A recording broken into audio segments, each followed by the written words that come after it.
abot ang data! Defeat. GG bro! Don't worry. Be only with Smart Power All 99. Hindi bitin with 10 gig data to power your games plus only Facebook or only TikTok. Load now.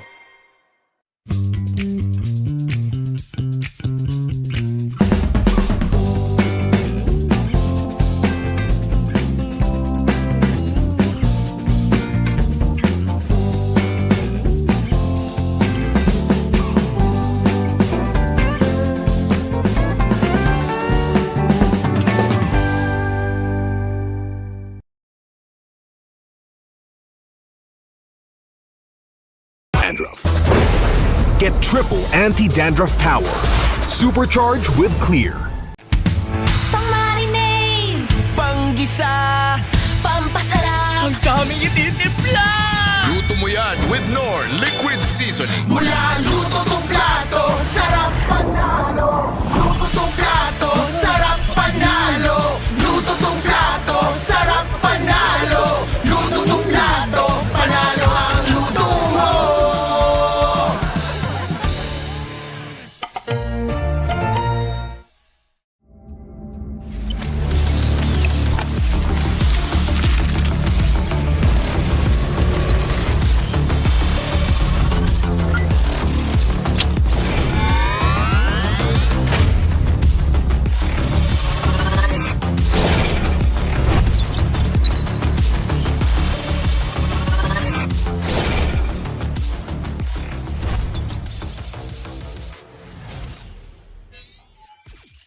Di abot ang data! Defeat. GG bro! Don't worry. Be only with Smart Power All 99. Hindi bitin with 10 gig data to power your games plus only Facebook or only TikTok. Load now.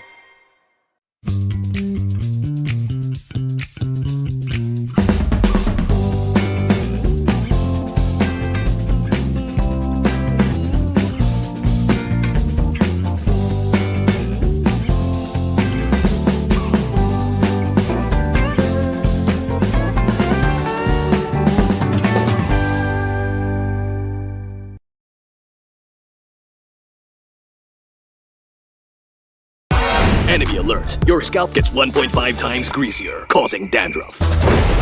Get triple anti-dandruff power. Supercharged with Clear. pang-marinade, Panggisa. pampasarap, Ang daming ititimpla. Luto mo yan with Knorr Liquid Seasoning. Mula luto tong plato, sarap panalo. Luto tong plato, sarap panalo. Luto tong plato, sarap panalo. Luto tong plato, panalo ang luto mo.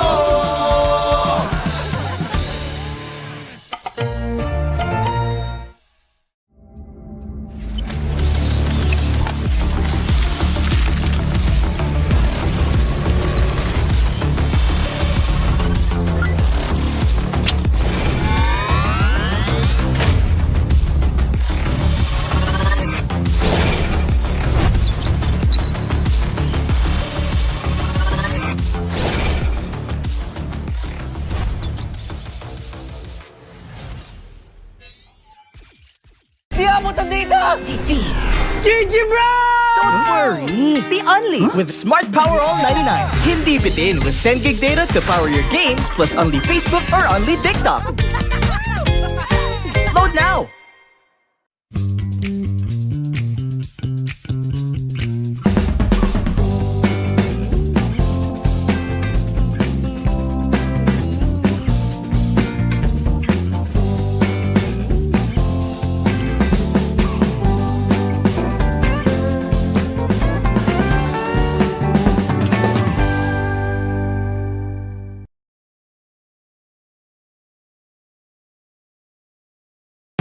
Enemy alert. Your scalp gets 1.5 times greasier, causing dandruff. Get triple anti-dandruff power. Supercharged with Clear. pang-marinade, Panggisa. pampasarap, Ang daming ititimpla.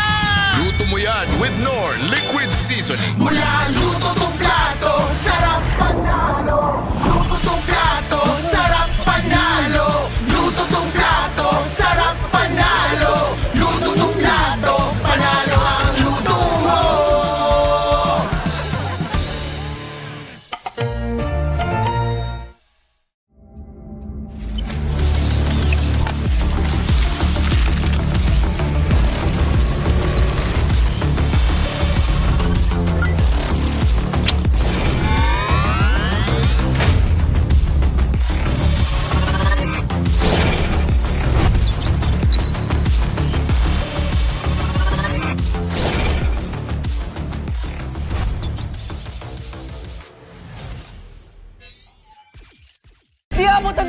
Defeat. GG bro! Don't worry! The Only with Smart Power All 99. Hindi bitin with 10 gig data to power your games plus only Facebook or only TikTok. Load now!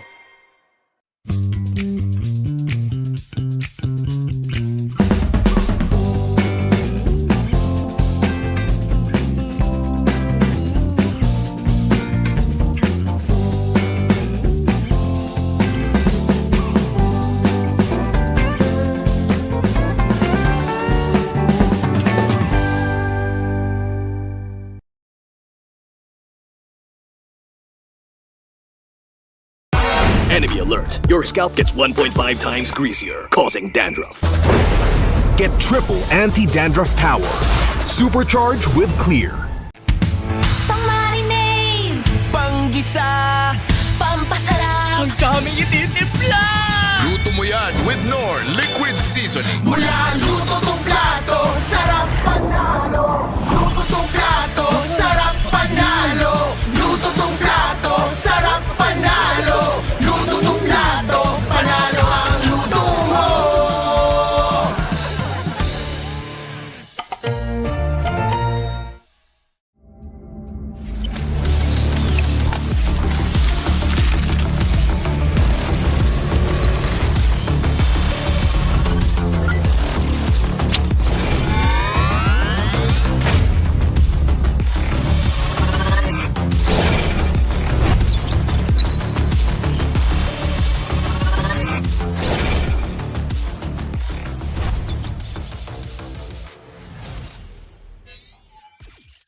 Di abutan dito! Defeat. GG bro! Don't worry! The Only with Smart Power All 99. Hindi bitin with 10 gig data to power your games plus only Facebook or only TikTok. Load now!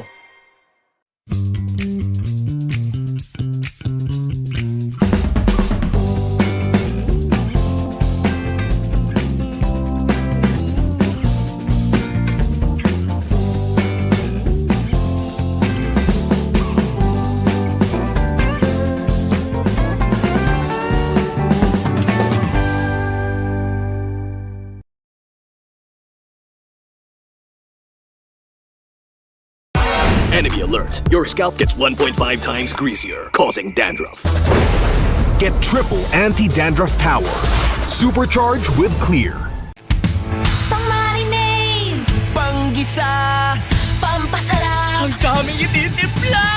Luto mo yan with Knorr Liquid Seasoning. Mula luto tong plato, sarap panalo. Luto tong plato, sarap panalo. Luto tong plato, sarap panalo. Luto tong plato, panalo ang luto mo.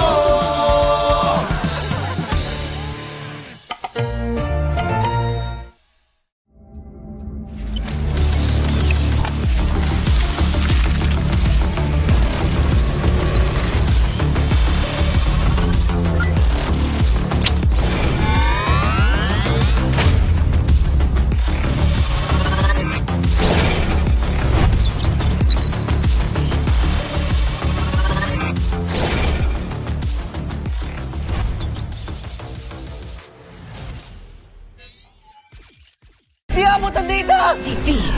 GG bro! Don't worry! The Only with Smart Power All 99. Hindi bitin with 10 gig data to power your games plus only Facebook or only TikTok. Load now!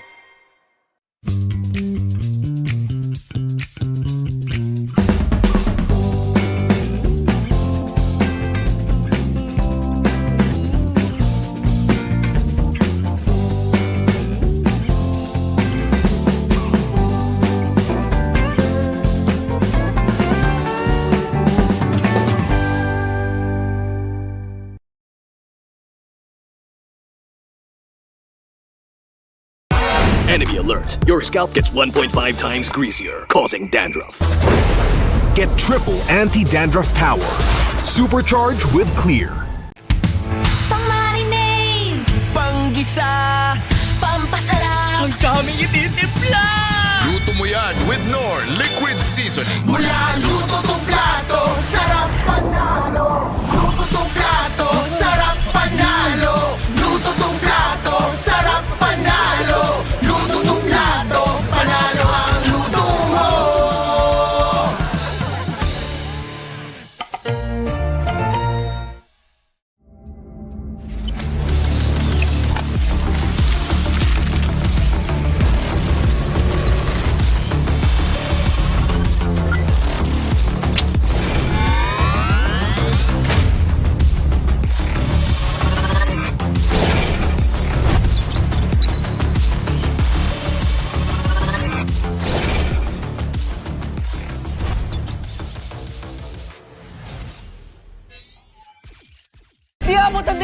Defeat. GG, bro! Don't worry! Be only with Smart Power All 99. Hindi bitin with 10 gig data to power your games plus only Facebook or only TikTok. Load now!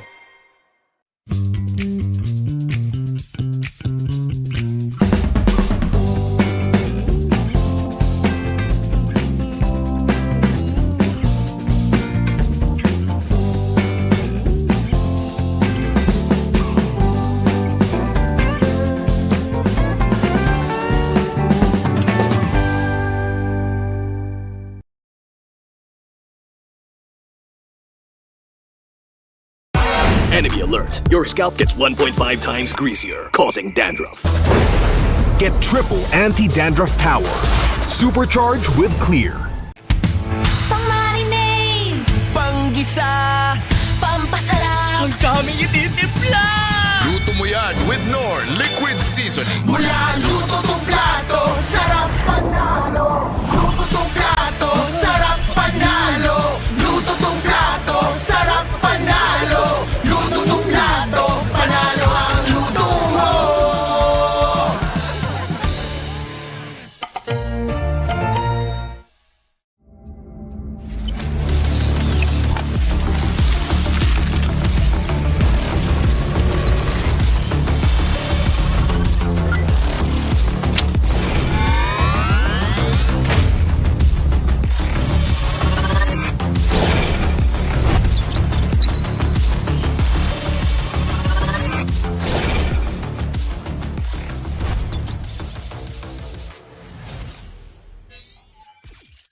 Di abutan dito! Defeat. GG, bro! Don't worry! Be only with Smart Power All 99. Hindi bitin with 10 gig data to power your games plus only Facebook or only TikTok. Load now!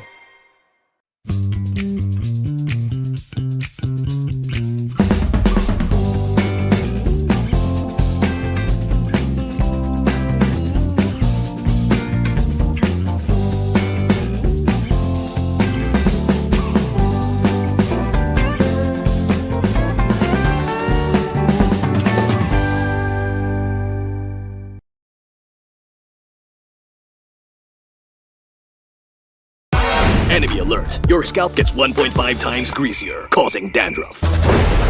Get triple anti-dandruff power. Supercharged with Clear. Pang-marinade. Panggisa! Pampasarap. Ang daming ititimpla! Luto mo yan with Knorr Liquid Seasoning. Mula luto tong plato, sarap panalo. Luto tong plato, sarap panalo. Luto tong plato, sarap panalo. Luto tong plato, panalo ang luto mo.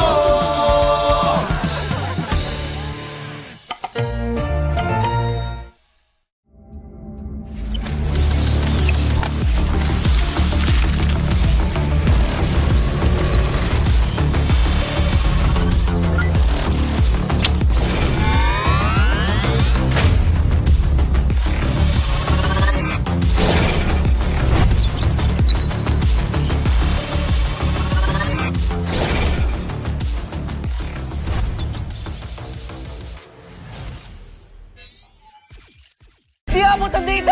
Defeat. GG, bro! Don't worry! Be only with Smart Power All 99. Hindi bitin. Enemy alert. Your scalp gets 1.5 times greasier, causing dandruff. Pang-marinade. Enemy alert. Your scalp gets 1.5 times greasier, causing dandruff. Get triple anti-dandruff power. Supercharged with Clear. Pang-marinade. Panggisa! Pampasarap. Ang daming ititimpla! Luto mo yan with Knorr Liquid Seasoning. Mula luto tong plato, sarap panalo. Luto tong plato, sarap panalo. Luto tong plato, sarap panalo. Luto tong plato, panalo ang luto mo.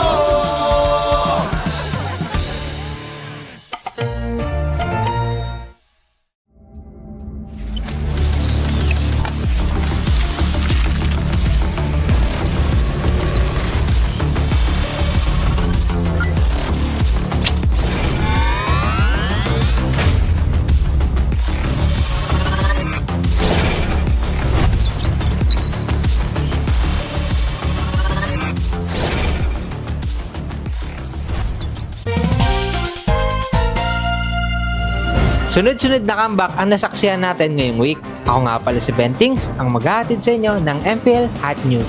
Unahin na natin ang 10k gold lead ng Aurora. Naka-panel strat kasi sila dito, kung saan itong lineup na to ay may expiration kapag hindi mo agad natapos yung game. At dahil nga tumagal na yung game, nakaipon na ng nakaipon ang Team Falcon. At kung makikita nyo nga si Super Marco, halos wala nang aabot sa kanya. Patunay na din to sa kanyang zero deaths. Bulletproof talaga. Kaya ang nangyari, nakambak pa ng Team Falcon ang 10k gold lead ng Aurora. At ang sumunod naman, itong Team Liquid. Sobrang lamang na ng TNC. Dahil sa tapang ni Carl TC na ituloy lahat ng Lord na nabawasan na ng TNC, nagawa pa nila na baliktarin yung game. At dahilan yun para masarado nila yung series ng 2-0. At yun lang, kung gusto nyo mapanood yung MPL ng live na live, huwag nyo kalimutan bumili ng ticket. At magkita-kita tayo sa Greensun Makati.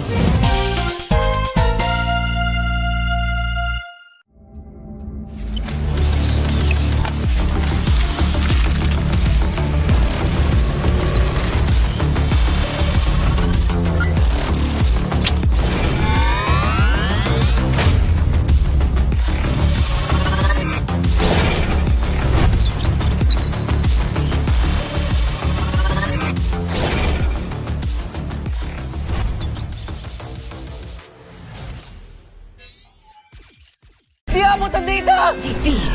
GG bro! Don't worry! The Only with Smart Power All 99. Hindi bitin with 10 gig data to power your games plus only Facebook or only TikTok. Load now!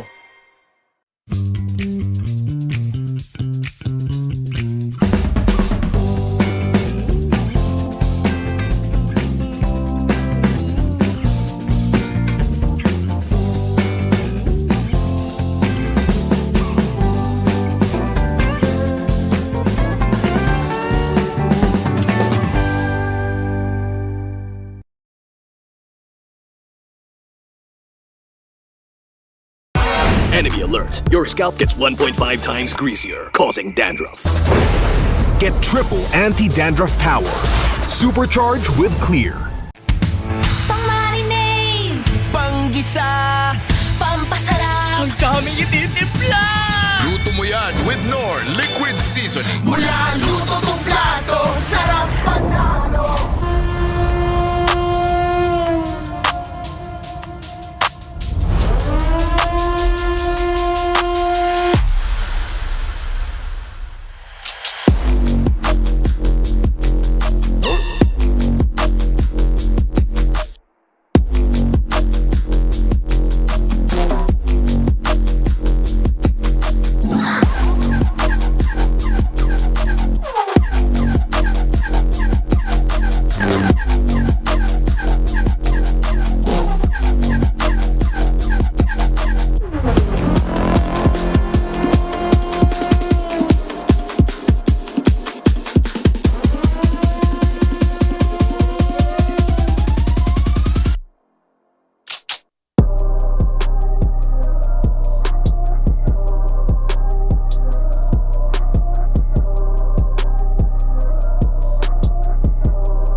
Malakas, Pilipinas, malakas kahit anong lane, we become the monsters.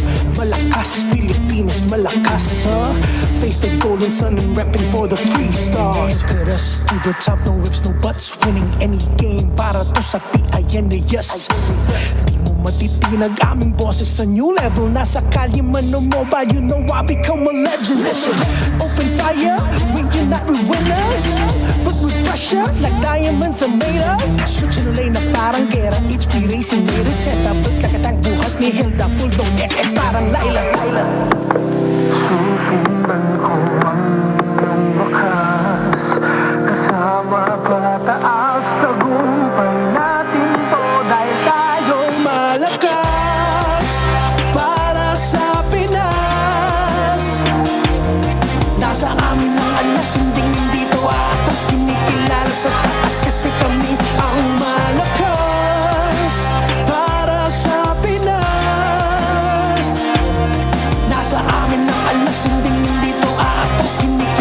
sa taas, ganito kami sa Pinas.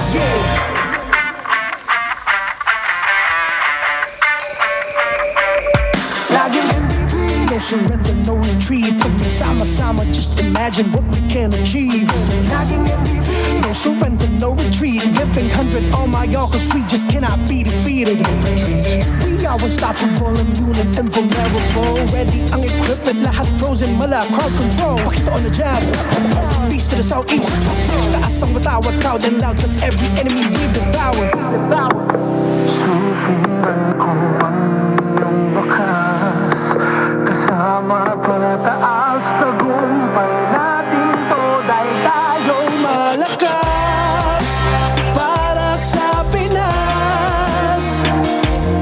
Nasa amin ang alas, hindi to atas, kinikilala sa taas kasi kami ang malakas para sa Pinas. Nasa amin ang alas, hindi to atas, kinikilala sa taas, ganito kami sa Pinas.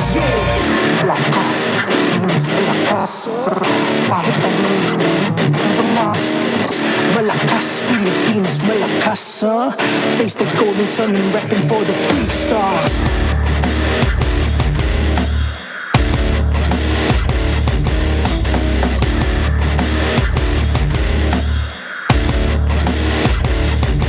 Ang lakas ng Pinas, reunite with the stars. Ang lakas ng Pinas, reunite with the stars. Ang lakas ng Pinas, reunite with the stars. Ang lakas ng Pinas, with the stars.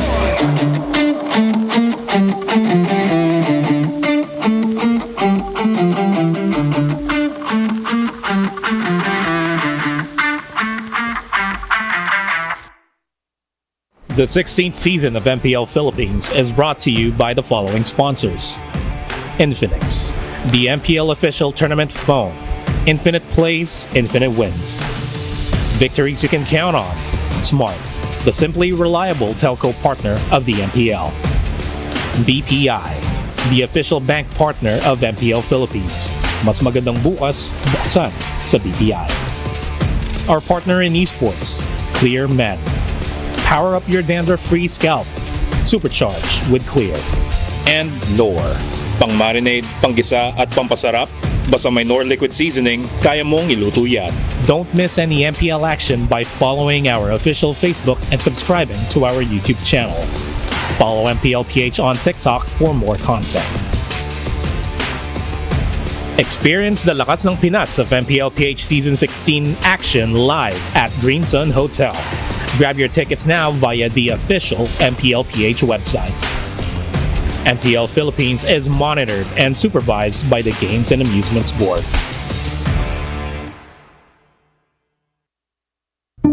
Masasabi ko na ito na ata ang may mga pinakamatitinding mga rookies. New era of MPL Philippines. Dito mo ma-appreciate yung generational players na meron tayo.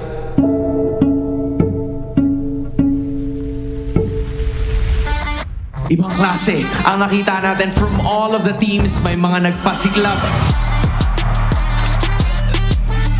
Hindi rin biro ang tira na dinaanan ng APBR.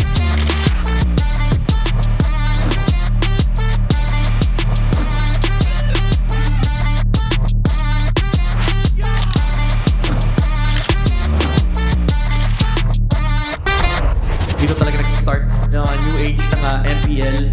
Yan ay ang pagdomina ng Pilipinas sa mundo ng MLBB.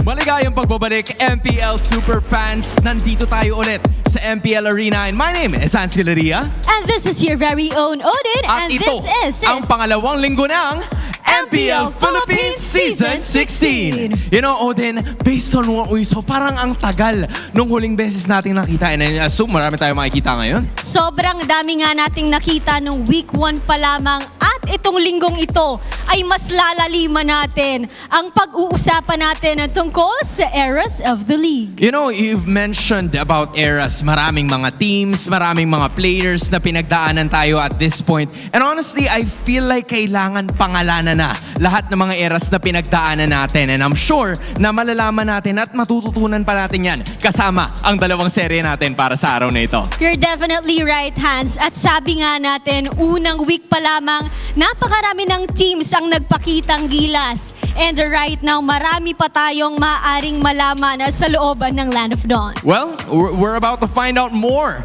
about these teams, more about the league, and more about the eras dahil oras na to toss it to our casters right away. Kaya oras na rin para saksihan ang Lakas ng Pinas! Konnichiwa to our friends in Japan and hello to everyone around the world. Quick question, have you met these World Championship franchises? We're reintroducing APBR and ONIC PH in today's opener. Dan Leo Kabang at your service alongside Brigida and Renmar. Welcome to week 2. I am so excited to see AP Bren headline our first match up against ONIC Philippines. I know they've come from a very, very high momentum in the previous week as compared to, you may all know, their record in the previous season. Yeah, AP Bren definitely looks so much better this season, and it's going to be a tough test for them against an ONIC Philippines that seem to be owning the fact that they are rediscovering who they are. We would like to thank our official tournament phone, Infinix, equipped with all-day 120 FPS system. The next-gen Infinix GT30 Pro is the new official tournament phone powering the next seasons of MPL Philippines. Including this one. Including this one. It's so fun. Hey, you're in the commercials for that, right? Which one? That was you. The one with Yeah. Edward? Was that one? No, not the commercial, like the actual poster for. You're one of the poster girls for Infinix, right? Alongside Edward. Yeah. Ooh, that's me? I'm not sure. I'll leave it to you guys to confirm if it's me or not. It is. You're trying to gaslight us that it's not you. We know it's you. It is. Also, one of the folks who make this season possible is, of course, BPI. We'll tell you a little bit more about them in just a bit. There's an app that you can download in case you have an account. If you haven't, then download that. Get an account now. We are in for 2 best of 3s today. And this one is a little close to Brigida's heart, given that she witnessed one of them win a world championship in Malaysia last year. And she witnessed the growth of them in the run in the MDL. That's going to be in action here today. But real quick, level up with your game with Vibe by BPI. If you download and sign up your Vibe, you'll get 50 raffle entries. Yep, this is the app we're all talking about that you guys have to check out because last month, 200 lucky winners actually received 1,250 MLBB diamonds each. So we leveled it up a bit for this month. We've raised the amount for you guys to potentially win up to 50,000 diamonds. Yeah, and all you need to do is download and sign up for Vibe now. Begin an epic tomorrow with Vibe by BPI. So now we started with quite the hook because these teams, from how you've known them, and Ranmar, even how you and I have known them, they seem to be very different. Yeah, they have changed, they've grown in so many ways, and sometimes some of them have also regressed, but that's just all part of the growth process anyway. Yeah. 2 steps forward, 1 step back, again and again and again, you'll still be where you need to be. Real quick, you can snap a photo of your favorite pro players with MPL Snap a Pro. Yep, you can check them out or take pictures of them during very specific moments, like moments where you really want to take note of, or moments you think are really memorable, because this is something where you don't necessarily have to be there. Yeah. Like, you just need to take a picture of them. So I think that's a common misconception, but it's really easy to do. Candid shots, and don't be a creep about it. That's it. Yep, you can win diamonds by doing so. Real quick, you can still buy tickets to watch your favorite teams. Just go to the MPLPH website and secure your seats now. All right, we're caught up. Ladies and gentlemen, let's get back to the topic at hand. These two teams, they are holding an interesting record currently. ONIC, back to their winning ways. APBR 1-1 so far. Yeah, their first, or actually all their series so far, all went to game number 3. Yeah. So, there are a bit of things to adjust here and there, and they feel like they have a bit of experiments going on. I was surprised, especially when they went up against Twisted Minds, because I was expecting to see a bit more of that in Twisted Minds, but it was actually AP Bren who brought out all these things, such as the Lucas? Yeah. All that? I feel like the Lucas at that moment was quite unwarranted. I understood the vision, but then it just didn't work out. But what I like about AP Brent this season is that a little bit, significantly less times where it feels like I'm forcing myself to find good things about them.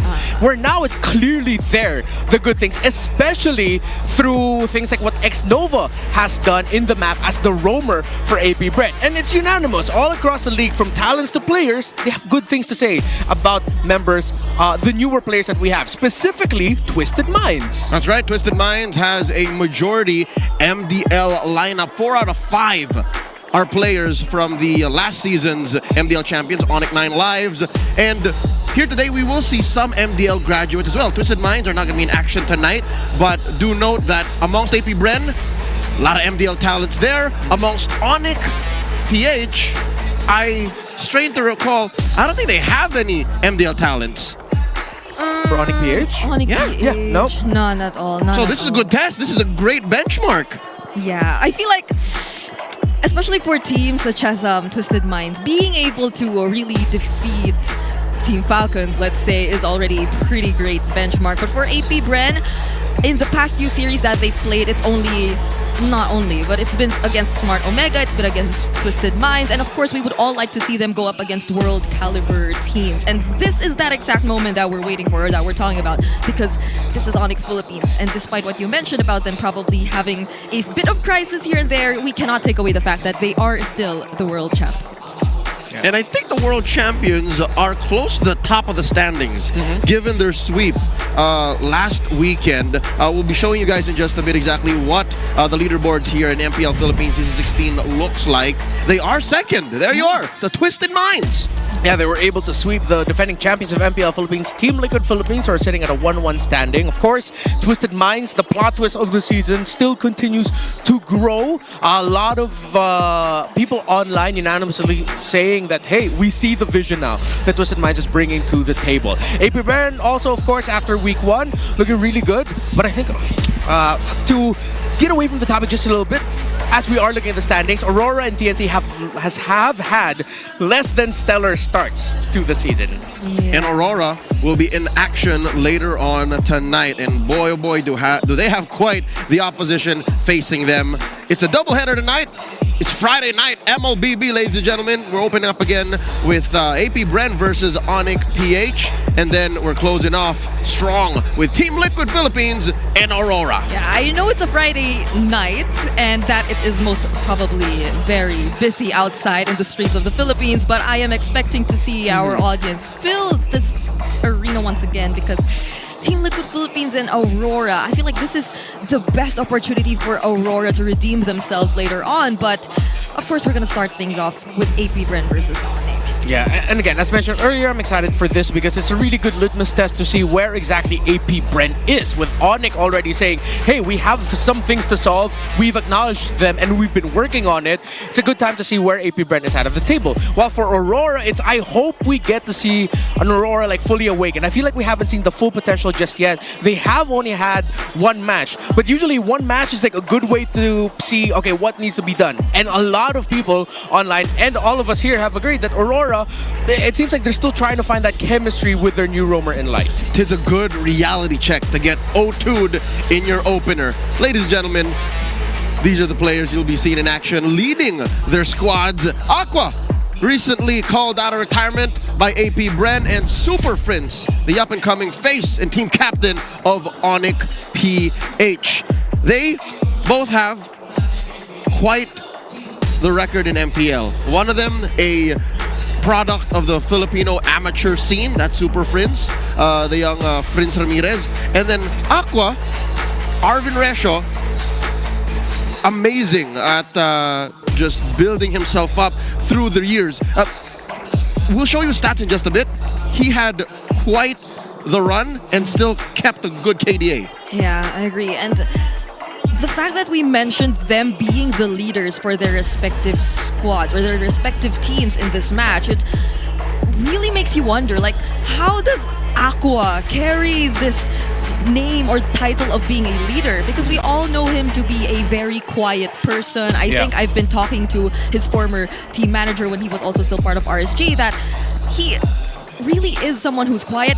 She honestly can't imagine how he is being the leader right now as part of AP Bren, but we do see or feel just how big of a role this is because he's guiding sophomores, and they're sophomores, which means that they're not entirely new to this anymore, but it feels as if there's just a lot to address, like chemistry-wise, and in the way they're able to carry out the ideas that they bring out to the table. There's a reason why they call RV Calderon Dad.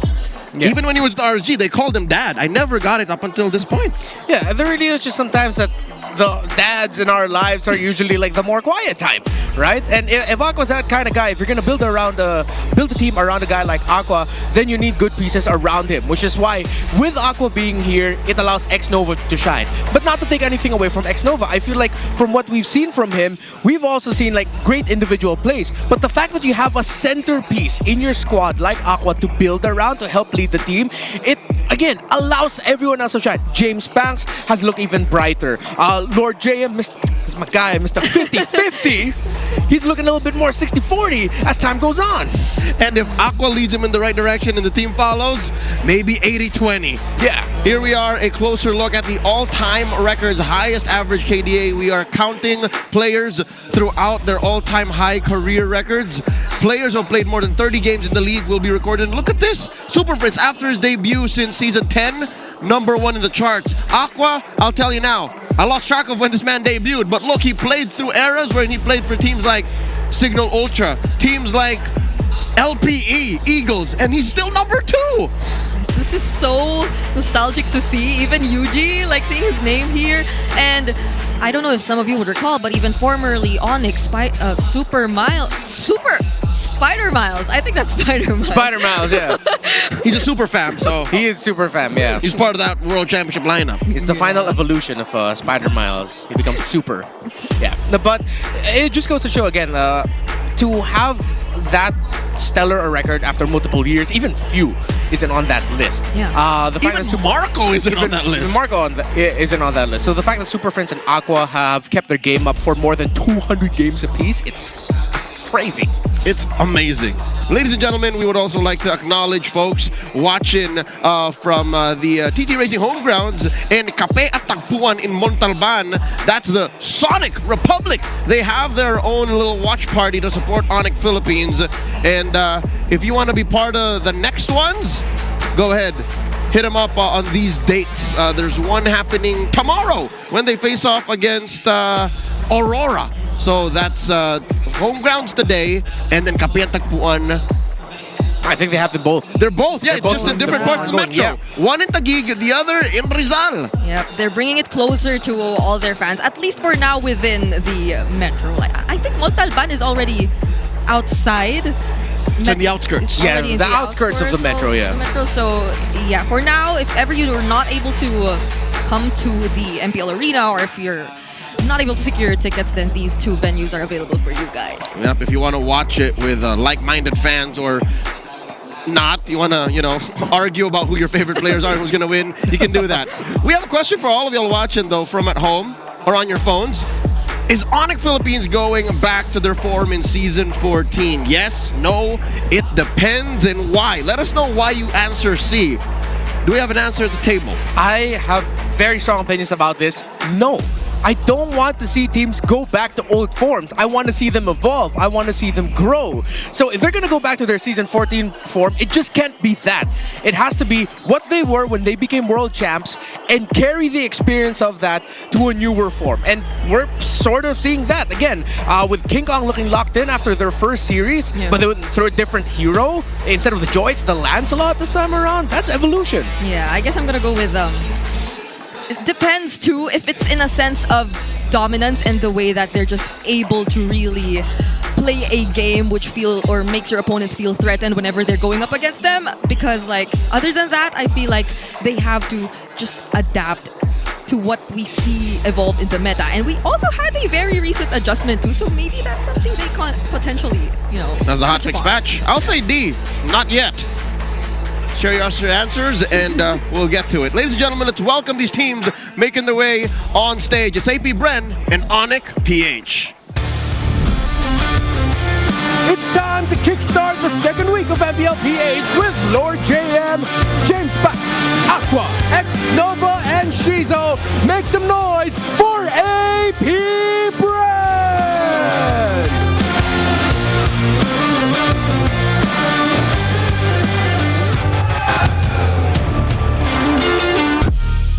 The Sonics have swept the defending champions last week and they carry that momentum in week 2. Kirk, King Kong, Super Prince, Brusco, and Kelra, ONIC Philippines!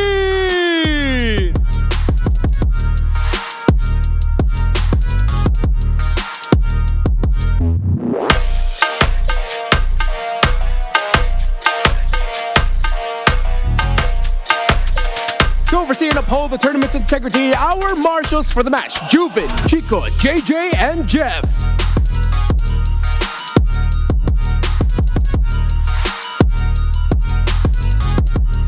And our coaches, not the marshal, it's Coach Jeff and Coach Why Not. MPL Arena, welcome to week 2. AP Brand and ONIC, let's go! First up, let's get to know AP Bren. This roster's looking strong after what happened in Season 15. They made a few tweaks here and there, and they called Aqua back. Yep. You have to remember that they are no longer considered as rookies. They're now sophomores, and this is a new mix of AP Bren that we're seeing in the season. For the past few games that they've played, undeniably, some may feel that a bit iffy about the kinds of playstyles or drafts that they go for and the way that they're able to utilize this. I could vividly recall, let's say, the Benedetta and all that, but I believe that they're just cooking something that we are yet to see. Yeah, hopefully we get to see that today because we're gonna see them go up against ONIC Philippines. You know what this lineup brings to the table? They've already acknowledged, again, they've fixed some stuff, relationships on the back end. It seems like we're seeing a rebirth of how Brusco and Kirk like to play the game, how they see the game, how they engage, and hopefully they continue to build around that. They know Kelra's already solid. King Kong looked locked in. So if they continue to focus their developments around Kirk, Brusco, their timings, then that means Super Prince is having the back line just damaging everyone from afar. So far, these teams have performed swell compared to the others opening up Season 16. Here's their head-to-head. You can see that ONIC stats actually skew the rest of the comparison. Yeah. And if there's anything we can say about AP Bren is they have good Lord control. Yeah. So now that we also have to put under the magnifying glass the man with a million moves, James Banks. Brigida, you've watched this man grow. You've seen him play through the years. What's he look like in Season 16? In Season 16, I feel like he's just underwent this if his life was an anime, like there's this arc of where he just decided to expand a lot more than what we know of him. And I'm not just talking about the way he's been more open to using utility heroes, because he goes beyond utility heroes. Again, I mentioned the Lucas, and I think he's been able to adjust so much to how AP Bren wants to adapt their playstyle, but I'm hoping that he doesn't veer too far away from his strong points, because I feel like that's one thing that they really have to bank on. Yeah, so it's like there was an unseen training arc OVA for James Banks. How are they going to use James Banks to win? Listen to the Howl to figure out these teams' keys to victory. Welcome to The Howl. This is Wolf presenting you the Infinix Keys to Victory. Ang maglalaban ngayon ay AP Bren kontra sa ONIC Philippines. At ano naman natin na nakakatakot to para sa AP Bren squad. Pero para sa kanila, ang kailangan nilang unang gawin is to force King Kong to play utility junglers. Hindi naman natin sinasabing hindi magaling si King Kong sa utility junglers, pero historically, katulad ng run nila ng MSC, pati na rin sa ibang mga tournaments na panood natin, hindi ganun kalakas ang ONIC Philippines kapag utility junglers ang gamit. Malay natin, ito na ang way para sa AP Bren na manalo sa bakbakan na to. At isa pa dyan, pwede nilang gawin is to get the better late game scaling gold lane heroes. Ano ibig sabihin nito? Siguro mas unahin nilang papikin si Kelra, tapos sa kanila tapatan ng gold lane. Kung sakali kuha sila ng Claude, kumuha sila ng mga tipong Moskov, mga hero na siguro sa late game ay kayang sumabay talaga sa ONIC Philippines. Now, for ONIC Philippines, what they have to do is to look at their pause-for approach, yung sa kanila mid lane. So medyo tricky to, pero ganito lang yan. Kapag scaling yung hero ni Aqua or ng AP Bread, kailangan tapatan ni Super Prince. Kapag tempo, ganun din naman. So, ibig sabihin, ang ONIC Philippines, what they need to do is to look at the heroes muna ni Aqua, tsaka nila i-counterpick. And also, they have to get the better farm trades in the early game. Nakita natin dun sa laban nila sa TLPH at marami din naman tigil sa gumagawa nito.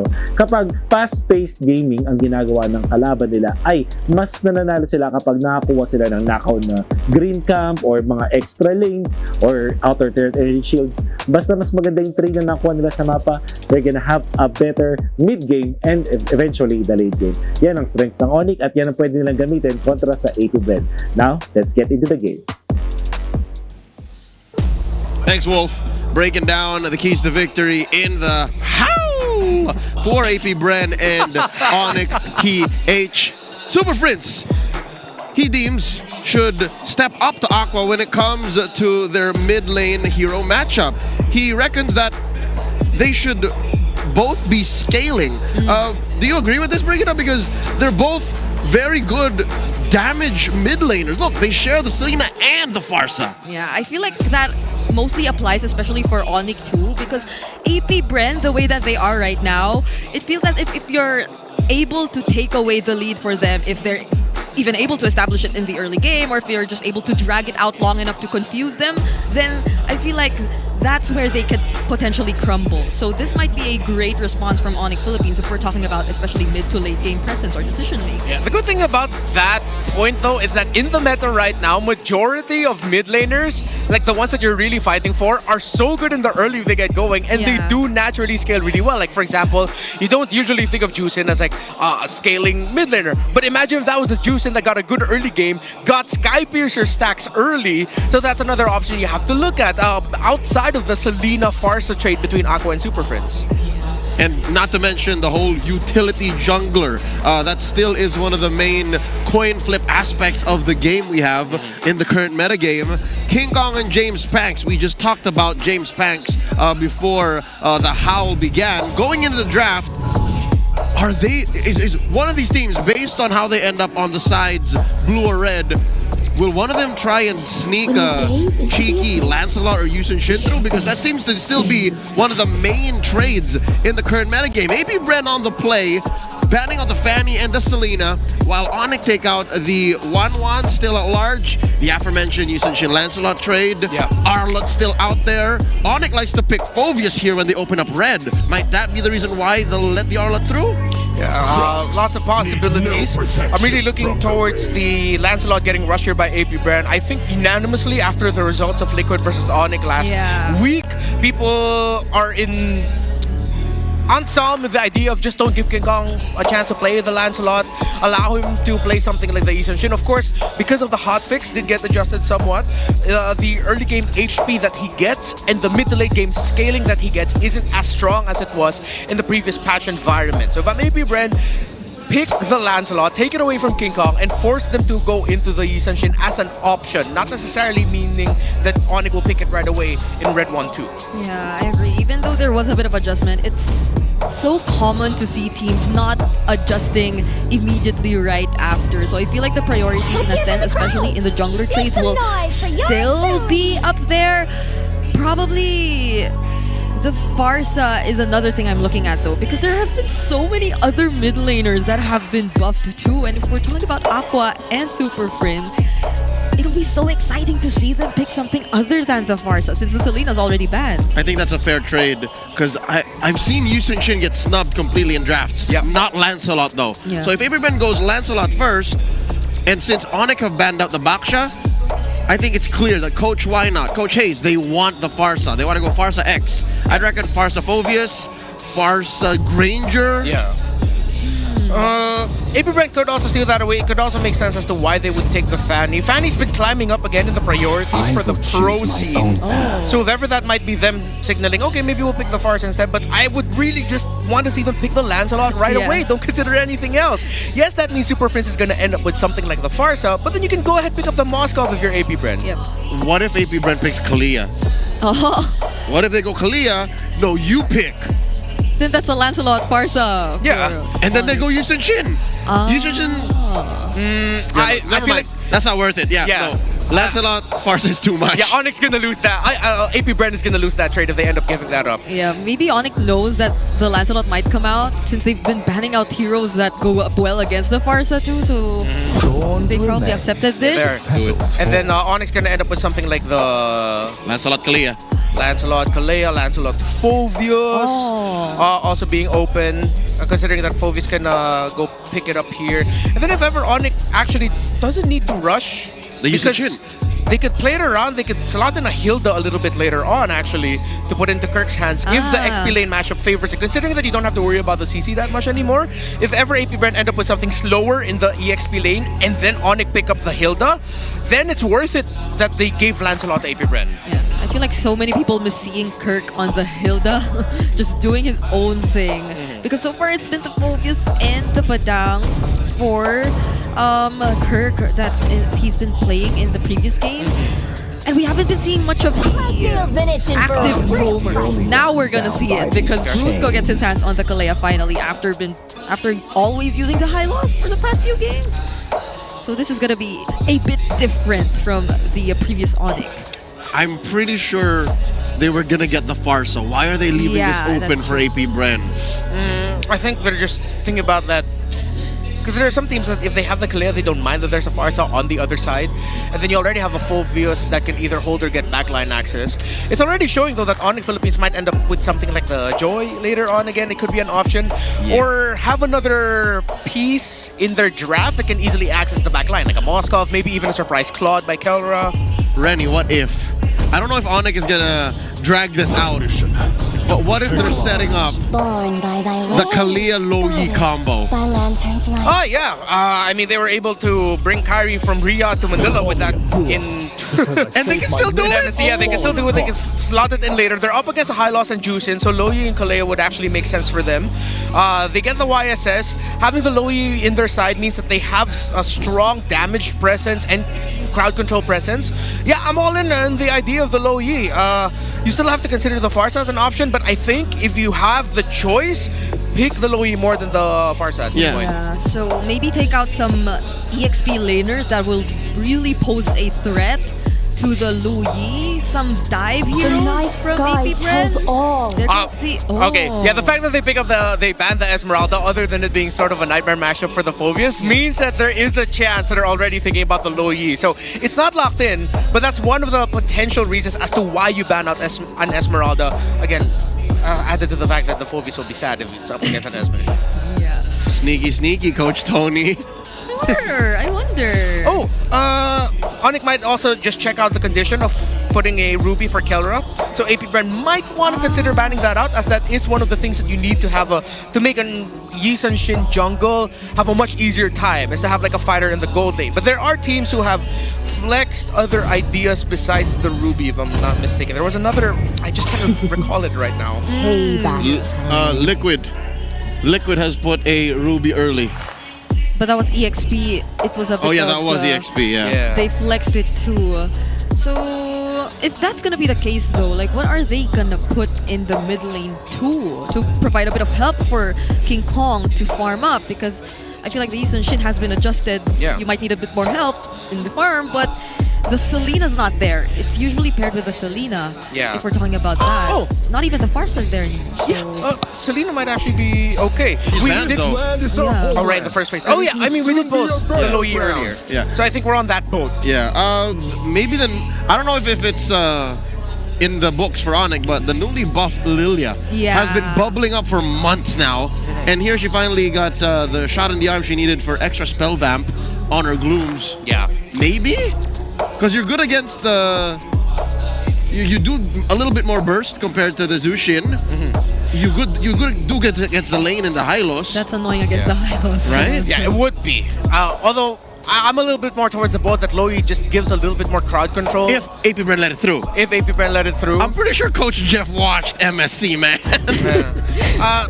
Eve was also recently buffed, but the fact that there's a high loss and a Juicin on the side of AP Brand, it might not make sense. Oh, he rush picks the Kagura right away. All right. If there's no Kalea Bea. Yeah. then there's a Kalea Kagura that ONIC Philippines can still do. Ah, that's your. Okay, they're going for the strong pick-off combo pairing instead. That's a team fighting lineup, if ever I've seen one. Yeah. The only thing I'm seeing, ONIC Philippines seems to have leaned in a little bit more with a very strong fighting lineup that if it doesn't go well for AP Brand, then yeah, it's going to snowball out of control. But AP Brand also might just be okay with eating damage while also consistently pushing forward, because that high loss is going to have revitalized for sure. And mind you, we haven't really seen where that high loss is going. Yeah, so maybe there's a room for a Gatot here. Yeah. Because we don't also know what Kelra's playing. So it might be a soft gold laner that can just straight up get jumped. With all of the burst in the field though, AP Brand might consider picking up a Uranus in the EXP lane, and then they put the high loss in the roam. Considering that, yeah, they're all burst based. Yeah. Uranus would be okay with this, but then you don't see the pick yet from Kelra. That if they do go down that route, if Kelra goes for something basic attack heavy, then it could. Oh, there it is. Okay. Yeah. So it's already locked in. That's literally a lineup that's okay with tanking so much damage. But Lunox gold. Here we go. Okay, so overload with burst damage. It's Yeah. like, all right, you have a Uranus. We're okay. We're just gonna go with burst on burst. And they love the extra HP on those chunky frontliners. And I've asked several pro players in the P. I asked them, hey, who's the first player you think about when I say Lunox? He says Kelra. That's gonna be scary. Oh yeah, he did score Savage in the 7th game of the MPL Philippines Season 7 Grand Finals against then Blacklist International when he was still in execration. So maybe that's why it's iconic for Hito. Lunox equals Kelra. I mean, that's just so much damage you could expect. The burst from the Kagura and the Lunox. But oh my goodness. Because of ONIC PH's draft, they have put AP Brand in such a position that they drafted battle spells that are super defensive. Revitalizes, purifies everywhere. All the while, the Super Fam are all rocking flickers. Ladies and gentlemen, welcome to game number 1, the opener for week number 2.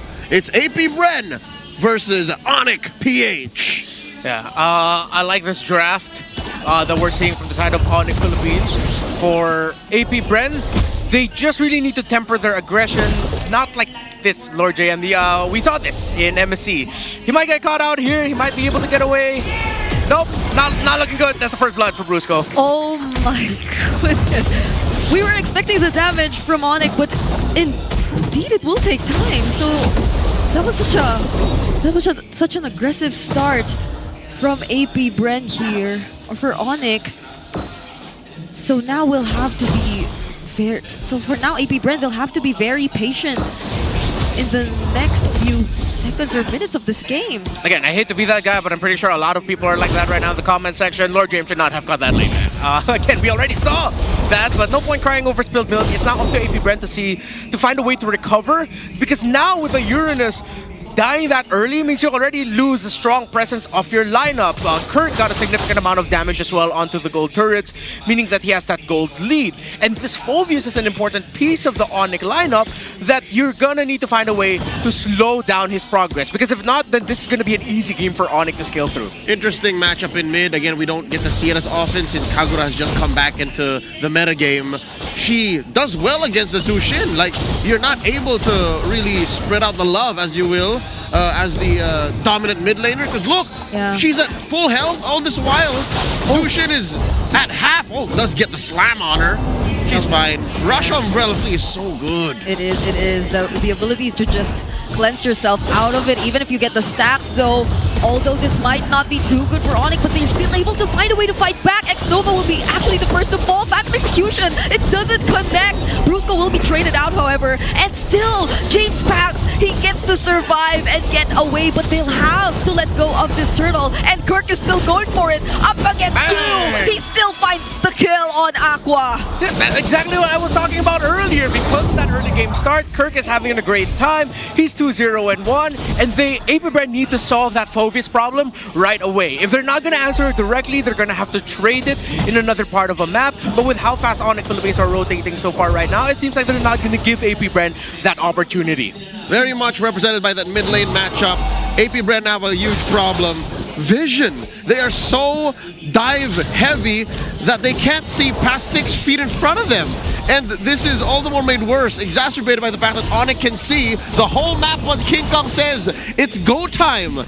AP Brent can't find initiations nor keep themselves safe up top. And that guy who you could probably expect to get all the information for you is just struggling to even hold his own lane up against Kirk. So even though we were talking about how tanky this lineup of AP Brent could potentially be in soaking up the damage, then the mere fact that they're losing in the EXP lane will make it so hard for them to do that. And the difficult thing for that is, for AP Brent, even if they decide, okay, what if we go for Keller instead? He does have his ultimate to get away. Like, there's a good chance Keller will be able to get away without giving a kill, and AP Brent will have burned through resources, meaning that ONIC Philippines has time to respond to their potential, what could be eventual gank into Keller's lane to where the Lunox is. So now, if you're AP Brent, you're then looking at the center of the map. How do you win it? Through an objective team fight? Slowly, surely, is the answer. But not even the mid laners could do much. Even when they try to get out of their turrets, even for just a bit, there's a threat that Brusco will find a setup on Aqua, or maybe even X-Nova if they have enough damage already. So they're not able to reveal themselves as much because look at this, they're just being constantly poked. But now they'll have a bit of help from Lord JM, but still, that's just gonna allow them to clear this a bit faster and nothing more than that. Lord JM riding that wave, moving up towards the turtle, starting it up. Brusco pulling it away. They engage, looking for a quick choke on the one. That's nobody found by Aqua. Turtle here at about 5/8 of its health, and there's one foul! Oh, that's the flicker Tsunami Slam, and it's James Pax who gets taken down first. King Kong also secures the turtle, is looking for another kill, but he will be switching targets. Shizo will be able to trade down Brusco, but then it's a double kill for Kirk, and on the other side of the fight, it's King Kong who will nearly get to take down Aqua, but lacks that one hit to finish off the kill. Aqua almost brought King Kong closer to get him, but it seems like the Sigma jungler had other thoughts. Instead goes for Grand Theft Orange, even making bigger the gold gap between them, almost 3,000. Dare I say, this is already probably game. Not to say that it's impossible for AP Brent to make a comeback, but you've already lost the major conditions. You had the Uranus die early, the fact that after the second turtle, ONIC Philippines were able to take down the first tower in the gold lane, delaying the farm of Shizo even further. I mean, the good thing is it's only like a 500 gold lead, but that's gonna continue to balloon, especially if AP Brent cannot get winning trades leading up to the third turtle, around the third turtle, and the first lord. ONIC Philippines takes the tower up top, meaning that they're just gonna continue this. This is just AP Brent now having to turtle it out, play for defense, try to get farm onto Shizo, and see if he could miraculously turn it around through a defense, because they're not gonna win it through offense. Shizo currently at level 7 compared to Kelra's 9. So if gold is looking scarce, what more EXP? The Super Fam are playing this so well. There's a Tsunami Slam! They're not afraid to send even the tankiest member of AP Bren. X-Nova couldn't even last a few seconds up against this lineup of ONIC whenever Kelra is there as well. It's almost impossible for him to get out alive, and not to mention this 4-0-2 standing from Kirk, but Aqua, he has his eyes set on Super Prince, might actually go for the kill. Shizo will be the one to take it though. The Infernal Pursuit are still coming in. Lord JM already quite tanky enough to tank the damage coming in from Brusco and Kirk, but they don't have the damage dealers, which is why Glorious Pathway as well coming in from X-Nova. There's the knockup coming in from Brusco. Lord JM will fall unstoppable for Kirk, and also a double. It's only X-Nova left all alone. Dark Wave connects as well, and he'll have to disengage after losing all his teammates. Impressive work by X-Nova, finding Kelra as soon as he leaves the darkness and the light, but where was the follow-through? Again, that's where you see the 4K gold difference coming into play. Yeah, and this is what I was saying earlier. AP Bren, gotta commend them for trying to find something and not just being purely defensive. But once they got that kill onto Super Frizz, they should have just backed off, accepted that they got a win, find another win elsewhere. Because, not like that! I agree. They might need to back off a bit more now, but it seems like they still want to go for a fight. But this is under their turret. They're just... Vision. ONIC PH straight up set James Banks up for that. They saw that he was alone. They saw that he was going to go for the contest. And then Brusco and Prince caught him. That was a booby trap. At this point, Aqua needs to gather AB Brent together like Thomas Shelby. Just go, no fighting, no fighting, no fighting! And you cannot fight at this point, really. If you are AP Bren, try to play for the defense. Man, I love Breaking Bad. There's another mountain shocker too. There's just no escape if you're AP Bren. You're always spotted out by ONIC Philippines. See, it's not even a fight that they're looking for, but now in comes Kirk. Glorious pathway up top, but X-Nova, just look at how he gets shredded down. And Kirk gets the last hit. Now he's currently got like another Dark Wave landing on to Lord JM. Yin Yang overturn catches up to him, but he still survives. See how slow and telegraphed that fight was, and AP Bren couldn't do anything about it? Nothing about that said we want to fight. Up until ONIC said, you know what, let's do it. And AP Bren slow rolled the back off. Now the Tsunami Slam on the one. Super Prince diving in. It's a killing spree for Kelra. And look at just how the stun catches up to James Banks. And King Kong is still able to take the kill. This is just pure murder that we're seeing right now from ONIC Philippines. And they have all the right in the world to continue this aggression. AP Bren cannot stop them. They completely flopped in the early game. They lost control of it with that first death up top by Lord JM, significantly losing the battle for the first turtle. This is ONIC Philippines winning their early game, translating that into objectives, into farm, and just pure, utter domination. From Super Fam to Super Damn. Nothing about ONIC PH's lineup is finesse. It's literally just, we will kill you when we see you, and then take things along the map. They literally have just one piece of reliable CC. It's just Brusco. Everything else is made to follow through on that initiation. And this is why I started off this game by saying that AP Bren, they should have really just slowed it down early on, get the info, get the vision first, and then allow James Banks and the others to farm. But since they decided to start off aggressively, even fought that first turtle after the Uranus went down early, meaning that Kirk already had a substantial lead. Well, they clearly, that's why they are here in this situation right now. 10,000 with ONIC up, and they got that Lord, the first Lord of the game for free. These instances of the Hisun Shin winning out the early game instead of the Lancelot that kind of spells out it's really bad. Interesting stroke of genius here by ONIC. They delayed taking the Lord. So instead of it spawning at 10:15, it spawns at 10:45, possibly when all of the Holy Shields have gotten popped. It buys them a little bit more time. The minion waves weren't completely set up, and delaying that Lord a little bit more allows them. And here it comes out now, and with the minion waves going out with the Lord and everything else, they'll be able to pop Holy Shields, probably get a turret or two. Yeah, James Banks denied them of that Holy Shield up top though. Yeah. So at least they still have that, but this ONIC, this lineup has all flickers intact. So there is a very high chance that they can go for a very aggressive setup because they have the tools to burst down whoever they want to go for anyway. Throw bodies. Here we go, Mount Shocker started up by King Kong. They know where everyone is. They're inside the base, breaking it down in mid. Oh my goodness, they didn't even have to use any source of ground control. They nearly take out Lord JM with just Kelra and the Caves Assault, and they gain access to the base. It might be actually ending here. AP Bren doing their best just to defend, but their base is a few hits away from being taken down. Now ONIC takes on the fight. Kirk is legendary, and this is looking to be it. The Super Fab takeaway game number 1.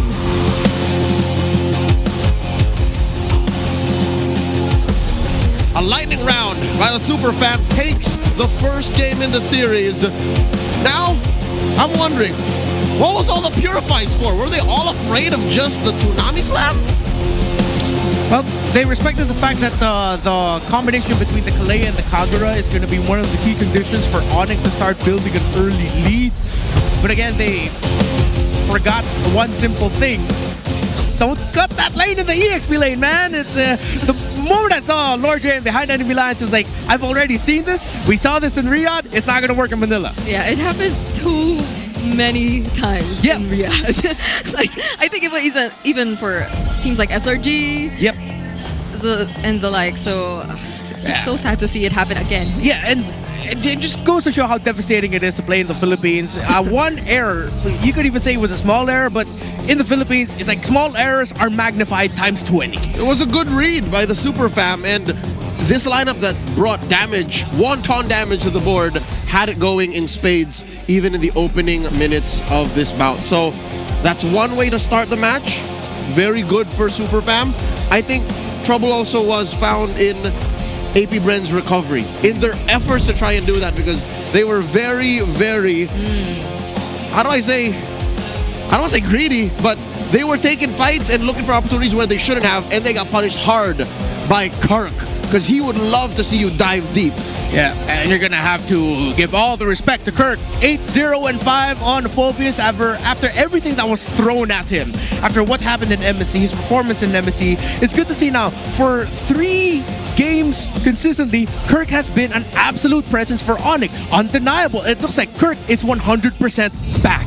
And that's all he's going to do to all the haters. Turn his back, because his eyes are on the prize. Getting Superfam back in shape, better than ever. Here's some highlights. Look back at this game. That was under what, 12 minutes? Yeah, it was. I can't recall any member from AP Brand being able to deal with Kirk. Like, even during these moments where it was just Kirk all alone trying to chase after 2 members, there was barely anything they could do, and it's such a huge problem for AP Brand with the lack of decent lockdown as well in their lineup. Because, I mean, even if they did have like a lot of crowd control, then it's just gonna be so much difficult for them to fight after that kill, because ONIC will surely still go for it either way. It doesn't help that there's literally the 2 cores of AP Brand that trigger Kirk. And it really looked like AP Brand, even though we mentioned that they're out of their rookie season, them taking that fight heavily in the first turtle felt like a rookie mistake. It looked like a failure to acknowledge what has already been a Phobius with an advantage. Again, he got gold from being able to push into the energy shielding of the first turret and the EXP lane. You know there's an advantage for that Phobius already, who has Festival of Blood, who went for Thrill also, meaning that he'll be able to sustain that fight for a long time. And the Uranus can only do so much. You'll see here in the item build in the next page how Kirk, still within their winning ways, decided to play it conservatively. When you snowball that hard, usually the response is, yeah, I'm gonna get greedy, I'm gonna build a war axe, I'm gonna build a brute force breastplate. But no, what Kirk did, I'm gonna build a thunderbelt. No, what he did is, I'm gonna play defense. I still need to be the tank, because my lineup doesn't have that in spades. We're not a peel lineup, so I need to act as that. But still, the amount of damage he dealt, impressive. Yeah, and the amount of damage coming in from his other teammates too were more than reliable to deal with AP Brand. I recall that last siege wherein they barely had to set things up with a Tsunami Slam or an Infernal Pursuit Flicker, which we commonly see in teams who are that much ahead as well. It was just Kelra going in with the Chaos Assault to deal enough damage to Lord JM, and then he had to reposition himself, which allowed ONIC Philippines to get easier access to the other members of AP Brand who were trying to defend. And those were the things, the small things that just literally show you how nearly impossible it was for AP Brand to recover in that situation. Yeah, and since we're on the topic of that, Lunox, I felt like that was a stroke of genius by ONIC Philippines. AP Brand picked that Uranus with the mindset of, okay, we're gonna end up going up against a jungler and a gold laner that are probably gonna be, what, basic attack damage based? Okay, that's cool, we'll pick up the Uranus. But then suddenly here comes the flex surprise. You put the Lunox in the gold lane. You have the Yi San Shin mainly being the only source of continuous damage. But then because of the damage profile style of the Lunox, despite it being ulti-based, that is an ultimate that hurts. That again, if the Uranus loses in the early game, it will struggle. So I gotta commend whoever decided to call the Lunox pick deserves a lot of respect. Red 5, ONIC PH brought it back into our rotation. Ladies and gentlemen, our BPI rich guy, King Kong, who, despite what Yi San Shin has been doing in the past month or months in our metagame, he played it here pretty close to the chest.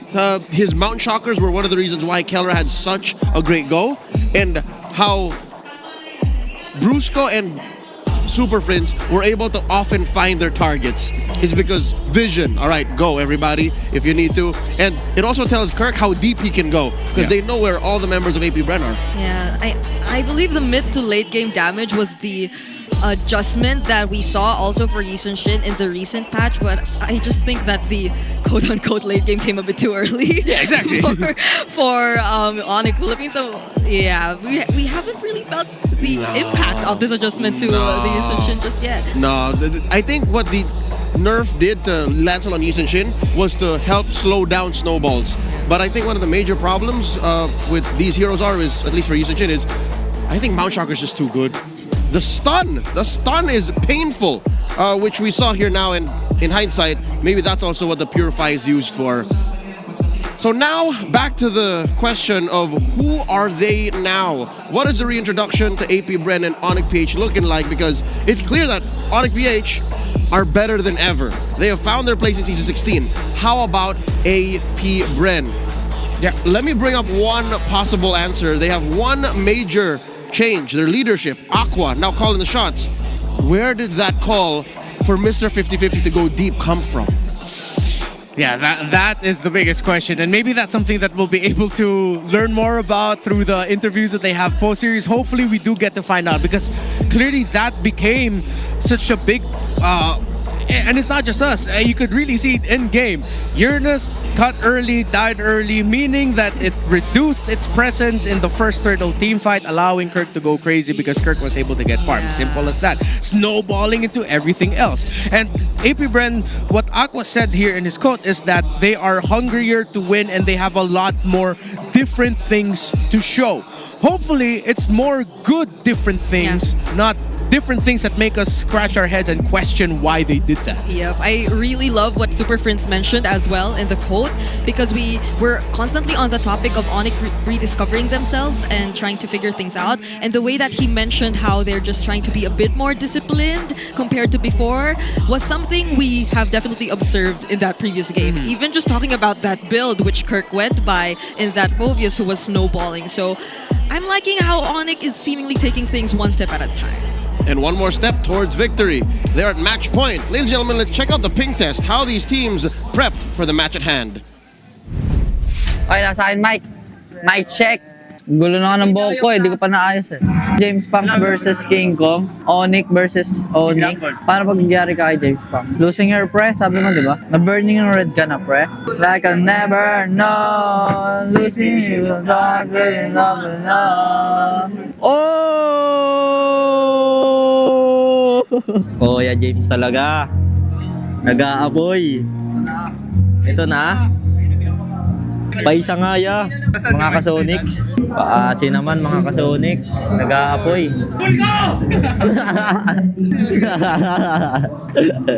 Aray ko. Dito ako.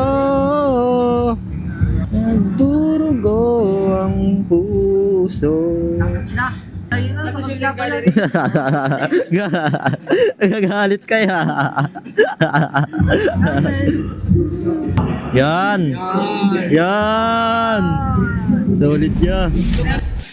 I didn't know that Aqua was a fan of Filipino blues. Yeah. We have so many singers. That's the most I've heard from Aqua in what has been 4 or 5 years of seeing Aqua play professionally. The most we've heard from him. That's true. We heard so much from him in this, and I think you guys can also get more data, more GG if you experience the winning power of Smart's Unli 5G and enjoy it with a Smart Digital Prepaid eSIM. It is the simply reliable telco partner of the MPL. I'm talking about Smart, so victories you can count on through Smart. So it seems like AP Bren went into this match with high spirits. No pressure on Aqua. So something tells me those new things are things they're taking in stride. Maybe it was just literally the players saying, hey, maybe I can try this, maybe I should do this. And to be honest, we are early on in the season, so maybe they can afford to learn these lessons the hard way.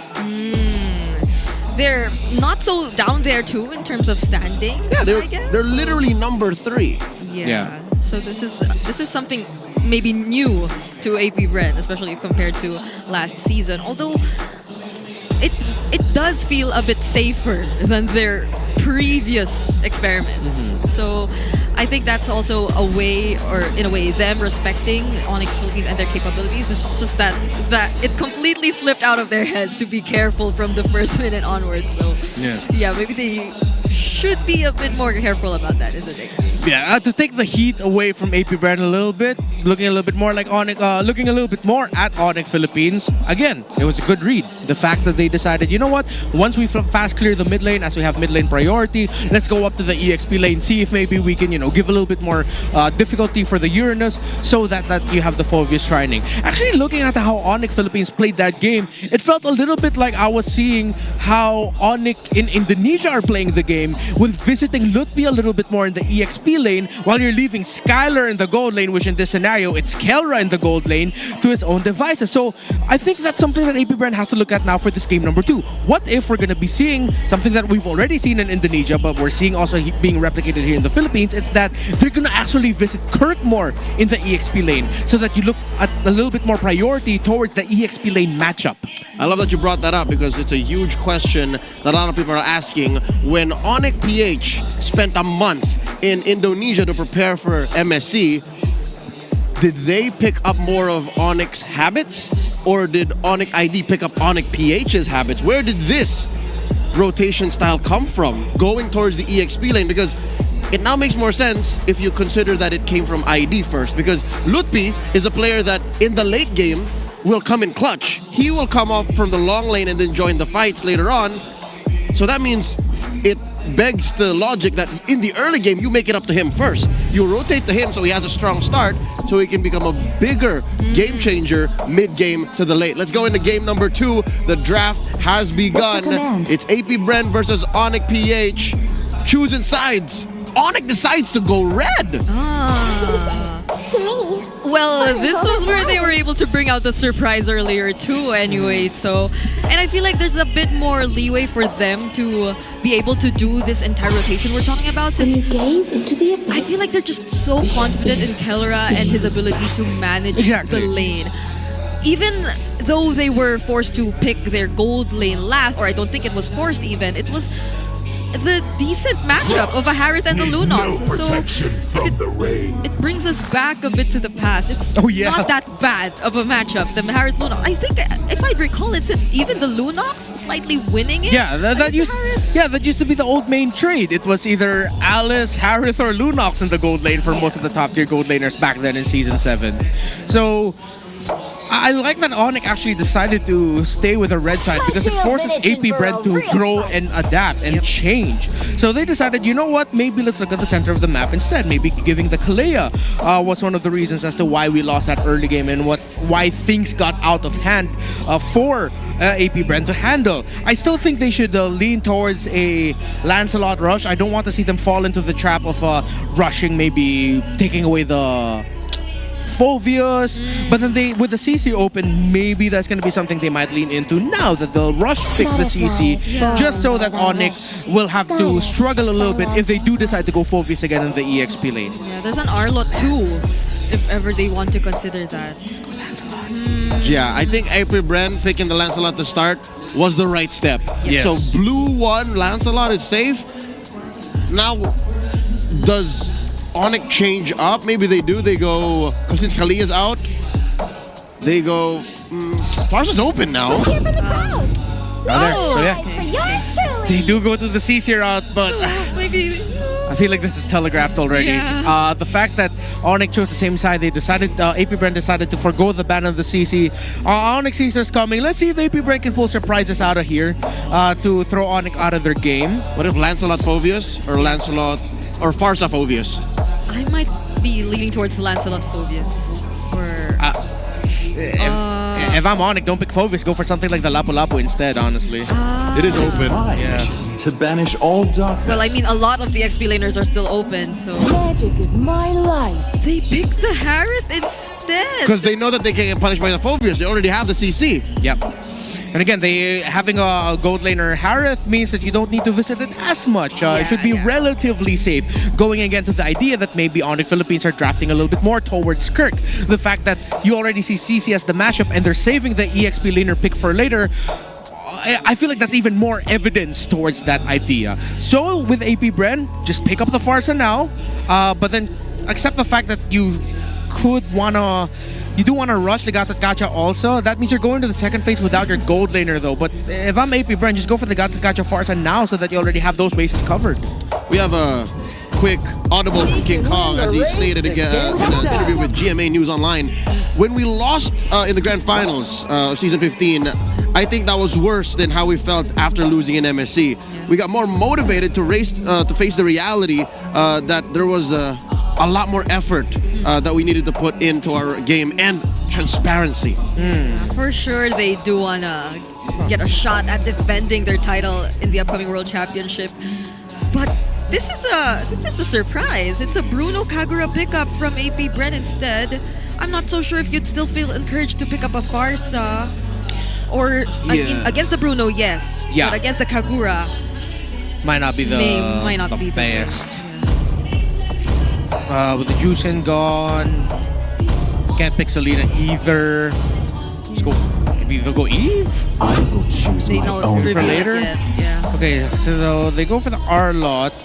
AP Bren does have enough room in their lineup to go for a tanky fighter jungler, but the R-Lot pick might have just turned off that idea, so they might have to go Assassin. It's still surprising to me that Kagura and Bruno were the picks for AP Bren. Yep. However, if you think about it, they needed a gold laner that would match the potential scaling of what the Harith brings to the table. You get that through the Bruno. Hey. And then the Kagura is also a response towards that Harith. Those are my friends, Jimmy and Kring. How come you never introduced them to us, huh? Yeah. They just got in. Are you ashamed of us? They just got in. I love that they're enjoying AP Bren vs ONIC. They actually wanted to meet the world champions. So hopefully your friends do get a chance to meet them later on. Okay, so ONIC also taking away another potential assassin pickup here for James Pass, which I think means AP Bren are going to be forced to go for the tanky fighter jungler. Considering that you are up against an R-Lot and Harith, I'm going to be that guy. Please consider picking up an Akai. But then, if ONIC picks up a Valentina, that's GG. Hey, the Akai, R-Lot. Then that means AP Bren should just ban the Valentina here. Yep. After the Farsa. That's the only good way that they can set that up for James Banks. Because you're not going to be a slow front to back. It's not like there's a room for an X-Borg in any of these two drafts. Yeah, what's good as well is if they ban the Valentina, they can also kind of set up the Lucas. Since there's, it's one of their go-to picks anyways. Try it again. That sounded like a dare, Brigida. Okay. A challenge. If they want to. Brigida's challenging you. Because it's usually the Lucas up against the Fredrin and all that. That's true. It's a Lancelot here that they're going up against. So if they want to pick up the Lucas still, then that's going to be, I don't know. Yeah. And the fact that even if AP Bren go for something like the Joy, that's going to be really greedy considering you're playing up against the Kagura and Bruno. Although with all that burst, there is a chance you might be able to punish an engagement by ONIC early on and then you snowball through that. But that's such a strong dependency on that idea that it might be way too risky. Is it gonna be a super Prince ban still? Hope we'll find a way. Even when It's been a while since I saw that. It has been, but this is Coach Jeff acknowledging the buff on Vexana in the recent patch. She now has vision when she hits her second skill, and then her stats on the Eternal Guard is just so much better. Yeah, it's a vision that was taken away. Yeah. Oh, there you go. It's removed. Yeah, it was removed. But yes, it's the Soul Guard that now is optimized to be a little bit less clunky. So the first attack of the Soul Guard coming in comes out faster now once it finally lands, and they optimize the mana cost and enhance the damage potential. So yeah. I still don't know how to feel about the ban though on the Vexana. Yes, acknowledging the buff and the Bruno Kagrush. But I feel like this just signals that AP Bren is going to go tanky in the jungle, because one of the things you don't want to go up against if you're a tanky jungler is someone that can just instantly just say stop, your crowd control, you get bursted, and then suddenly your tanky fighter jungler is just sad. But the high loss pickup seems like a great response to what can potentially be that approach from AP Bren too. So they'll have ways to answer back through their front lines. But if it really is gonna be a tanky jungler for AP Bren, maybe the Akai is gonna come out. as we mentioned earlier, it could be a Kai Gatot here, then a Valentina last pick later on for ONIC. But we did also pose the potential of the Joy. This has to be a Gatot. You need something tanky, but I don't like this. It's way too risky against the high loss, against the Harith, the Lancelot, everything. It demands such perfect execution by AP Bren that whatever you slot in here for ONIC, most likely a Valentina, it's fine, honestly. This is too difficult to draft that AP Bren pulled off. If they do pull it off, you have to commend them. Now, what do they do to just enhance the threat that is already existing in their first 4 picks so far? What could they pair with the... I don't know if the Kimi will still be an option here. I wouldn't. But I don't... Yeah. It's too dangerous. AP Bren can dive you so many ways. So maybe the likes of... What if they bring out the Lily? Where there is light. Oh! Now there's the Lily you were asking for earlier. Okay. Finally. No need for fancy tricks like literally kidnapping one of your opponents. Nah. They'll just find AP Bren's blind side. Again, this is Redmar, what you were talking about, how it's a very specific approach to this lineup that could make it work. But if ONIC can catch you off guard, again, a simple flank. It's not even like literally a blind side. They don't have to take you from the back. They can just take you from the side. Yep, without demanding the lineup of AP Bren. Again, if they manage to eke out this win, it's because someone popped off and played the hell out of this game. Because looking at the lineup of ONIC with the Joy, with what it's up against, I'm seeing this could be a star-making game for James Banks or a I told you so, we shouldn't have picked a Joy moment for AP Bren. One more look at the lineup by these two squads. Again, it's dire straits for AP Bren in the series because they are one loss away from conceding the series. A sweep over to the Super Fam, who is looking great. Game 2 is upon us. Into the land of Dawn we go. I've yet to see why the Kagura was rushed here by AP Bren. I want this to make sense, and soon. Yeah, now it slightly does with the presence of Aluyi, since you have a bit more ways to gain vision and info in terms of what their diversion plays might be later on. But other than that, I feel like we were more used to seeing big AoE mid laners to respond up against these kinds of diversion plays, or even the final slashes that can come in from Kirk. So that might be the problem. Maybe a bit too reliant on the AOGs? A little bit.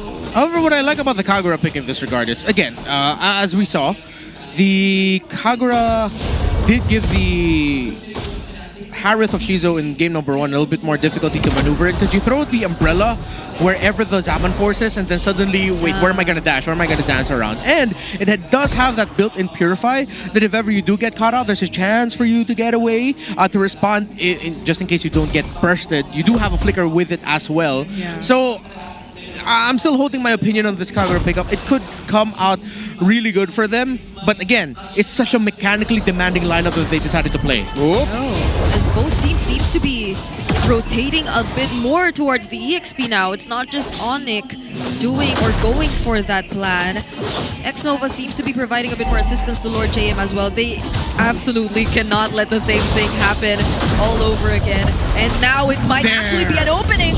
AP Bren gets first blood, might actually get another one. That's a Phantom Execution coming in from King Kong, but the mid duo are already down. Kirk trying to survive, but it instead becomes a double kill for James Banks. I'll tell you now, that seemed like AP Bren baited ONIC into the engage more than ONIC making a mistake.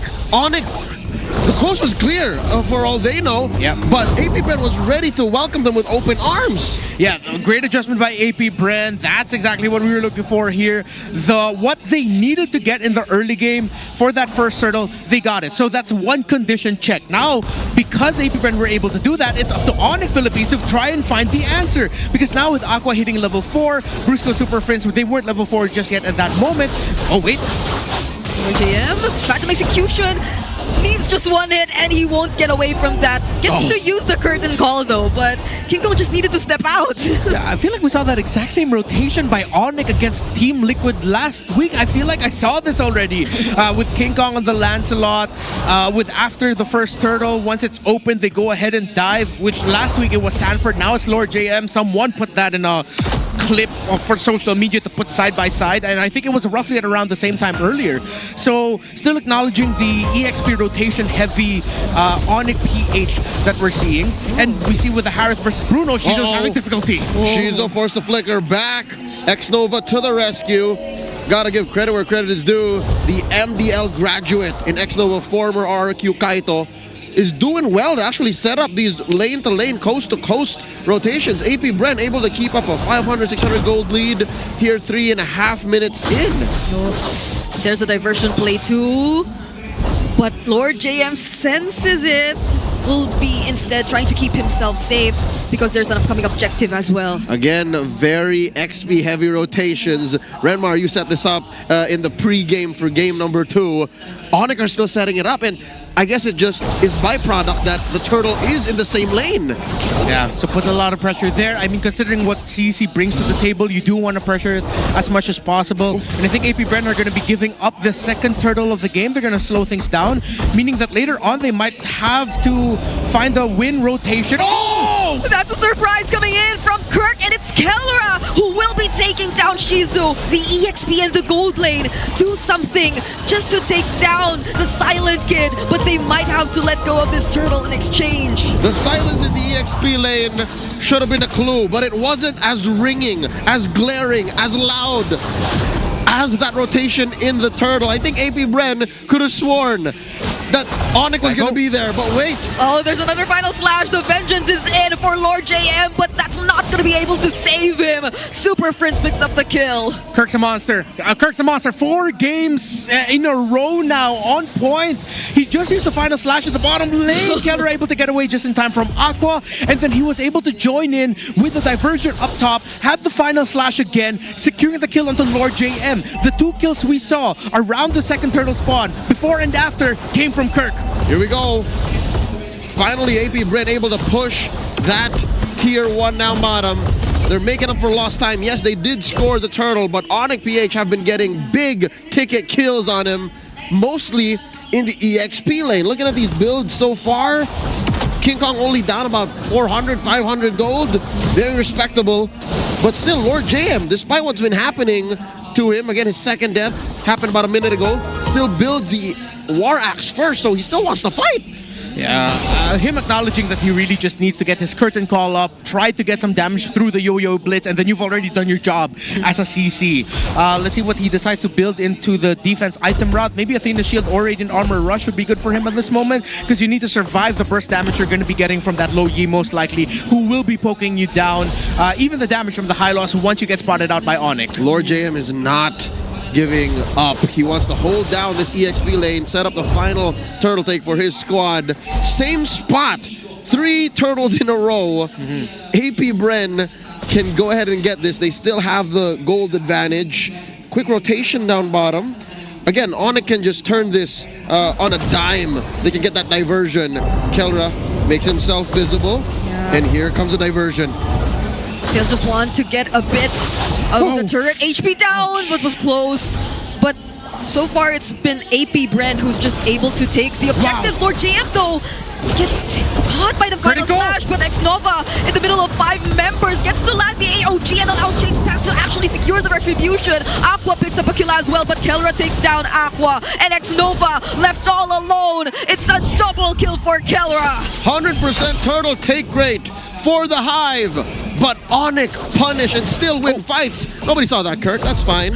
You've been doing a good job. I think it was used to zone to be able to keep up the pressure elsewhere. Zaman Force dropped in by Kellera.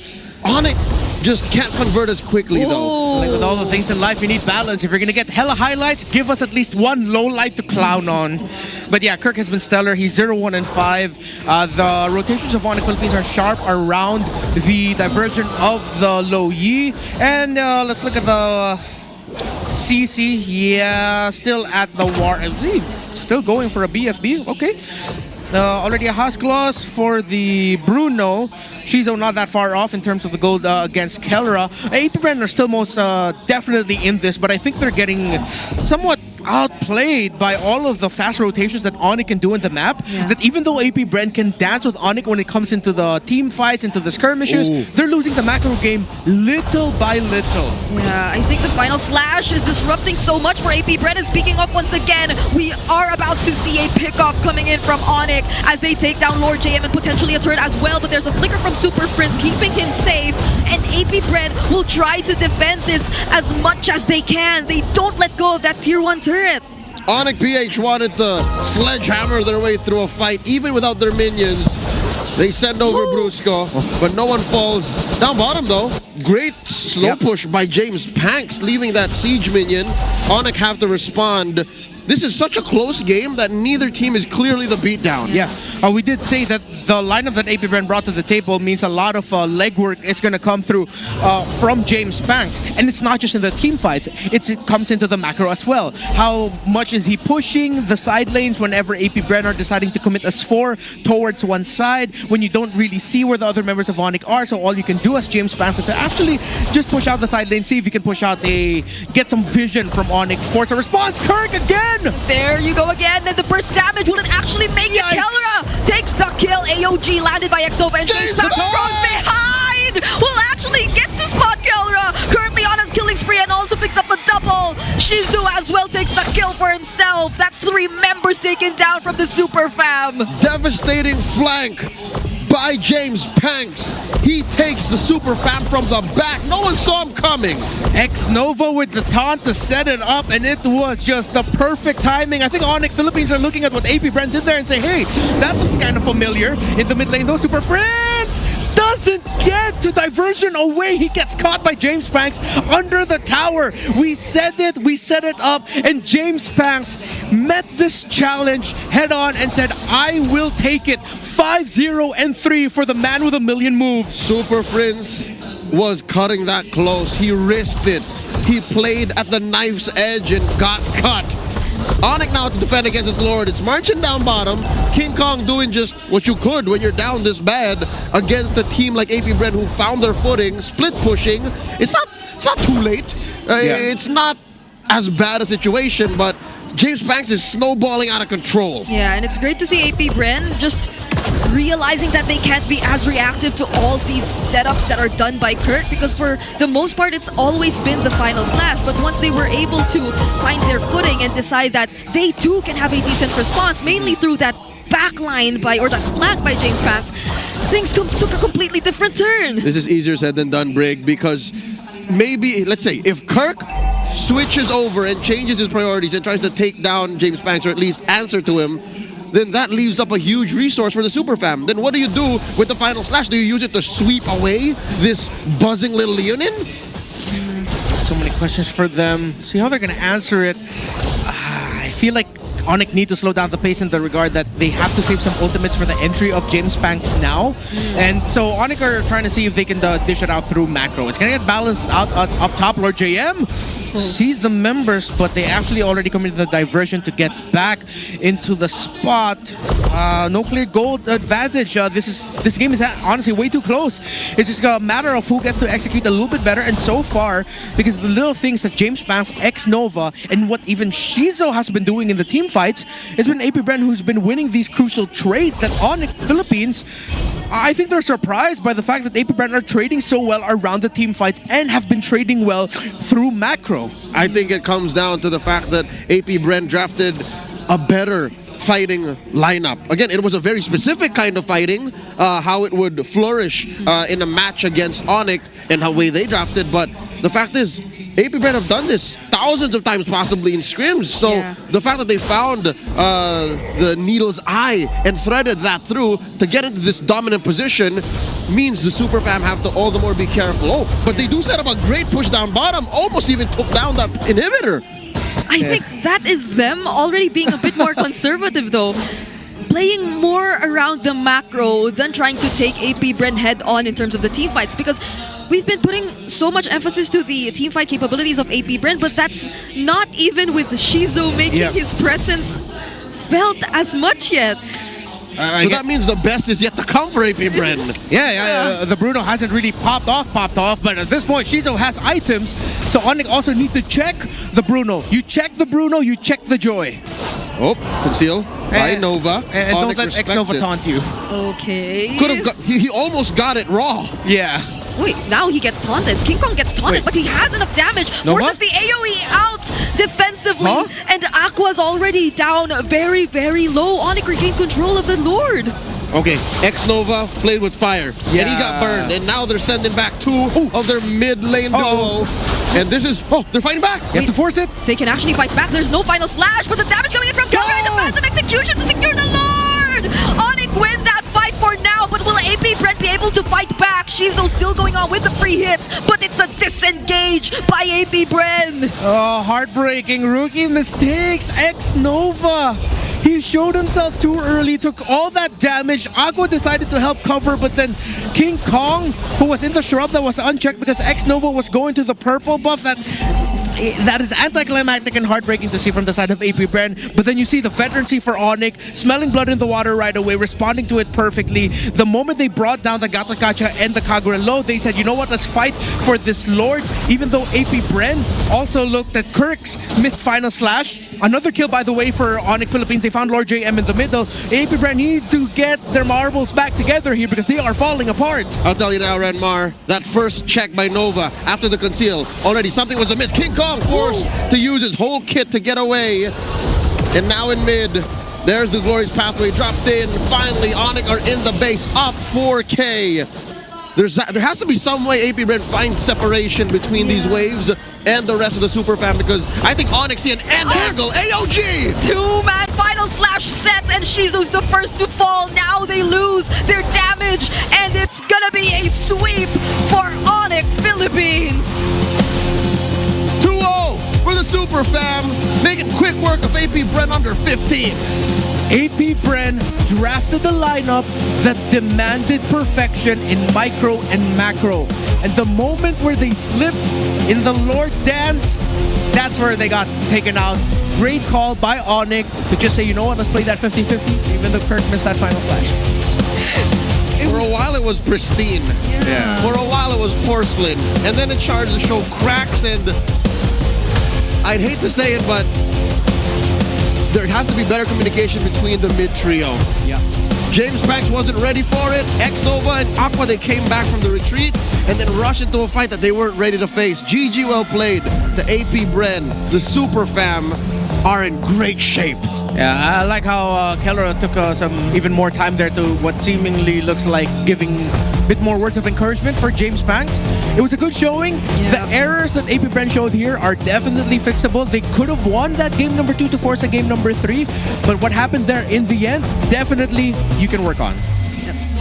That was such a great showing from AP Bren, despite the struggles we saw, especially in game number 1. There are things that are a bit too evident, but not as bad. You know that they're fixable if you're AP Bren, and we're just hoping to see them regroup and improve from this point onwards. There was something to behold there, and I'm glad that there was something to watch for the Sonic Republic. Let's go to stage with Hans and Odin. Starting off week 2 ng season 16 with a strong win, your winners, ONIC Philippines! Gentlemen, again, I think you still haven't given a single game. What a way to kick things off in S16. You're right, Hans. And friends, nabanggit mo last time na gusto mong makilala yung ONIC Philippines bilang disciplined team. Ikaw, gusto namin malaman ano ba yung gusto mong ipakita or ipakilala as Super Friends this season 16? Hindi na maasim. Hindi na maasim. Hindi na maasim sa laro. Pero alam mo, sa sobrang idol kita, naging IGN ko pa yung Super Princess ha. And friends, parang sabi nila, mas gumagwapo ka daw sa paningin namin. Ano masasabi mo sa mga supporters mo? Hindi ako yun, si Kelra yun. Si Kelra yun? Ano daw? Parang may mga nakakapansin kasi na mas gumagwapo rin si Super Friends ngayon eh. Oo nga. Parang iba ang... Parang iba yung aura mo ngayon. Ano masasabi mo sa mga supporters mo? Sa mga sumusuporta sa akin tsaka sa ONIC, thank you.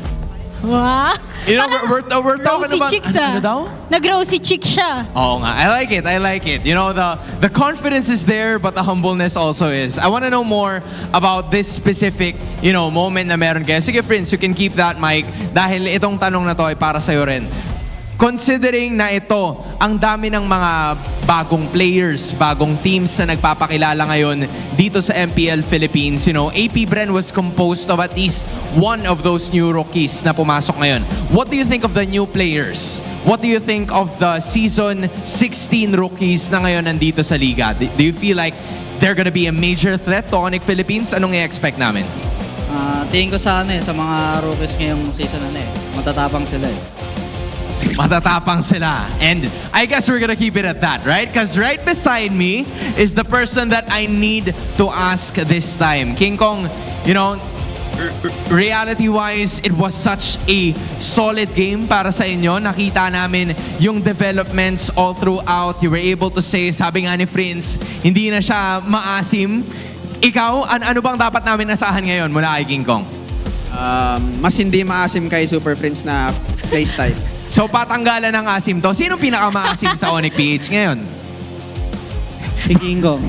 Si King Kong pa rin. Ikaw pa rin. Alright. So I wonder how, Coach, kasi tinanong ka na ano ba to? Is there, kasi we're talking about like different changes here for this specific team. Is there a specific era ng ONIC Philippines na gusto mong balikan with this form na meron ngayon ang team mo? Or are you trying to build on something else? Something that could potentially be bigger than what you've achieved from before? Siyempre, something bigger.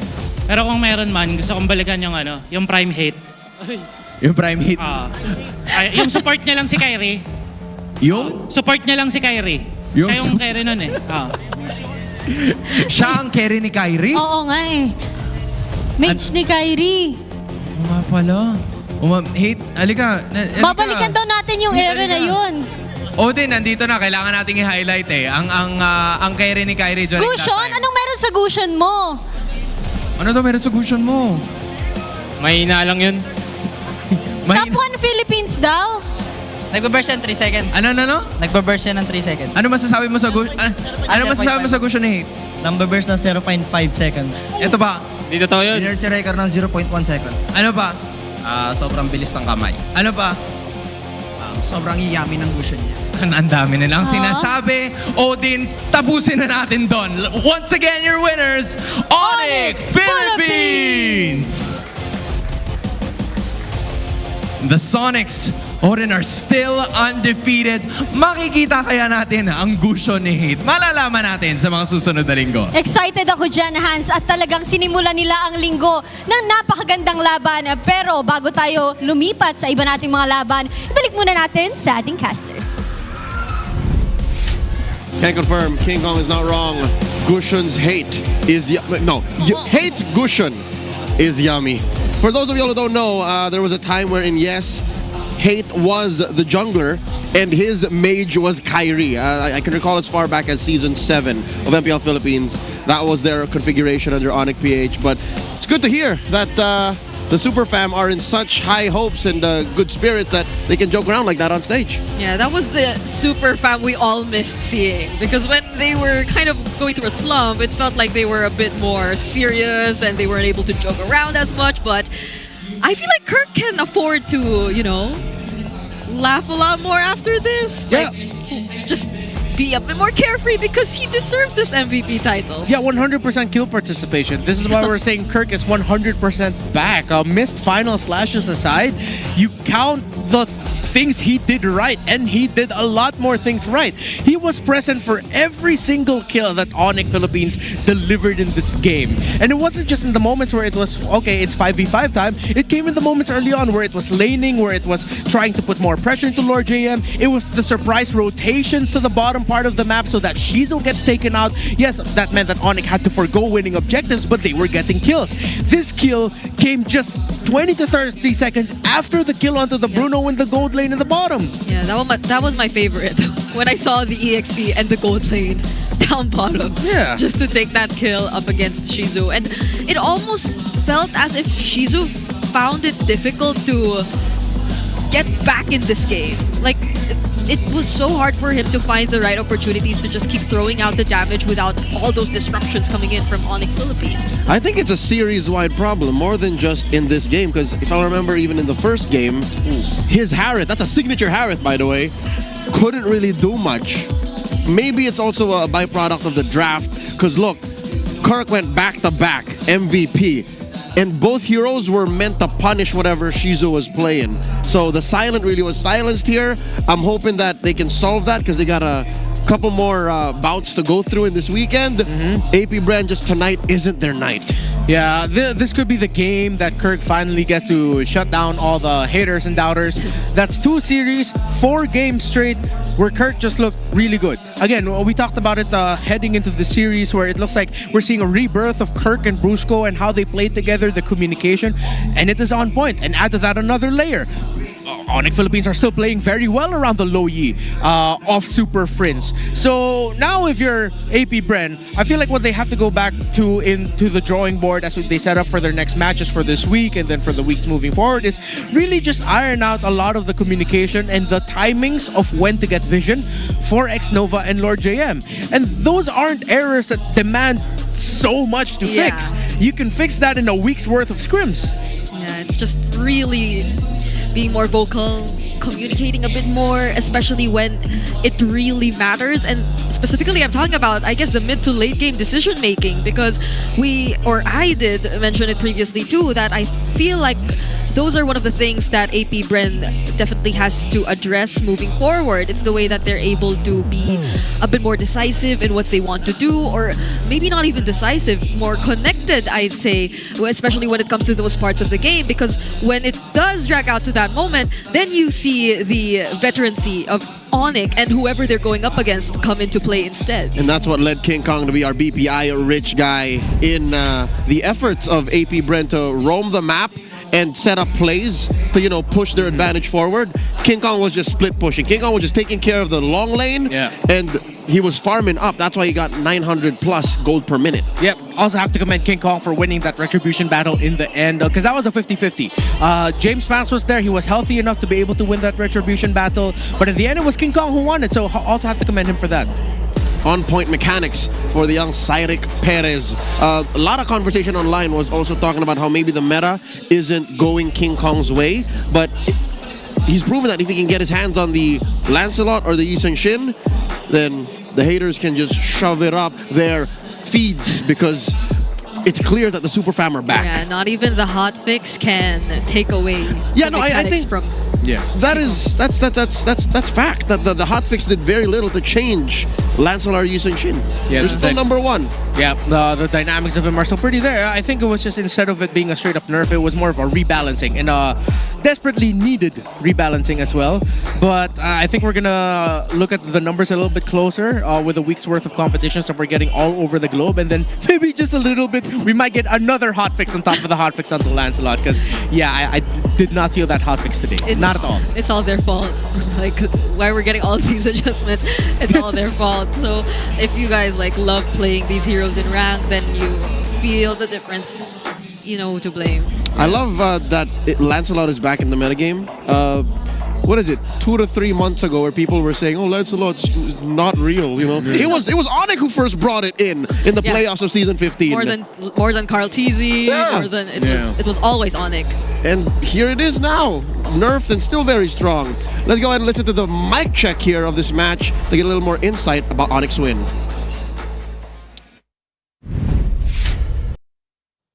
Okay ka lang, Dwayne? Walang Benjan kanina. Okay na, bawi na tayo. Farm lang ni King, Takot sila. Kalma, hindi ko na-stun. Okay lang.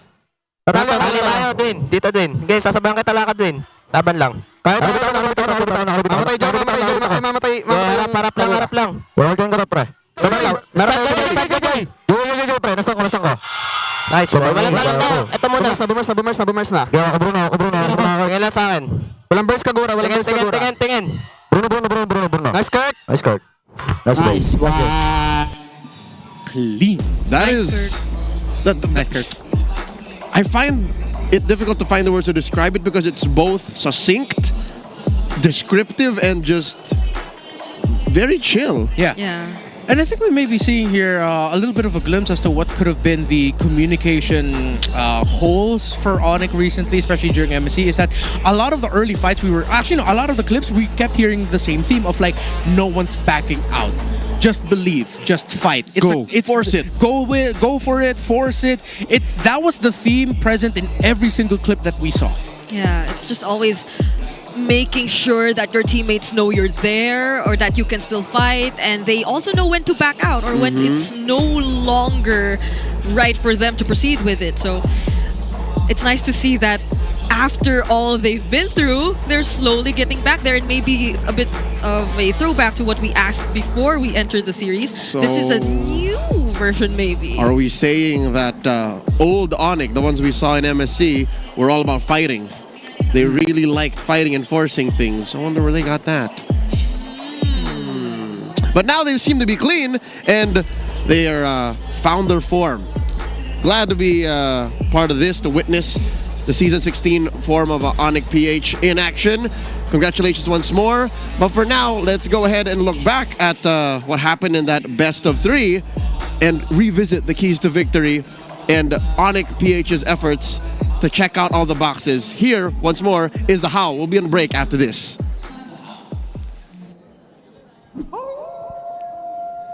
Thank you so much, casters. At isang mabilis mula sa ONIC Philippines. Nakita nating serye na yon. Pero meron tayong dalawang natutunan. Ang pinakauna dyan is, pag nilast week mo yung hero ni Kelra, ito yung Deus Ex Machina ng ONIC.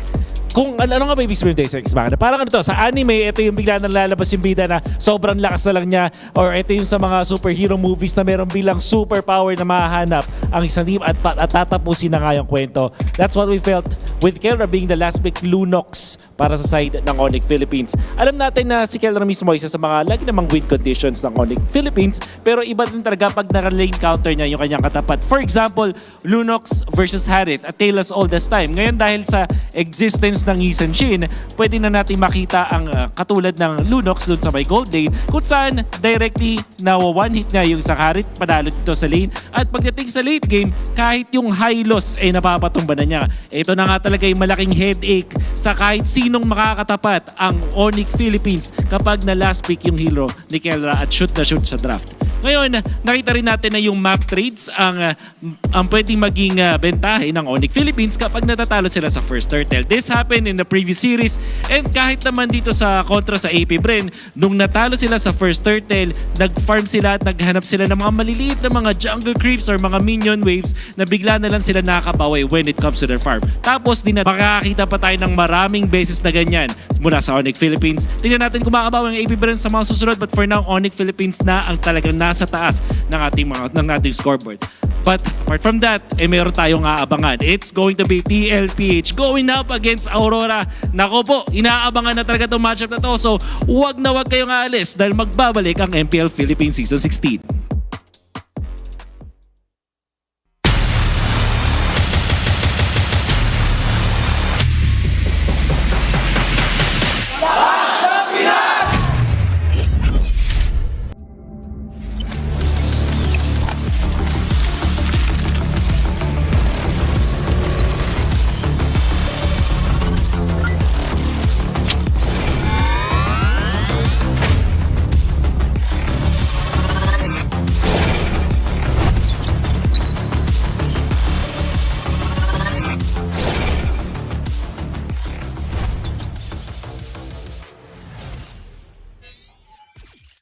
Di abot ang data! Defeat!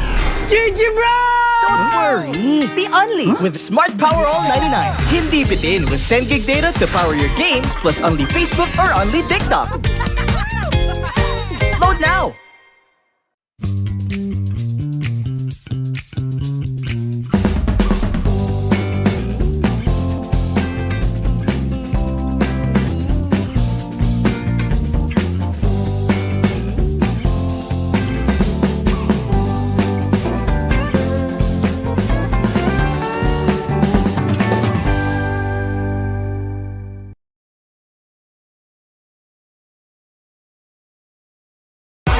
Enemy alert. Your scalp gets 1.5 times greasier, causing dandruff.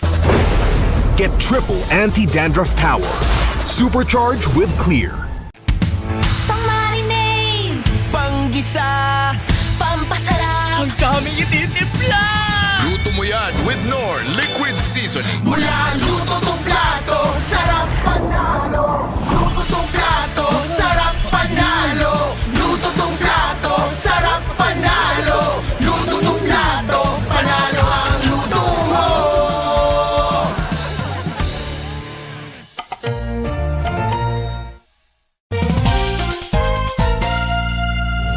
Sunod-sunod na comeback ang nasaksihan natin ngayong week. Ako nga pala si Bentings, ang maghahatid sa inyo ng MPL Hot News. Unahin na natin ang 10K gold lead ng Aurora. Naka-panel strat kasi sila dito, kung saan itong lineup na to ay may expiration kapag hindi mo agad natapos yung game. At dahil nga tumagal na yung game, nakaipon na ng nakaipon ang Team Falcon. At kung makikita nyo nga si Super Marco, halos wala nang aabot sa kanya. Patunay na din to sa kanyang 0 deaths. Bulletproof talaga. Kaya ang nangyari, nakambak pa ng Team Falcon ang 10K gold lead ng Aurora. At ang sumunod naman, itong Team Liquid. Sobrang lamang na ng TNC. Dahil sa tapang ni Carl TC na ituloy lahat ng Lord na nabawasan na ng TNC, nagawa pa nila na baliktarin yung game. At dahilan yun para masarado nila yung series ng 2-0. At yun lang, kung gusto nyo mapanood yung MPL ng live na live, huwag nyo kalimutan bumili ng ticket. At magkita-kita tayo sa Greensun Makati.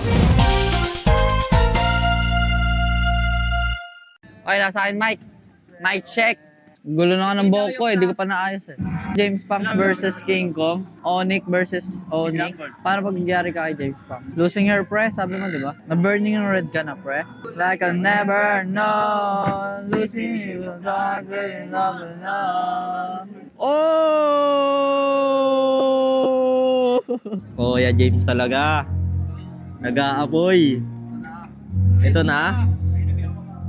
Paisa nga ya, mga kasonics. Paasi naman mga kaya. Yan. Yan. Solid ya.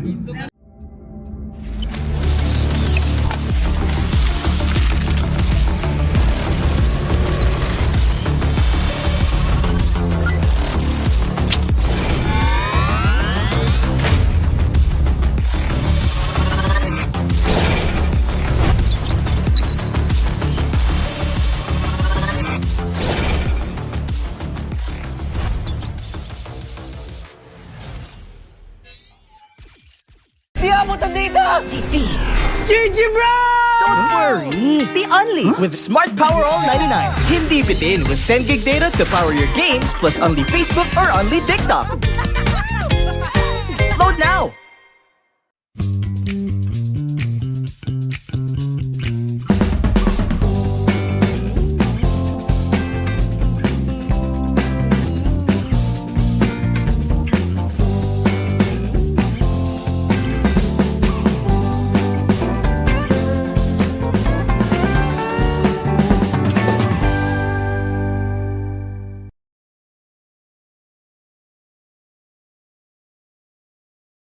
Enemy alert. Your scalp gets 1.5 times greasier, causing dandruff. Get triple anti-dandruff power. Supercharged with Clear. Pang-marinade! Panggisa! Pampasarap! Ang daming ititimpla! Luto mo yan with Knorr Liquid Seasoning. Mula luto tong plato, sarap panalo. Luto tong plato, sarap panalo. Luto tong plato, sarap panalo. Luto tong plato, panalo ang luto mo.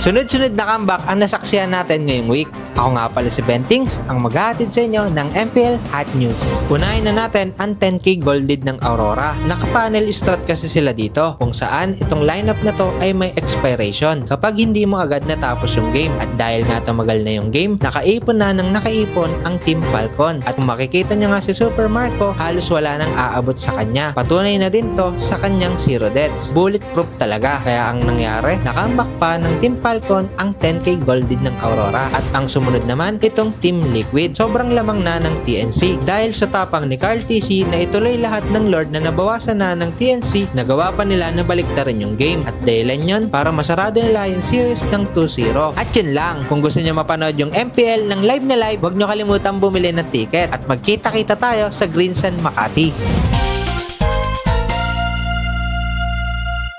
Okay, nasa akin, Mike. Mike, check. Gulo na ng buhok ko di ko pa naayos James Punks versus King Kong. ONIC versus ONIC. Paano pag nangyari ka kay James Punks? Losing your pre, sabi mo, di ba? Na-burning yung red ka na, pre. Like I'll never know. Losing you, talk with love enough. Oh! Oh, yeah, James talaga. Nag-aapoy. Ito na. Paisa nga ya, mga kasonic. Paasi naman mga kasonic. Nag-aapoy.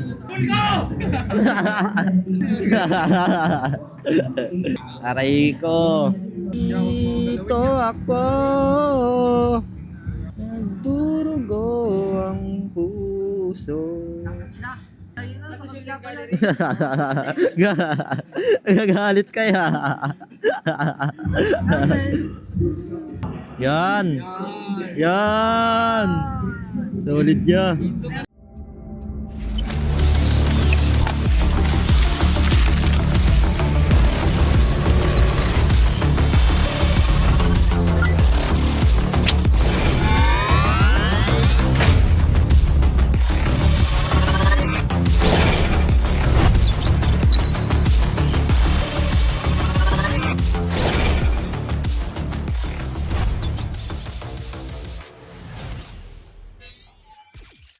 Di abutan dito! Defeat! GG bro! Don't worry! The Only with Smart Power All 99. Hindi bitin with 10 gig data to power your games plus only Facebook or only TikTok. Load now!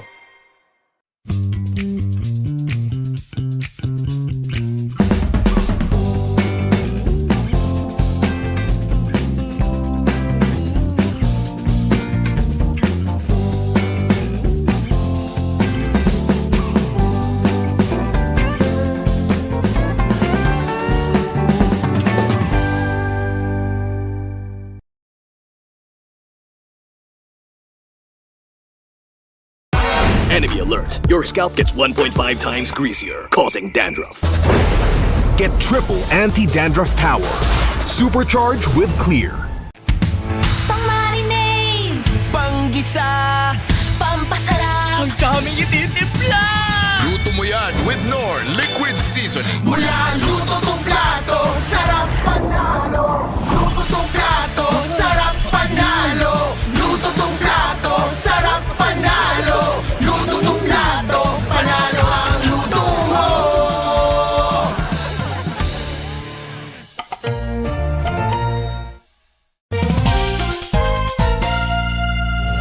Sunod-sunod na comeback ang nasaksihan natin ngayong week. Ako nga pala si Bentings, ang maghahatid sa inyo ng MPL Hot News. Unahin na natin ang 10k gold lead ng Aurora. Naka-panel strat kasi sila dito, kung saan itong lineup na to ay may expiration kapag hindi mo agad natapos yung game. At dahil nga tumagal na yung game, nakaipon na ng nakaipon ang Team Falcon. At kung makikita nyo nga si Super Marco, halos wala nang aabot sa kanya. Patunay na din to sa kanyang zero deaths. Bulletproof talaga. Kaya ang nangyari, nakambak pa ng Team Falcon ang 10k gold lead ng Aurora. At ang sumunod naman, itong Team Liquid. Sobrang lamang na ng TNC dahil sa tapang ni Carl TC na ituloy lahat ng Lord na nabawasan na ng TNC, nagawa pa nila na baliktarin yung game. At dahilan yun para masarado nila yung series ng 2-0. At yun lang, kung gusto nyo mapanood yung MPL ng live na live, huwag nyo kalimutan bumili ng ticket at magkita-kita tayo sa Green Sun Makati. Okay, nasa akin, Mike. Mike, check. Gulo na ng buhok ko di ko pa naayos James Punks versus King Kong. ONIC versus ONIC. Paano pag nangyari ka kay James Punks? Losing your pre, sabi mo, di ba? Na-burning yung red ka na, pre. Like I'll never know. Losing you, talk with love enough. Oh! Oh, yeah, James talaga. Nag-aapoy. Ito na. Paisa nga ya, mga kasonic. Paasi naman mga kasonic. Nag-aapoy.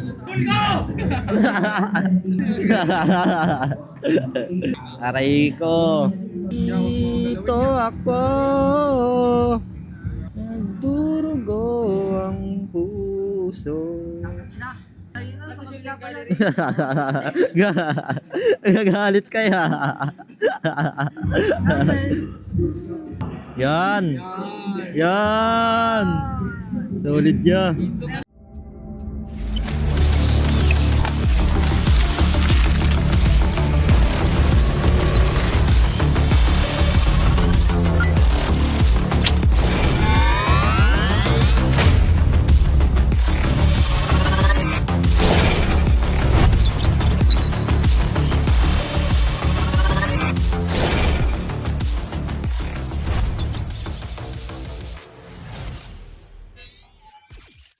Di abutan dito! GG bro! Don't worry! The only with Smart Power All 99. Hindi bitin with 10 gig data to power your games plus only Facebook or only TikTok. Load now!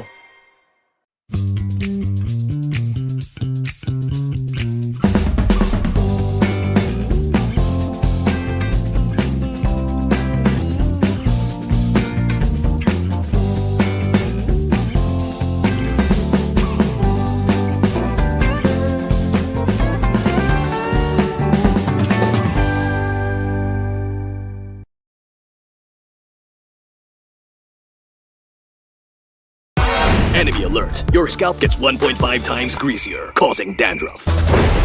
Get triple anti-dandruff power. Supercharge with Clear. Pang-marinade! Panggisa! Pampasarap! Ang daming ititimpla!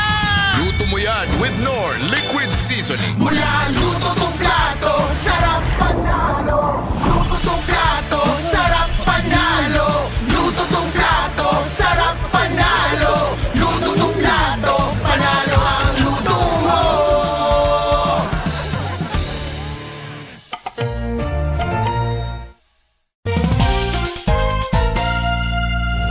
Sunod-sunod na comeback ang nasaksihan natin ngayong week. Ako nga pala si Bentings, ang maghahatid sa inyo ng MPL Hot News. Unahin na natin ang 10K gold lead ng Aurora. Naka-panel strat kasi sila dito, kung saan itong lineup na to ay may expiration kapag hindi mo agad natapos yung game. At dahil nga tumagal na yung game, nakaipon na ng nakaipon ang Team Falcon. At kung makikita nyo nga si Super Marco, halos wala nang aabot sa kanya. Patunay na din to sa kanyang 0 deaths. Bulletproof talaga. Kaya ang nangyari, nakambak pa ng Team Falcon ang 10K gold lead ng Aurora. At ang sumunod naman, itong Team Liquid. Sobrang lamang na ng TNC. Dahil sa tapang ni Carl TC na ituloy lahat ng Lord na nabawasan na ng TNC, nagawa pa nila na baliktarin yung game. At dahilan yun para masarado nila yung series ng 2-0. At yun lang, kung gusto nyo mapanood yung MPL ng live na live, huwag nyo kalimutan bumili ng ticket. At magkita-kita tayo sa Green Sun Makati.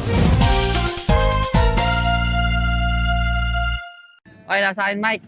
Mike, check. Gulo na ka ng buhok ko eh, di ko pa naayos eh. James Punks versus King Kong. ONIC versus ONIC. Paano pag nangyari ka kay James Punks? Losing your pre, sabi mo di ba? Na-burning yung red ka na pre. Like I'll never know. Losing you, not really loving now. Oh! Oh, yeah, James talaga. Nag-aapoy. Ito na. Paisa nga ya. Mga kasonics. Paasi naman mga kasonic. Nag-aapoy.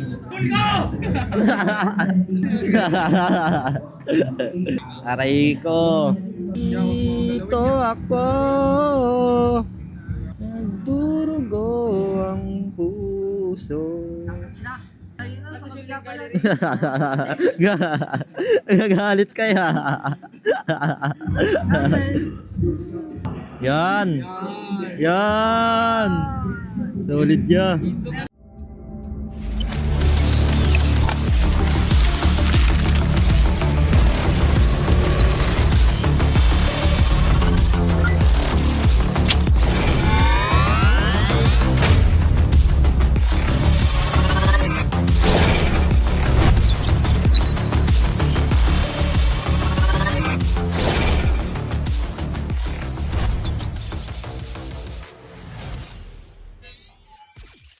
Di abutan dito!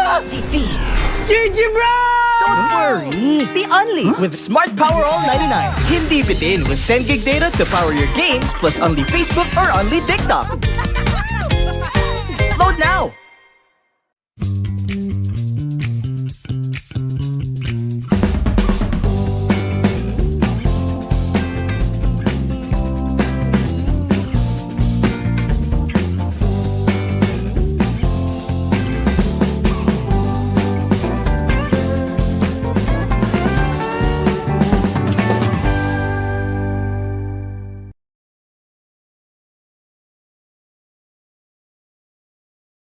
Enemy alert. Your scalp gets 1.5 times greasier, causing dandruff.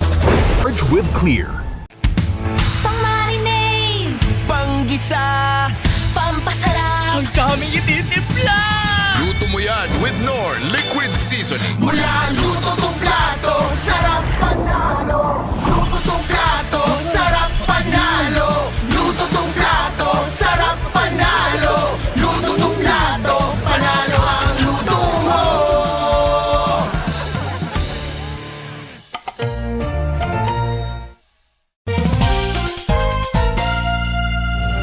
Sunod-sunod na comeback ang nasaksihan natin ngayong week. Ako nga pala si Bentings, ang maghahatid sa inyo ng MPL Hot News. Unahin na natin ang 10k gold lead ng Aurora. Naka-panel strat kasi sila dito, kung saan itong lineup na to ay may expiration kapag hindi mo agad natapos yung game. At dahil nga tumagal na yung game, nakaipon na ng nakaipon ang Team Falcon. At kung makikita nyo nga si Super Marco, halos wala nang aabot sa kanya. Patunay na din to sa kanyang 0 deaths. Bulletproof talaga. Kaya ang nangyari, nakambak pa ng Team Falcon ang 10k gold lead ng Aurora. At ang sumunod naman, itong Team Liquid. Sobrang lamang na ng TNC. Dahil sa tapang ni Carl TC na ituloy lahat ng Lord na nabawasan na ng TNC, nagawa pa nila na baliktarin yung game. At dahilan yun para masarado nila yung series ng 2-0. At yun lang, kung gusto nyo mapanood yung MPL ng live na live, huwag nyo kalimutan bumili ng ticket. At magkita-kita tayo sa Greensan, Makati.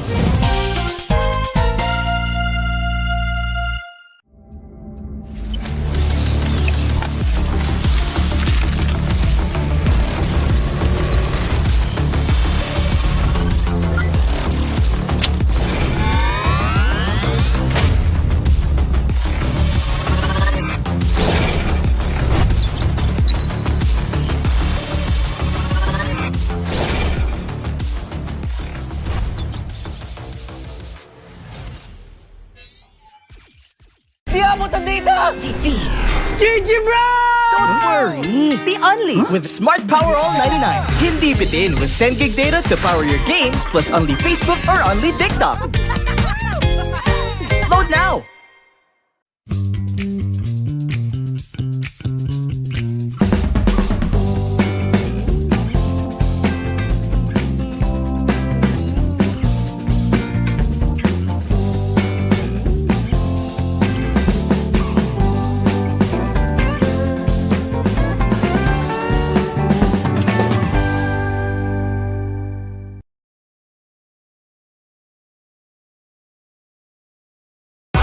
Enemy alert. Your scalp gets 1.5 times greasier, causing dandruff. Get triple anti-dandruff power. Supercharge with Clear. Pang-marinade! Panggisa! Pampasarap! Ang daming ititimpla! Luto mo yan with Knorr Liquid Seasoning. Mula luto tong plato, sarap panalo! Luto tong plato, sarap panalo! Luto tong plato, sarap panalo! Luto tong plato, panalo ang luto mo!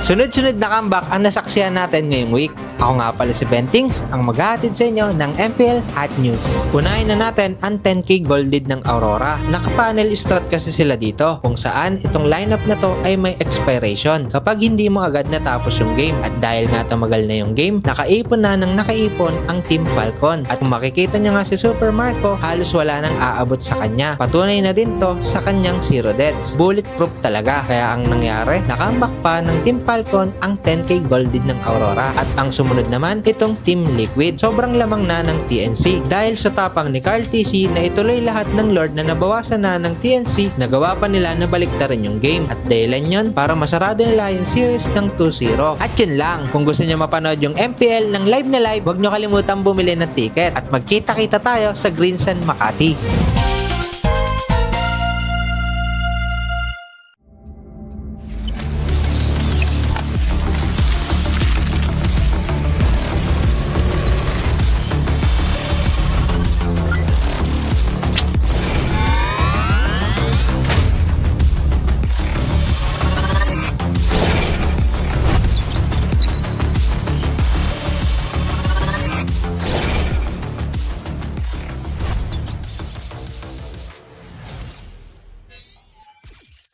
Di abutan dito!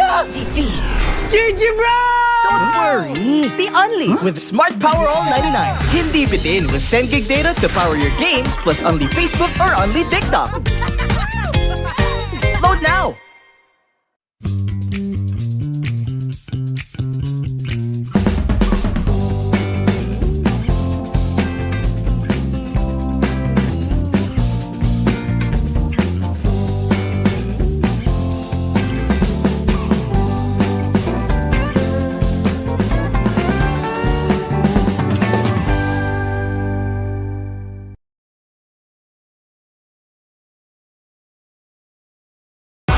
Enemy alert. Your scalp gets 1.5 times greasier, causing dandruff.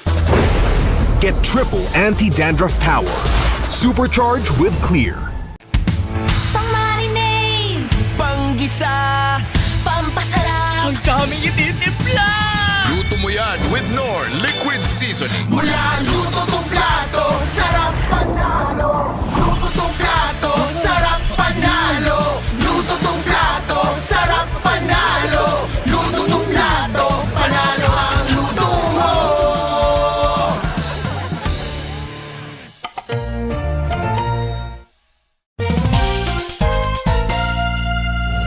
Sunod-sunod na comeback ang nasaksihan natin ngayong week. Ako nga pala si Bentings, ang maghahatid sa inyo ng MPL Hot News. Unahin na natin ang 10k golded ng Aurora. Naka-panel strat kasi sila dito, kung saan itong lineup na to ay may expiration kapag hindi mo agad natapos yung game. At dahil nga tumagal na yung game, nakaipon na ng nakaipon ang Team Falcon. At kung makikita nyo nga si Super Marco, halos wala nang aabot sa kanya. Patunay na din to sa kanyang 0 deaths. Bulletproof talaga. Kaya ang nangyari, nakambak pa ng Team Falcon ang 10k golded ng Aurora. At ang sumunod naman itong Team Liquid. Sobrang lamang na ng TNC dahil sa tapang ni Carl TC na ituloy lahat ng Lord na nabawasan na ng TNC, nagawa pa nila na baliktarin yung game. At dahilan yun para masarado nila yung series ng 2-0. At yun lang, kung gusto nyo mapanood yung MPL ng live na live, huwag nyo kalimutan bumili ng ticket at magkita-kita tayo sa Green Sun Makati.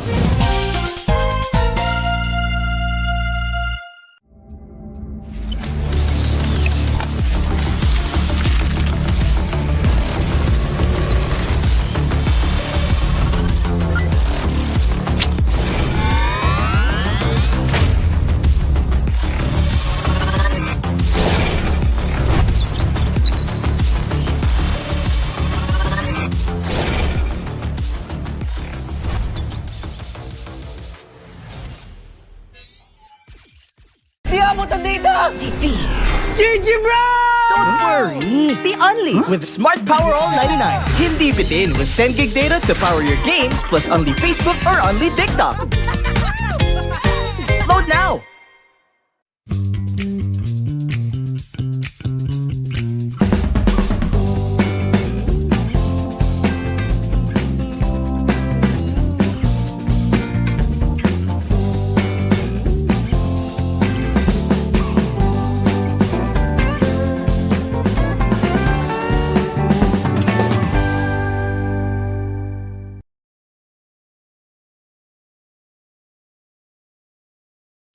Enemy alert. Your scalp gets 1.5 times greasier, causing Mula luto tong plato, sarap panalo! Luto tong plato, sarap panalo! Luto tong plato, sarap panalo! Luto tong plato, panalo ang luto mo!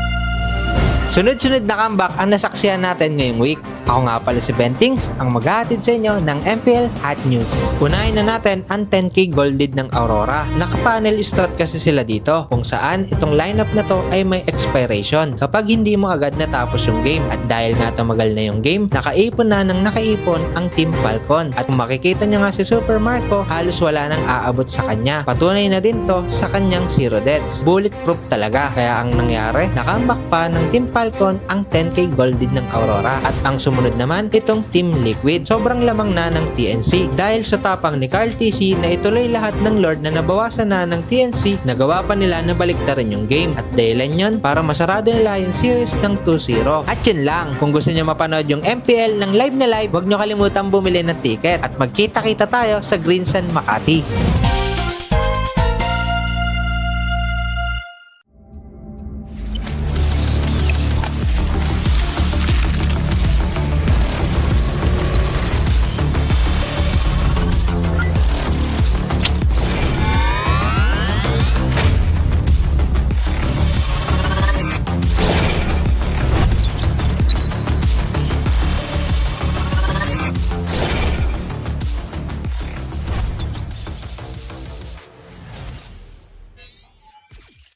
Di abutan dito!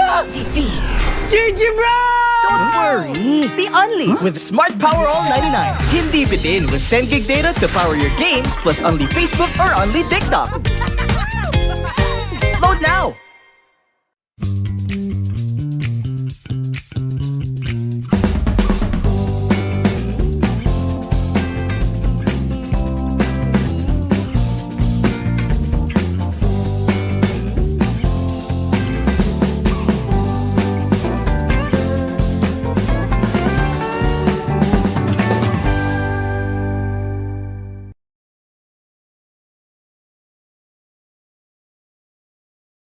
Enemy alert. Your scalp gets 1.5 times greasier, causing dandruff. Get triple anti-dandruff power. Supercharged with Clear. Pang-marinade! Panggisa! Pampasarap! Ang daming ititimpla! Luto mo yan with Knorr Liquid Seasoning. Mula luto tong plato, sarap panalo! Luto tong plato, sarap panalo! Luto tong plato, sarap panalo! Luto tong plato, panalo ang luto mo!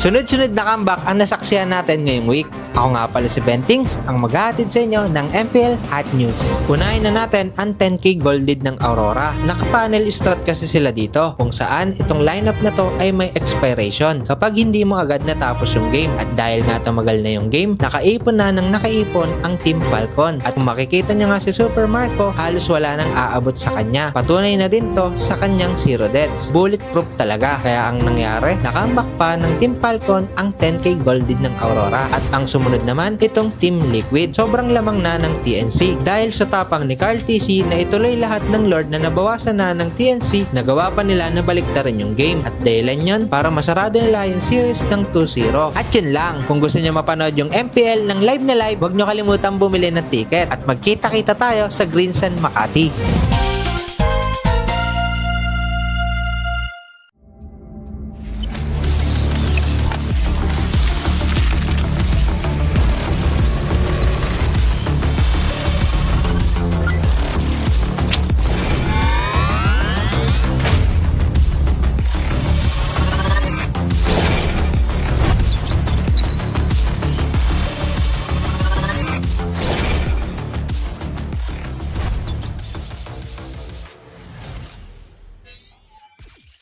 Di abutan dito!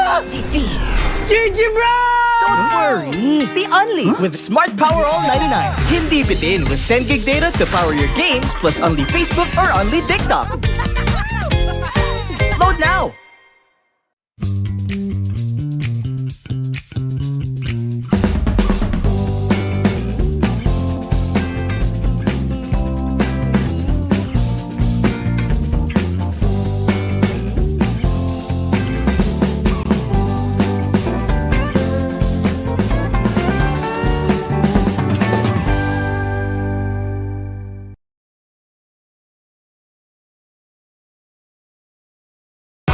Enemy alert. Your scalp gets 1.5 times greasier, causing dandruff. Get triple anti-dandruff power. Supercharged with Clear. Pang-marinade, panggisa, pampasarap, ang daming ititimpla.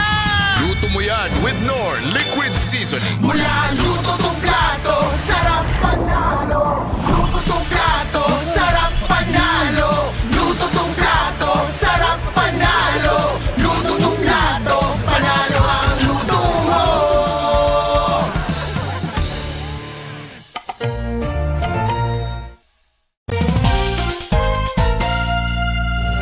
Sunod-sunod na comeback ang nasaksihan natin ngayong week.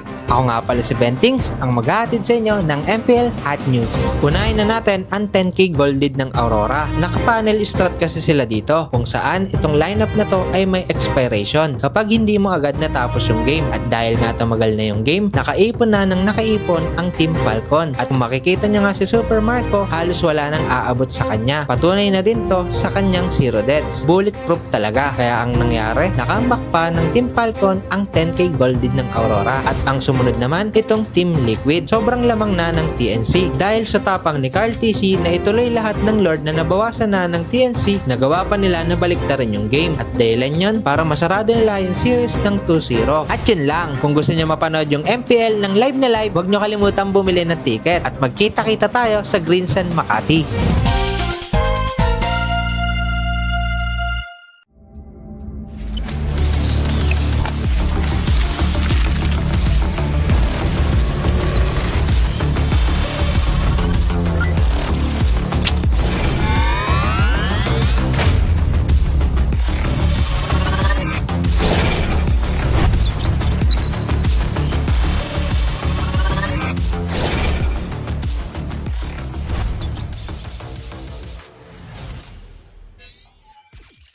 Di abot ang data!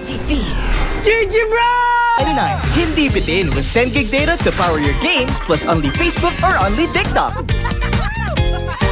Load now!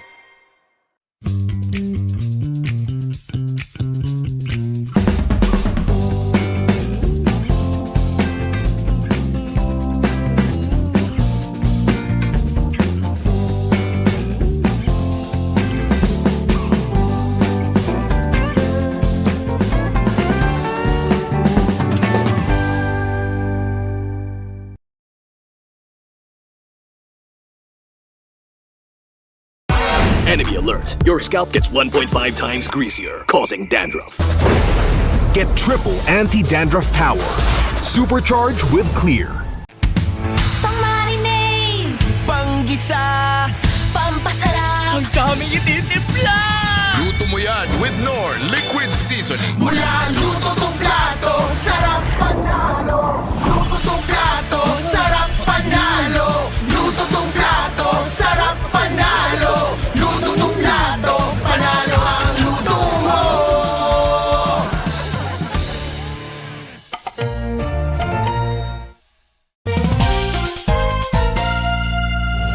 Sunod-sunod na comeback ang nasaksihan natin ngayong week. Ako nga pala si Bentings, ang maghahatid sa inyo ng MPL Hot News. Unahin na natin ang 10K gold lead ng Aurora. Naka-panel strat kasi sila dito, kung saan itong lineup na to ay may expiration kapag hindi mo agad natapos yung game. At dahil nga tumagal na yung game, nakaipon na ng nakaipon ang Team Falcon. At kung makikita nyo nga si Super Marco, halos wala nang aabot sa kanya. Nangyari, nakambak pa ng Team Falcon ang 10K gold lead ng Aurora. At ang sumunod naman, itong Team Liquid. Sobrang lamang na ng TNC. Dahil sa tapang ni Carl TC na ituloy lahat ng Lord na nabawasan na ng TNC, nagawa pa nila na baliktarin yung game. At dahilan yun para masarado nila yung series ng 2-0. At yun lang, kung gusto nyo mapanood yung MPL ng live na live, huwag nyo kalimutan bumili ng ticket. At magkita-kita tayo sa Greensun, Makati.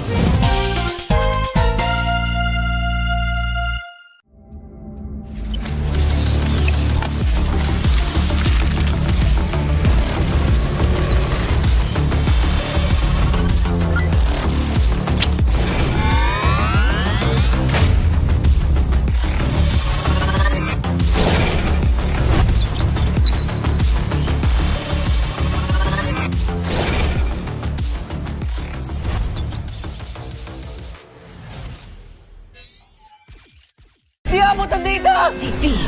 GG bro! Don't worry! The Only with Smart Power All 99. Hindi bitin with 10 gig data to power your games plus only Facebook or only TikTok. Load now!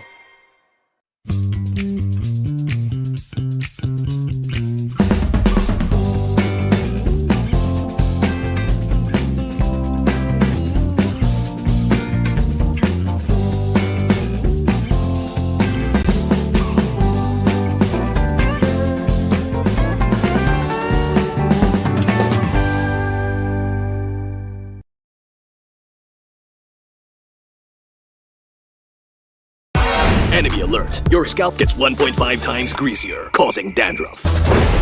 Get triple anti-dandruff power. Supercharged with Clear. Pang-marinade! Pang-gisa! Pampasarap! Ang daming ititimpla! Luto mo yan with Knorr Liquid Seasoning. Mula luto tong plato, sarap panalo! Luto tong plato, sarap panalo! Luto tong plato, sarap panalo! Luto tong plato, panalo ang luto mo!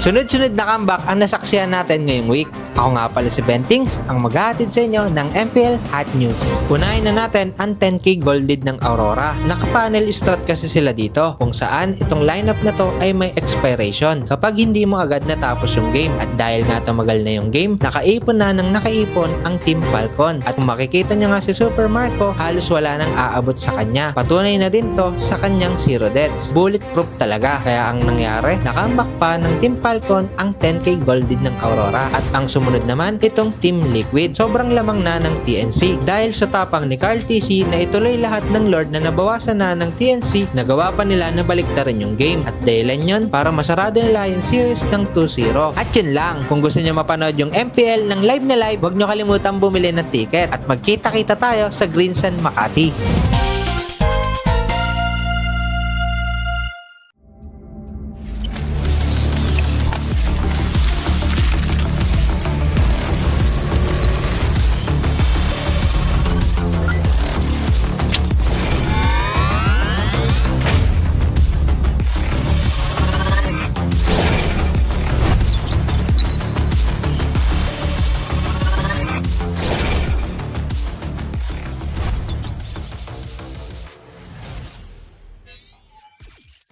Di abot ang data! GG bro! Don't worry! The Only with Smart Power All 99. Hindi bitin with 10 gig data to power your games plus only Facebook or only TikTok. Load now!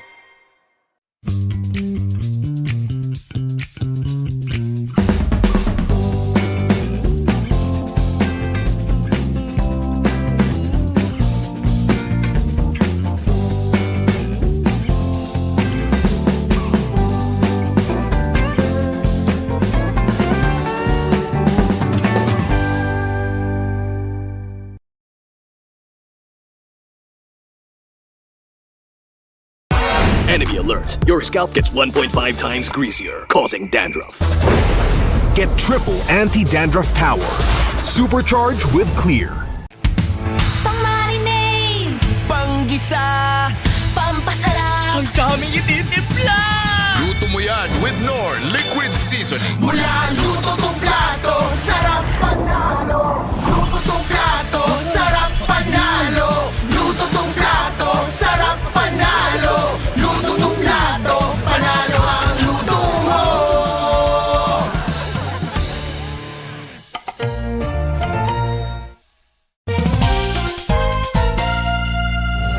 Sunod-sunod na comeback ang nasaksihan natin ngayong week. Ako nga pala si Bentings, ang maghahatid sa inyo ng MPL Hot News. Unahin na natin ang 10k gold lead ng Aurora. Naka-panel strat kasi sila dito, kung saan itong lineup na to ay may expiration kapag hindi mo agad natapos yung game. At dahil nga tumagal na yung game, nakaipon na ng nakaipon ang Team Falcon. At kung makikita nyo nga si Super Marco, halos wala nang aabot sa kanya. Patunay na din to sa kanyang 0 deaths. Bulletproof talaga. Kaya ang nangyari, nakambak pa ng Team Falcon ang 10k gold lead ng Aurora. At ang sumunod sumunod naman itong Team Liquid. Sobrang lamang na ng TNC dahil sa tapang ni Carl TC na ituloy lahat ng Lord na nabawasan na ng TNC, nagawa pa nila na baliktarin yung game. At dahilan yun para masarado nila yung series ng 2-0. At yun lang, kung gusto nyo mapanood yung MPL ng live na live, huwag nyo kalimutan bumili ng ticket at magkita-kita tayo sa Greensan, Makati.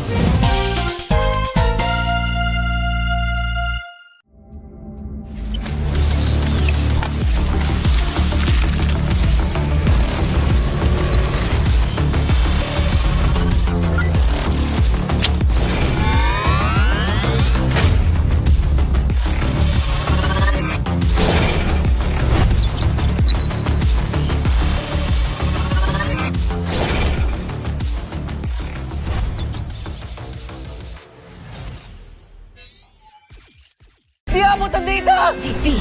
GG bro! Don't worry! Be only with Smart Power All 99. Hindi bitin with 10 gig data to power your games plus only Facebook or only TikTok. Load now!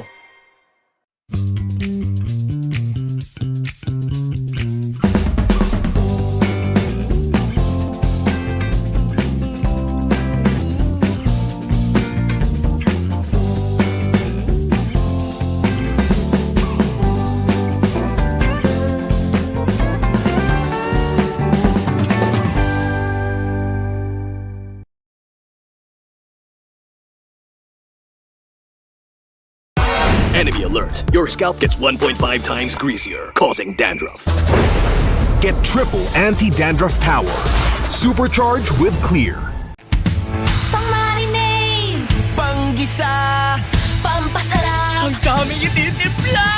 Luto mo yan with Knorr Liquid Seasoning. Mula luto tong plato, sarap panalo! Luto tong plato, sarap panalo! Luto tong plato, sarap panalo! Luto tong plato, panalo ang luto mo!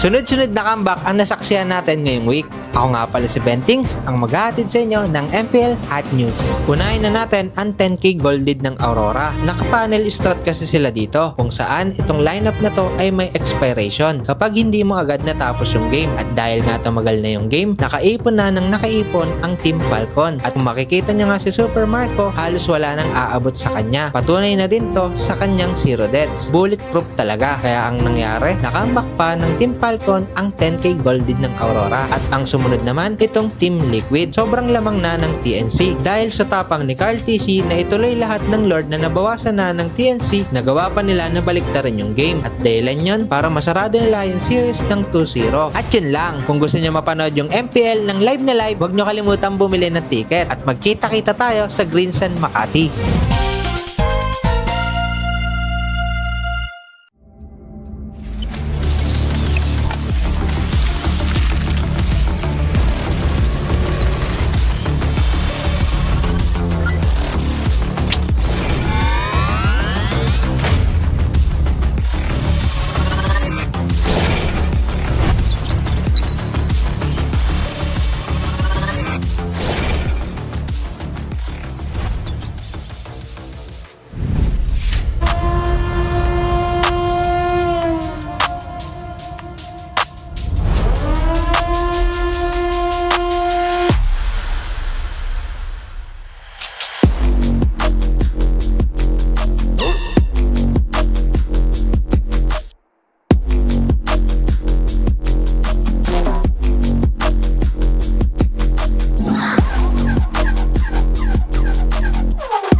Lakas ng Pinas, malakas Pilipinas, malakas kahit anong lane we become the monsters.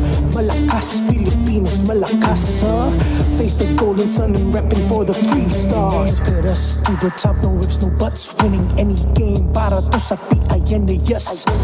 Di mo matitinag aming boses sa new level. Nasa kalye man o mobile, you know I become a legend. Listen, open fire, we unite with winners, but with pressure like diamonds are made of. Switching the lane na parang gera, HP racing made a setup. Pagkakatang buhat ni Hilda, full dome SS parang Laila. Susundan ko ang iyong wakas, kasama pataas, tagumpay natin to dahil tayo'y malakas para sa Pinas. Nasa amin ang alas, hindi to atas, kinikilala sa taas kasi kami ang malakas para sa Pinas. Nasa amin ang alas, hindi to atas, kinikilala sa taas, ganito kami sa Pinas.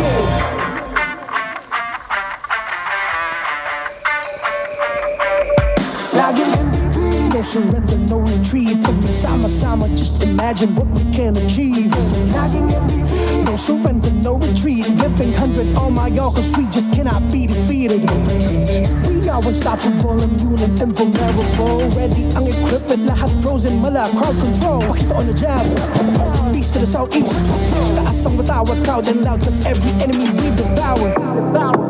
Susundan ko ang iyong wakas, kasama pataas, tagumpay natin to dahil tayo'y malakas para sa Pinas. Nasa amin ang alas, hindi to atas, kinikilala sa taas kasi kami ang malakas para sa Pinas. Nasa amin ang alas, hindi to atas, kinikilala sa taas, ganito kami sa Pinas. Malakas, Pilipinas, malakas kahit anong the monsters. Malakas, Pilipinas, malakas face the golden sun and repping for the 3 stars.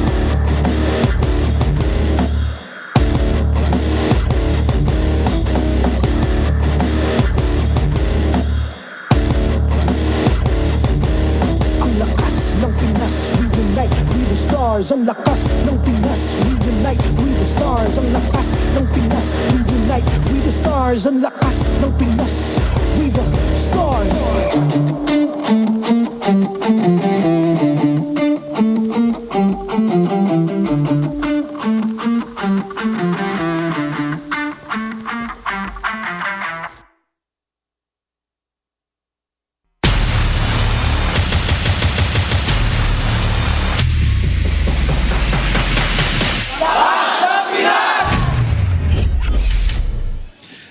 Athletes and Filipino MLBB greatness have one thing in common. Both are timeless. You're tuned in to MPL Philippines Season 16. Welcome to week due, day number 1. The closer features Team Liquid Philippines and Aurora Gaming. At your service, my name is Leo, joined by Brigida and Renmar Santa Cruz. It's a best of 3 match to close off tonight's bout. This is something that the RORAs, or the Northern Lights, are definitely looking forward to after only being able to see their team fight for 1 series last week, and they're hoping that something good will come out of it because it was a very unfortunate loss that they had to go through in week number 1. Yep. I'm kind of worried we might be seeing another sweep here today, but I hope Aurora, especially Light, got to adjust with the rest of the team in terms of getting a little bit more aggression. While for Team Liquid, they did get to bounce back after their loss against ONIC with a 2-0 sweep win against TNC Pro Team. Hopefully we get to see the run in form continue. We don't hold our punches here. We only speak the truth, and Aurora are walking into quite a difficult situation, facing off against defending champions. Real quick, an update in case you missed the first match of tonight. ONIC, the super fam, are back to their winning ways, sweeping APBR. Both games happened in quite a fast fashion. Yeah, one 12-minute game and another, I think, 50? But Some nothing 15 more than minute that. around that, yeah. So it was really, really fast for the first series. I wonder what will happen for the second series, though. There was plenty for both Sonics and members of the Hive to watch. In case you wanted to be one of them, you could be featured as the next MPLPH Superfan of the Month. All you need to do is join the MPL Philippines official group, engage with the community, and just keep those interactions positive. Share any MPL-related news and updates in the group for your chance to be named as the MPLPH Superfan of the Month. That's so special. It sounds so special because it's of the month. Yeah, it's like your employee of the month, but you don't really need to work for it, and there is no salary involved, but you will get recognized, which sometimes I feel like we severely lack in having in our lives. I do plenty of posts in said official group. Where's my chance to be super fan? We already work here, so I don't think we can be. Maybe we can't be super qualified fan. or something. That's one way to put it. Yeah. Sadly. All right, real quick, an update on this next match. As y'all mentioned, Liquid has their win on the board. Aurora played only one game last week, so there's a lot of catching up to do here tonight. And is it safe to say that it's on Light to catch up to his team? It's on Light to reintegrate with MPLPH, because guess who we're talking about? We're talking about Season 9 champion Light from RSG. We're talking about MSC 2022 Light from RSG. We're talking about homecoming hero Light, who recently played for MPLID. Is it really on him? I think there is, to some extent, a responsibility that has to be filled when it comes to us talking about Light, because I feel like for the way, or based on how we saw him play in their first series, you know he's there. Like, signature Light is there, but we don't see it blend in as well yet. He made his debut in the start of the Age of the Crown, and it takes so much to shine in that era, even as Unravel when he first made his way in the MPL under Work Osterforce. Remember your thoughts on the whole situation for Aurora? Yeah, definitely it has to be on Light's shoulders here, because there were, looking back at the matches, or the match that they had against Falcons Philippines, there were times where he definitely could have been a little bit more aggressive. I had a talk with Wolf and Midnight about this, where it feels like a little bit of the old Panda mental system is too ingrained in Light, wherein we know when we were starting off here in the Green Sun Makati, there were times where they were vocal about how Light should have been a little bit more aggressive at times. He was too aggressive at times. Yeah. And I feel like those things are something that it's hard to shake off when you go under the rule and coaching style of Coach Panda. Now, the eras have changed in this more global era of the game, where aggression and actually the lack of hesitation is extremely rewarded. The moment if you just go for it, you can actually find a chance to turn things around. It's much more needed. Instead of looking for that picture-perfect start, you really just have to go for it if you are the roamer of a team who has aggressive junglers. Demon Kite's there, dude. Trust that Demon Kite and Edward and Yue and Dominic Kite will be able to back you off if you're aggro. Yeah, and that's where you expect the connection to come from the most. It's between Light and Demon Kite, because they've been former teammates. They supposedly know each other well enough, but I do agree that there tends to be a lot of miscalculations, because, for instance, Signature Light, the way he just comes all the way from the back and just surprises everyone with a setup, it's there, but I don't think that's what's working for Aurora now. It sounds like it doesn't get the benefit or the payoff that the setup requires. Yeah. And maybe that's why in the spotlight of today's bout, it's Edward and Demon Kite instead of Light and Demon Kite. Ladies and gentlemen, these are timeless champions. These players have won across different eras of MPL Philippines history, and still they stand here today as one of the best in the league, if not the world. Yeah, I mean, JP, Carl TZ, Edward, Oheb, Light, Demon Kite. There's so many of them who just shined in multiple eras of the league. Of course, JP, one of the first ever back-to-back MPLPH champions. Carl TZ, from becoming a Season 6 champion to his run to becoming a world champion. Blacklist International, they missed out on that golden road, but they did get 7, 8, and the world championship. RSG in their run with a longer-haired Light and a much skinnier Demon Kite. Leaner Demon Kite. I'm thrown off, honestly, with how different Demon Kite looks. And even different dude. Oheb. Even Oheb, yeah. Even Oheb looks very different. Sanji and Sanford still look like children. They've been at this for quite some time. Yeah, the latest addition to all of these names would probably be Sanji from Echo, but these players you see in front of your screens, they've just all been transferring teams and still remaining champions. Even for JP, I think we've thrown out a couple of fun facts about him whenever he heads into a grand finals, whenever he goes up against a team that's under the banner of ONIC, whenever he's in a grand final. So it's still there. You know that they're these champions. And at the center of it all, the face of the goddamn game, Carl TZ, the GOAT, stands before us. He started playing in Season 2. He won his first championship in Season 6. Believe it or not, it took him that long to get here. And look, it's like a day didn't pass. He still loves the game as much as he did the first time he picked up a phone. The way he looks. He just needs to wear some jeans, and he's really starting to look more like Magnus Carlsen as the days go on. Fellow Team Liquid member, Magnus Carlsen. But yeah, he shined in multiple eras of the league. Brawl era from Season 1 to 3, the Age of Dreamers starting from 4 to 6, the Age of the Crown when Blacklist International RSG rose, the Triangle of Power between Bren, Blacklist, and Echo/Liquid, and then now where we are at the global era, where the game has taken completely different new heights with how much it shines in the EWC. And all of these people are watching not just for Carl TZ. They're also watching how their team will try to take down the Titan, take down the GOAT, because we have watch parties happening, organized by the RORAs, happening right now at Street Kohi in Maginhawa. All right, it's also happening tomorrow as they face off against, wow, look, another World Championship franchise in ONIC PH. And that's fun because ONIC, I think, has a watch party of their own as well. So you could check it out. But tomorrow we have a lot of watch parties going on, even outside the MPL arena. So if you're not able to secure your tickets, then this is so fun to see how our teams are bringing it closer to everyone out there. Yeah, Street Coffee, by the way, is a great coffee shop in that area. So check it out. I think I'm going to need a good cup of coffee if I was going to support my team go up against the GOAT. Yep.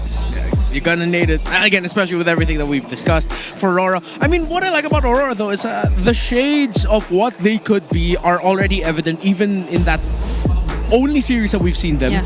The loss against Team Falcons PH. That, as much as I am scared that this is just gonna end up becoming a really quick sweep in favor of Team Liquid Philippines, because as much as possible, I want to see Game 3s when we're covering MPL PH. But Maybe that 1 week between last week and this week was more than enough to really reintegrate Light much better back into MPLPH. Yeah, a sweeping loss is quite the reality check. That should have been enough. And I get why you want to see Game 3s, because a 2-0 and a 2-1 give you the same score. Just 1 point on the board. Yeah, and hopefully so, because I think we've also decided to highlight Edward as one of the key players in this matchup. And based on what we saw from him last week, he's slowly coming back, like the Edward we used to know on the Lapu-Lapus and all those aggressive XP laners. And I feel like if they've been already able to check at least that part of their game plan, then it's the others that maybe need a bit of revisiting. You know what? Brigida, you're right. The heroes that Edward love, and we have had reps on him win championships with these heroes in the meta, more of them are present than heroes that Sanford loves. Yeah. Because when you say Sanford, you're looking for Yu Zhong too. Yeah. Yu Zhong is not even a shadow of this half-dragon, half-man hero is in our metagame, but you've seen some signs of Paquito show up. So that's why Edward should be poised to win. Now, we're throwing out a question to everyone watching. What is your favorite era? Were you a fan of the Brawl era, the Age of Dreamers, the Age of the Crown, you know what it is, and of course, others like the newer ages of the MPLPH? Are you a new fan? Let us know. Yep, season 10 to 13, just in case you're curious about it. We call that the Triangle of Power, wherein was Blacklist, AP, Brand Falcons, so many. And I'm missing out one more. Not RSG. Liquid/Echo. Yeah. They're mostly just Echo. And then the current global era, starting from season 14 onward. So if those are your choices, you can put in D and then just type those in. Again, Triangle of Power and Global Era are the other two options not available there. If it were me, I would be putting D, because I feel like I've been most part of the era during these times. So you're biased. And I mean, because you're a Liquid girly. That's understandable. That's understandable. That's okay too. No, you get it. And as a Falcons guy, you choose what? Yeah, Falcons guy is basically Falcon was because like there's a lot of. You could say you started Triangle Power. there was something special about the Triangle of Power, honestly. Because that was even the chance where, that was the time where we saw RSGPH and then Echo put on some absolutely crazy playoffs games. One of the best lower bracket finals I've seen in my career. Punching. That's right. I would personally say Brawl Era, because that's where my love affair with MLBB started. That's where I first laid eyes on the stage in Circuit Makati and said, one day I want to be part of that. And here we are. Tell us. Go into the comment section and let us know what is your favorite era of MPL PH. And in just a bit, folks, the match will begin. About 3.5 minutes until Liquid and Aurora go at it. Again, a lot of us are expecting a sweep in favor of Liquid. But wouldn't it be nice if Aurora flipped it on its head? Before we begin, let's go ahead and throw it on all access. I think the fan base will be cheering for the squads. Match 2 na agad at paiinitin natin ang MPL Arena kasama ang ating mga timeless champions, Team Liquid Philippines! Jericho! Jericho, we need your energy para naman ma-energize ang ating mga players. Can we hear it from the cavalry? Let's go, Liquid! Let's go, Liquid! Let's go, Liquid! Ay, parang maganda ang simula nyo, Jericho, ha? Ano kaya ang ipapalag sa inyo ng Aurora Gaming Hands? Can we hear it from your side? Maganda. Wala nang intro! Oh, ano yan? Oh, saan punta? Hoy! Oh, yan! Oh, sige! Hawa mo nga sa tenga, hawa mo sa tenga. Okay na. Ganon, I like that. Aurora, buhay ba tayo? Buhay ang Aurora! Simulan mo na, pare! Lights within! Lights within! Woo! Oy, ano? I like that, ha? Gusto ko yun, ha? Men, wala nang intro. Nakita nyo naman. Harapan mo yung camera. Harapan mo. Angasan mo. Oh, sige, dyan ka lang. Sige, tapat mo lang. Oh, hindi ba kayo nai-intimidate? Are you not threatened, Odin and Jericho? Alam mo, Hans, parang sabi ni Jericho, isang beses pa na kailangan nila magtapat. Magtinginan daw kayo mata sa mata. Hans, walang palitan ng player, Hans, ha? Halika na, kuya. Magtinginan daw kayo mata sa mata. Kailangan pantay. Yan. Okay. Jericho, more energy daw. Parang kailangan pa ng more energy ng The Cavalry. The Cavalry, mag-ingay! Oh. Let's go, Liquid! Let's go, Liquid! Let's go, Liquid! Let's go, Liquid! Mukhang alam na namin kung sino ang mas malakas mag-cheer. Mas malakas ka ba, Jericho? Oo, syempre naman. Syempre naman daw. And we can't wait kung ano na nga ba ang makikita nating labanan sa loob ng Land of Dawn. Pumunta tayo sa ating mga casters. I am afraid of Aurora's community leader. He put the fear of God in me. What is that? He literally went up to like TLPH's representative and It's like a little pit bull. Yeah, he told the host of MPL Philippines, Hans, no, we're not doing it your way, you're doing it my way now. And we are going to cross over here and we're going to go to the other side. This is my chant off. Man terrifies me.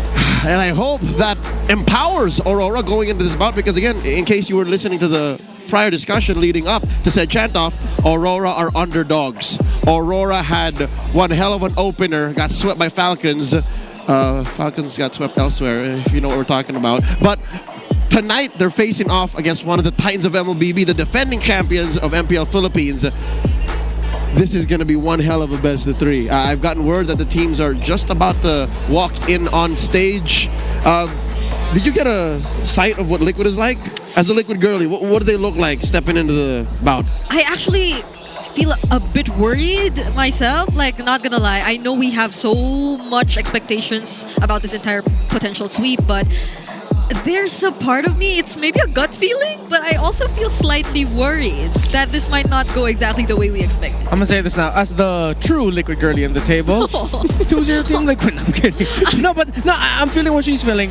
However, my brain just keeps telling me, based on what we've seen so far If it's from just that based, first week, it's looking like it's Team Liquid favored for this one. Yeah, but maybe not a sweep. Because again, Liquid got swept in their opener too. Yeah, gotta acknowledge that. So y'all heard it from from TLG, Renmar, and The two of us. ALG. You're all Liquid girly. He's the Liquid girly. I still hold hopes that maybe Aurora will put on a show. Because again, this you don't get Light back from MPLID and put him back together with Demon Kai for nothing. The expectation is still there. I don't know why the discussion online isn't as hot, but maybe that's just the Northern Lights being patient with their squad. And speaking of which, here they are. Let's welcome Aurora Gaming and Liquid into the MPL arena. Here the stampede of the cavalry. Sanford, Carl, TZ, Sanji, JB, and Oheb. It's Team Liquid Philippines.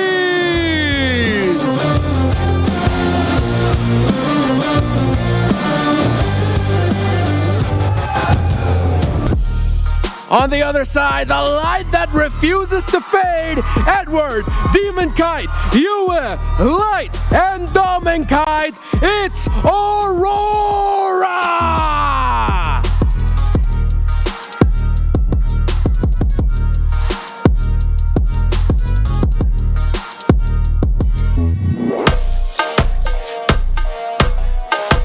And welcome to the stage, our marshals for this marquee matchup. It's Joshua, JJ, Patrick, and Jeff.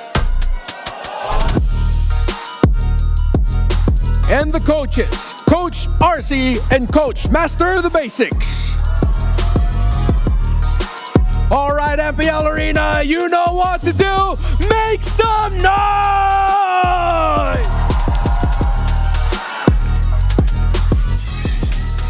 In case you didn't know, these are our defending champions. Team Liquid Philippines. Brigida, do the thing. Team Liquid Philippines, even though it wasn't that great of a start, they were immediately able to bounce back with a sweep up against TNC. And in that particular series, they've shown us that they too have been exploring some things here and there and have been trying to introduce a bit more of a surprise factor, especially, I'd say, in terms of the Ruby Flex, the EXP Ruby that Sanford was able to bring out. But could they be potentially showing us something other than that template that they've been doing in terms of draft? That's something I'm looking forward to see in this series. They also seem to be introducing old picks like JP's Jawhead. Yeah. How will Aurora answer to that, given that they also have an old friend joining the lineup? Once again, let's welcome back Light. Let Mr. Consistent be one of your main focal points to shine alongside the Light that you introduced to the Northern Lights for this season. Edward has been straight up carrying Aurora in the two games that we've seen them. He's been shining. So if Light isn't going to be as aggressive as we want him to be, then play around Edward. Allow Light to be the guy who plays a little bit more back, protecting Dominkite, protecting Yue, and play around your EXP laner so that he can shine and the whole team shines together. Looking at their head-to-head so far in Season 16, Aurora have trumped Liquid in both Lord Control and First Blood. Maybe, just maybe, lean hard on that aggression. Draw First Blood, fight until your opponent is blinded with options what to do next, and then win the First Lord. Go from there. Again, what best way to stop a stampede than just to cut them off at their ankles? Yeah, because for the first few minutes, the stats seem to be favoring Aurora really, really well. But I think it's important to also look at how even the turtle rate is, the turtle take rate is, because that's something that once you get to establish the lead, don't let it get out of your hands. You know what? Let's get our good friend Kay Samuels Nopuera to tell us exactly how these two teams want to win. Here are the keys to victory featured in The How. Welcome to The Howl. This is Wolf at may Tagalog na ang Infinix Keys to Victory. It's going to be TLPH going up against Aurora at alam natin para sa TLPH what they need to do is to take it to the late game. Ano ibig sabihin yan? Nakita natin na Aurora na nagsastruggle sa late game. Hindi dahil sa decision making nila o hindi dahil sa kanilang pagpindot mismo, pero naturally lang talaga na outplay sila ng kanilang mga kalaban at mukhang hindi sila ganun kakomportable pag tumatagal ang mga bakbakan. At alam natin para sa TLPH, mas sanay sila sa ganitong scenario. Napakatagal nilang magkakasama sa liga at mas eksperyensado na sila, mas alam nila yung kailangan gawin sa mga late game scenarios. And also, para sa kanila, they have to win in the mid-duel lane prio. Ano ibig sabihin yan? Yung roam at mid lane para sa side ng TLPH ay kailangan lang lamang sa pag-wave clear o pag-control ng mismong river. Mas komportable ng TLPH ng ganitong laruan dahil mas nakakaikot sila sa mapa. Para naman sa Aurora, they just have to last pick or get the lane-winning matchup dun sa may gold lane. For example, meron kang isang Moskov, dapat hindi siya Moskov nakatapat. Tatapatan nila yun ng mga tipong Bruno para mas lamang either dun sa laning stage o kaya naman dun sa mismong pag-siege ng mga torre, or kung sakali man nakahanap sila ng opening para sa isang carry at pasok na pasok yung carry, dapat yun ang kunin nila. Basta dapat mas maganda yung lane matchup niya sa kanyang mga katapat. And now, they also have to get a third option in terms of damage source pagdating sa late game. Kung sakaling meron silang utility jungler plus hard-hitting marksman, hindi magiging enough yan. Kailangan may damage pa rin mula sa kanilang mid lane na nasa-scale o kaya naman mula sa XP kay Edward kung saan pwede rin siyang bumuhat ng laro in terms of damage in the late game. Yan ang kailangan gawin ng Aurora, pati na rin ng TLPH. Let's get into the game. Thanks, Wolf. The Howl brought to light one major flaw in Aurora's game plan. They have recently sucked in the late game. How is that happening, and how does Liquid gun for that? Well, Liquid, considering that they are focusing on the mid to duo lane prio, there's a chance you might not even get to the late game if you're Aurora. But then if you're Aurora, you're really gonna have to, again, set the tempo and the aggression and maybe change things up. If in the last series, we saw ONIC frequently rotating more to the EXP lane to help Kirk. What if they switch things around? Have so much faith in Edward to just dominate and win the EXP lane that you help Dom Kite more and activate him quicker. Which is a sound plan, because looking at the head-to-head, this is Edward versus Sanford, Mr. Consistent versus the Apex Predator. Edward has a better KDA, so I'm with it. I wonder if Master of the Basics and Coach Dexstar will allow for that. Brig, they also talked about how the gold lane should be a winning draft. What's it looking like in that head-to-head between the Filipino sniper and Dom Kite? I feel like we have to expect more, see more from Dom Kite, not just in terms of what he's able to play, because it's only been the Ruby and the Moskov so far, but I think in overall aggression in the laning phase. From the very beginning, if they don't want it to extend much to the late game, then he has to be at least reliable too, in a sense, when it comes to the laning phase. I do get where the entire provide a little bit more of assistance to Dom Kite is coming from, but that'll be great if they also don't just let Oheb outperform him in the lane, because I think that's a trend. Yeah, 100%. Dom Kite needs to set the standard for what the dueling will be in the gold lane for this series. He can't be passive. He has to take it to Oheb, show to him that, hey, you think you're going to be able to get away with this easily? No, I'm going to give you difficulty, force your team to rotate here so that all the focus is on the gold lane, meaning that Edward could get unlocked. Which fortunately is one of Oheb's best traits. It has happened ad nauseum. Discussions, nay, arguments online of how Oheb ranks in one of the all-time greats, not just in the gold lane, but as a player, as an athlete for MLBB Esports. He is able to make his team work for him. He's able to use that to his advantage and win championship after championship after championship. How does one Dom Kite take that into consideration? One hell of a bout we're going to see here. Again, timeless champions in action. And for the players in this best of three that haven't won a championship quite yet across the different eras of MPLPH history, what a treat to be them. What an awesome experience it is to be amongst the greats of this esport that we play. And it's just so weird to be in the middle of all that as Yue, because he is such a great player. He just comes this close, folks. I'm putting about 2 millimeters with my fingers. My thumb and my pointer fingers is 2 millimeters thick. If only you could see. Because I'm pretty sure Yue, in a different time, with a different team, in a different place, could have won multiple championships. There have been countless people who commended Yue, his mechanics, and his overall game IQ. So in the previous times and instances we've seen him compete, even internationally, it's always been there, but Aurora just seems to be always lacking a certain thing for them to fully unlock their potential, which hopefully they get to do here in this series. Going into game number one, Liquid on the plate, chooses blue side, bans out the Fanny, the Zushin, the CC, while Aurora take out the one on the Baksha. Still, at large. The Lancelot and the Yi Sun Shin. Payback. Okay, with the Farsa taken out, I think this has to be an easy take for the Lancelot. Or sometimes YSS, they even just pick it up right away. But nah, you already saw how strong the Lancelot is as a rush pick. So go ahead. Let's see if Aurora, what they're going to end up with in terms of the hero picks that could disrupt the jungling pattern of the Lancelot. Are they going to go high invade through the EXP or through the roam? I wouldn't be surprised though if they just settle in with the idea of just picking up something along the lines of maybe a high loss or even a badang for light later on. But I would want to see a Hilda considered for Rora or just steal the Phoebus away from Sanford now. There's the Yi Sun Shin. I was actually arguing myself if they were going to pick it here or save it for Red 3 because they didn't have to rush that. But there it is, Redmar. You mentioned the high loss. He's slowly become such a high priority in the early phase of the draft. Yeah. I'm wondering if Team Liquid also, if JP would be considering the Kalea, which is still available. Because I think he's been a bit more on the high losses in their previous matches too. Like, if not mostly on Sanford, the setups would be generally from him. But they do go for the Phoebus Gatot though. Yeah. Team Liquid Philippines might want to consider banning out a glue later on. I think we might be poised to seeing a glue focus matchup in the EXP lane later. I think they pick up their gold laner. No, actually no, they have time. They have time. Even though you don't see the gold laner yet for Team Liquid Philippines, they can go into the second phase without a gold laner yet. Just pick up a mid laner now and then whittle out the options of Sanji. You can't go Selena considering you see the focus in Gatot Gacha.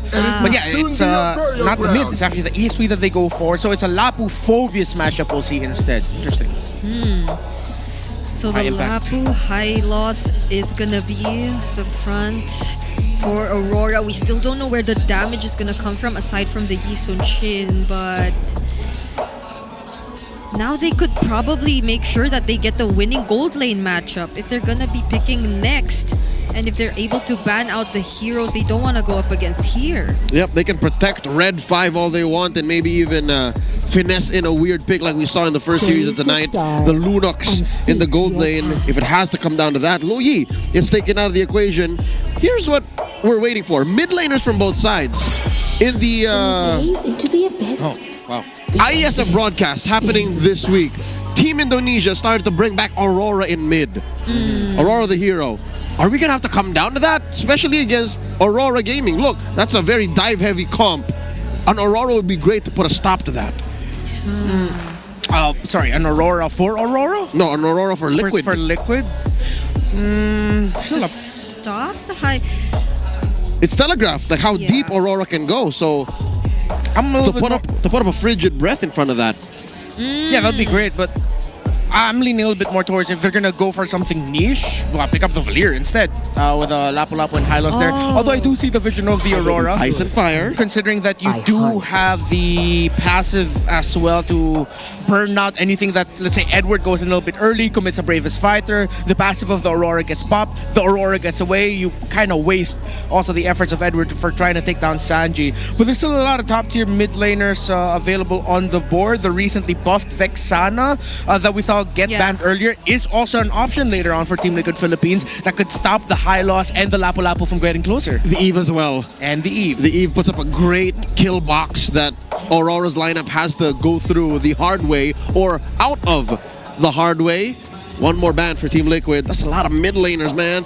Why the Valentina? Are they telegraphing something? There it is. They banned the Eve Valentina. We don't even get to see Zetyan anymore. Yeah, now she's gone. I think Rora can still consider a Kagura. And then that will make Liquid think twice about picking something like the Harith in their gold lane. Because they have the Fulvis, Gatot, Lancelot. They can afford to go Harith. They can afford to go full dive. I think a Kagura might actually block that option for Liquid if they go for... if Aurora goes for that in the mid. And they get to save whatever gold lane pick too they want for last. Yep. But is Yue feeling the Kagura though? Or does he want to complement their lineup with a bit more or other sources of AoE? Reporting for duty. Okay. The Traction Pulse will be one. And it provides a bit more DPS for Aurora. And they have a good front line to allow for her to just keep on firing. How does Liquid respond? Because MTB actually went deep in banning the Lo Yi, and we still don't know exactly why he banned the Valentina. There isn't a clear answer as to why. And let's not forget, maybe the Kimmy might get flexed into the gold. There's a Kagura. Liquid picks it up. What do they give to Oheb? Yeah, honestly, they could go Harith. If they're not going to go basic attack. It's our show. Oh, they go Claude. Well. Okay. So they need mobility, strong basic attack sources, and they can't go for something a little bit slower and that you really need to play around. They need something that goes along with the dive entry of the Lancelot, Gatot, and Phoebus as well, instead of playing all back. So the Harith was an option in terms of dive, but Claude can do the same thing. What if this is another Ruby for Aurora, for Dominkite? Although I don't think people would agree that it has been a great Ruby game for Dominkite, but the lineup might just be okay. And it's difficult to Ruby here because where do you find the most beneficial I'm offended? Because there isn't a good catch. I think maybe just consider Bruno or... Okay, no, they go for the Harith instead. So good old Claude, Harith in the lane. You have the Harith paired up with the high loss. Kimmy as well. So I like it. They have multiple sources of damage. That was one of the conditions for Aurora during the Howl, where it's not just one or two main sources. Have a potential third damage source, and they even have four, depending on how well Edward does in the early game and if they can snowball through him. You can say that again. Aurora's damage profile is a thing of beauty. There's so much going on for them. It's just a matter of how they can get it to hit, to land its mark. Looking at the lineups once more in just a wee bit, this is what Liquid and Aurora have ended up with. We were expecting some spicy picks, but no. Liquid drafted relatively close to the chest, even bringing back an old favorite in the Claude. Despite the Granger and the Moskov still being on the board. This is what they chose. Ladies and gentlemen, welcome to game number 1. What a pleasure it is to see these timeless champions, true icons of MLBB esports in action here to open up game number 1. We're going to be looking closely at how they're going to start things off, especially the trade around the Phoveus and the Lapu Lapu, and who's going to be fighting better by Turtle 1, or if there is going to fight and Team Liquid Philippines decide to slow things down and just trade it out. So mid Prior right now looks leaning a little bit more towards Rora. They take a fair brunt of damage, but with light in the front, it's easy clear in the mid for Yue. TZ and Demon Kite both starting purple. But yeah, early on it's difficult to trade against the Kagura if you get hit by the umbrella. It's a good chunk of damage against that Kimmy. Yeah, there's also the Rupture there that Sanji could rely a bit more on in terms of providing some early sources of damage. So I'm liking it so far, even though we're expecting how it would turn out with a Kimmy in the mid lane. They're really fighting back. They're not letting Aurora just completely overpower them in the mid lane. Sanji's got knives in that umbrella. He's about to send Yue home. That's a technical knockout. Rora have to time this recall very well, lest Yue miss out on very important golden XP. Yeah. They're freezing it. Yeah, we're really seeing here why Kagura has risen up the ranks. She's just a menace in terms of handling the trading in the center of the map. Oheb takes a brunt of damage from Demon Kite, but he's able to get away. That does apply pressure on him though. As Dominkite, we did mention he needed to have a pick that wins in the matchup or can just afford to be aggressive and doesn't call for a lot of help to be needed. So we're seeing that, at least, being done by Aurora for now. Dominkite seems to be getting the hang of at least dominating the lane. Yeah, great wave management. Oheb struggling to get close to the final siege minion, but he'll be able to get it. Whoop, that's a duel pending in the Turtle though. Liquid's already started. Turtle at half health. Okay, Sanford goes in, Infernal Pursuits. Oh, gets stunned by the Mountain Shocker. Flickers out though. Carl TV really secures the Turtle at the expense of Sanji's life. Edward still trying to fight. Traction Pulse also lands onto Sanford. They give over a double kill to Edward. That is expensive. Aurora make Liquid pay 2 lives for the Turtle. Well, that's what I was talking about earlier. We should really look closely at what happens in the first Turtle, and Edward walks away with a double kill. That's one of their multiple early game conditions checked, alongside the fact that Dominkite is dominating Oheb in lane as of this moment. Aurora is controlling the early game very well, despite the difficulty in trading around the center of the map for Yue going up against that Kagura, who now has 1 death under his belt after that loss in the first Turtle fight. Yeah, at least Carl TZ is almost 2 levels ahead of Demon Kite. Yeah. That's that. And they got the turtle, but that's about it. Because Aurora, they are the ones leading right now in terms of gold, and they got 2 kills who went into the hands of the XP laner. But a majority of this gold is elsewhere. If you're looking at Liquid, their cores are doing good. Yeah. Oheb and Carl TZ, baby cakes, are actually fine. Looking at the items that they're going for with right now, Oheb, as long as he gets JP on him, and if Sanji can visit him too, this whole bullying by Dominkite should come to a halt. And Carl TZ, he's still farming non-stop. Yeah. And I asked him last week, Carl, throughout your career, you've had so many different heroes to highlight you. JP should be okay here. Yeah. What's your favorite? He still says it's still Lancelot, man. Even despite all of the junglers he's been through, the Fredrin eras. After Akai, Fredrin, Baksha, he's still a Lancelot main. Look at Aurora now, though. Giving a lot of difficulty for Carl TZ to farm, constantly invading, getting at least 1 camp, getting that golem. Sanford having difficulty in lane against the Lapu Lapu. So right now, Team Liquid Philippines needs to start showing some aggression towards the side lanes because they're not winning anywhere else. This could be a turnaround for them, though, if they can get it. But so far, it looks like Aurora might be able to get this without that much of a problem. Turtle at half health gets soft reset. Sanford gets spotted out by Light. Mountain Shocker set up. Aurora, they're crossing the threshold. JP has the AOG, but is he gonna go for it? Light seems to have found a target first, though. They're trying to pin down Sanford. Edward goes in as well with the Bravest Spider. AOG in the back by JP. Sanford still trying to jump onto Edward, but he's just doing so much damage. There's the Thorn Growth to try to immune himself, but JP will not get to escape. But the blazing duet coming in from OM still won't be able to dish out enough damage, though. Just the right amount to let Aurora walk away. Not just yet. Oheb doesn't have enough farm to make that blazing duet hurt. Aurora might go for this. No! The snail by the goat! He takes it away! Even despite what happened in the previous team fight. And Aurora were somehow ready to answer back, but he was just too quick. Damn, Carl. Damn. What a steal. But right now, Team Liquid Philippines needs to start respecting that Lapu Lapu and start having answers for it. So JP decided to dive into the back line to put pressure onto Demon Kite to force the attention away from the Lapu Lapu so that Team Liquid Philippines will be able to take him down or increase the chances of taking him down. But they couldn't. He was way too tanky. So now Team Liquid Philippines go for up top. Oh, how tanky is Light this time, though? Thanks to the glorious pathway, he seems to be tanky enough. That was multiple resources, or the Yin Yang overturn even committed from TLPH, but he still survives. So Liquid, despite that slobber knocker of a team fight underneath the turtle and that close call up top, find a way to shrink the gold lead. Prior, this was about 1,000 and change. Now it's just 500. Oh, look at this.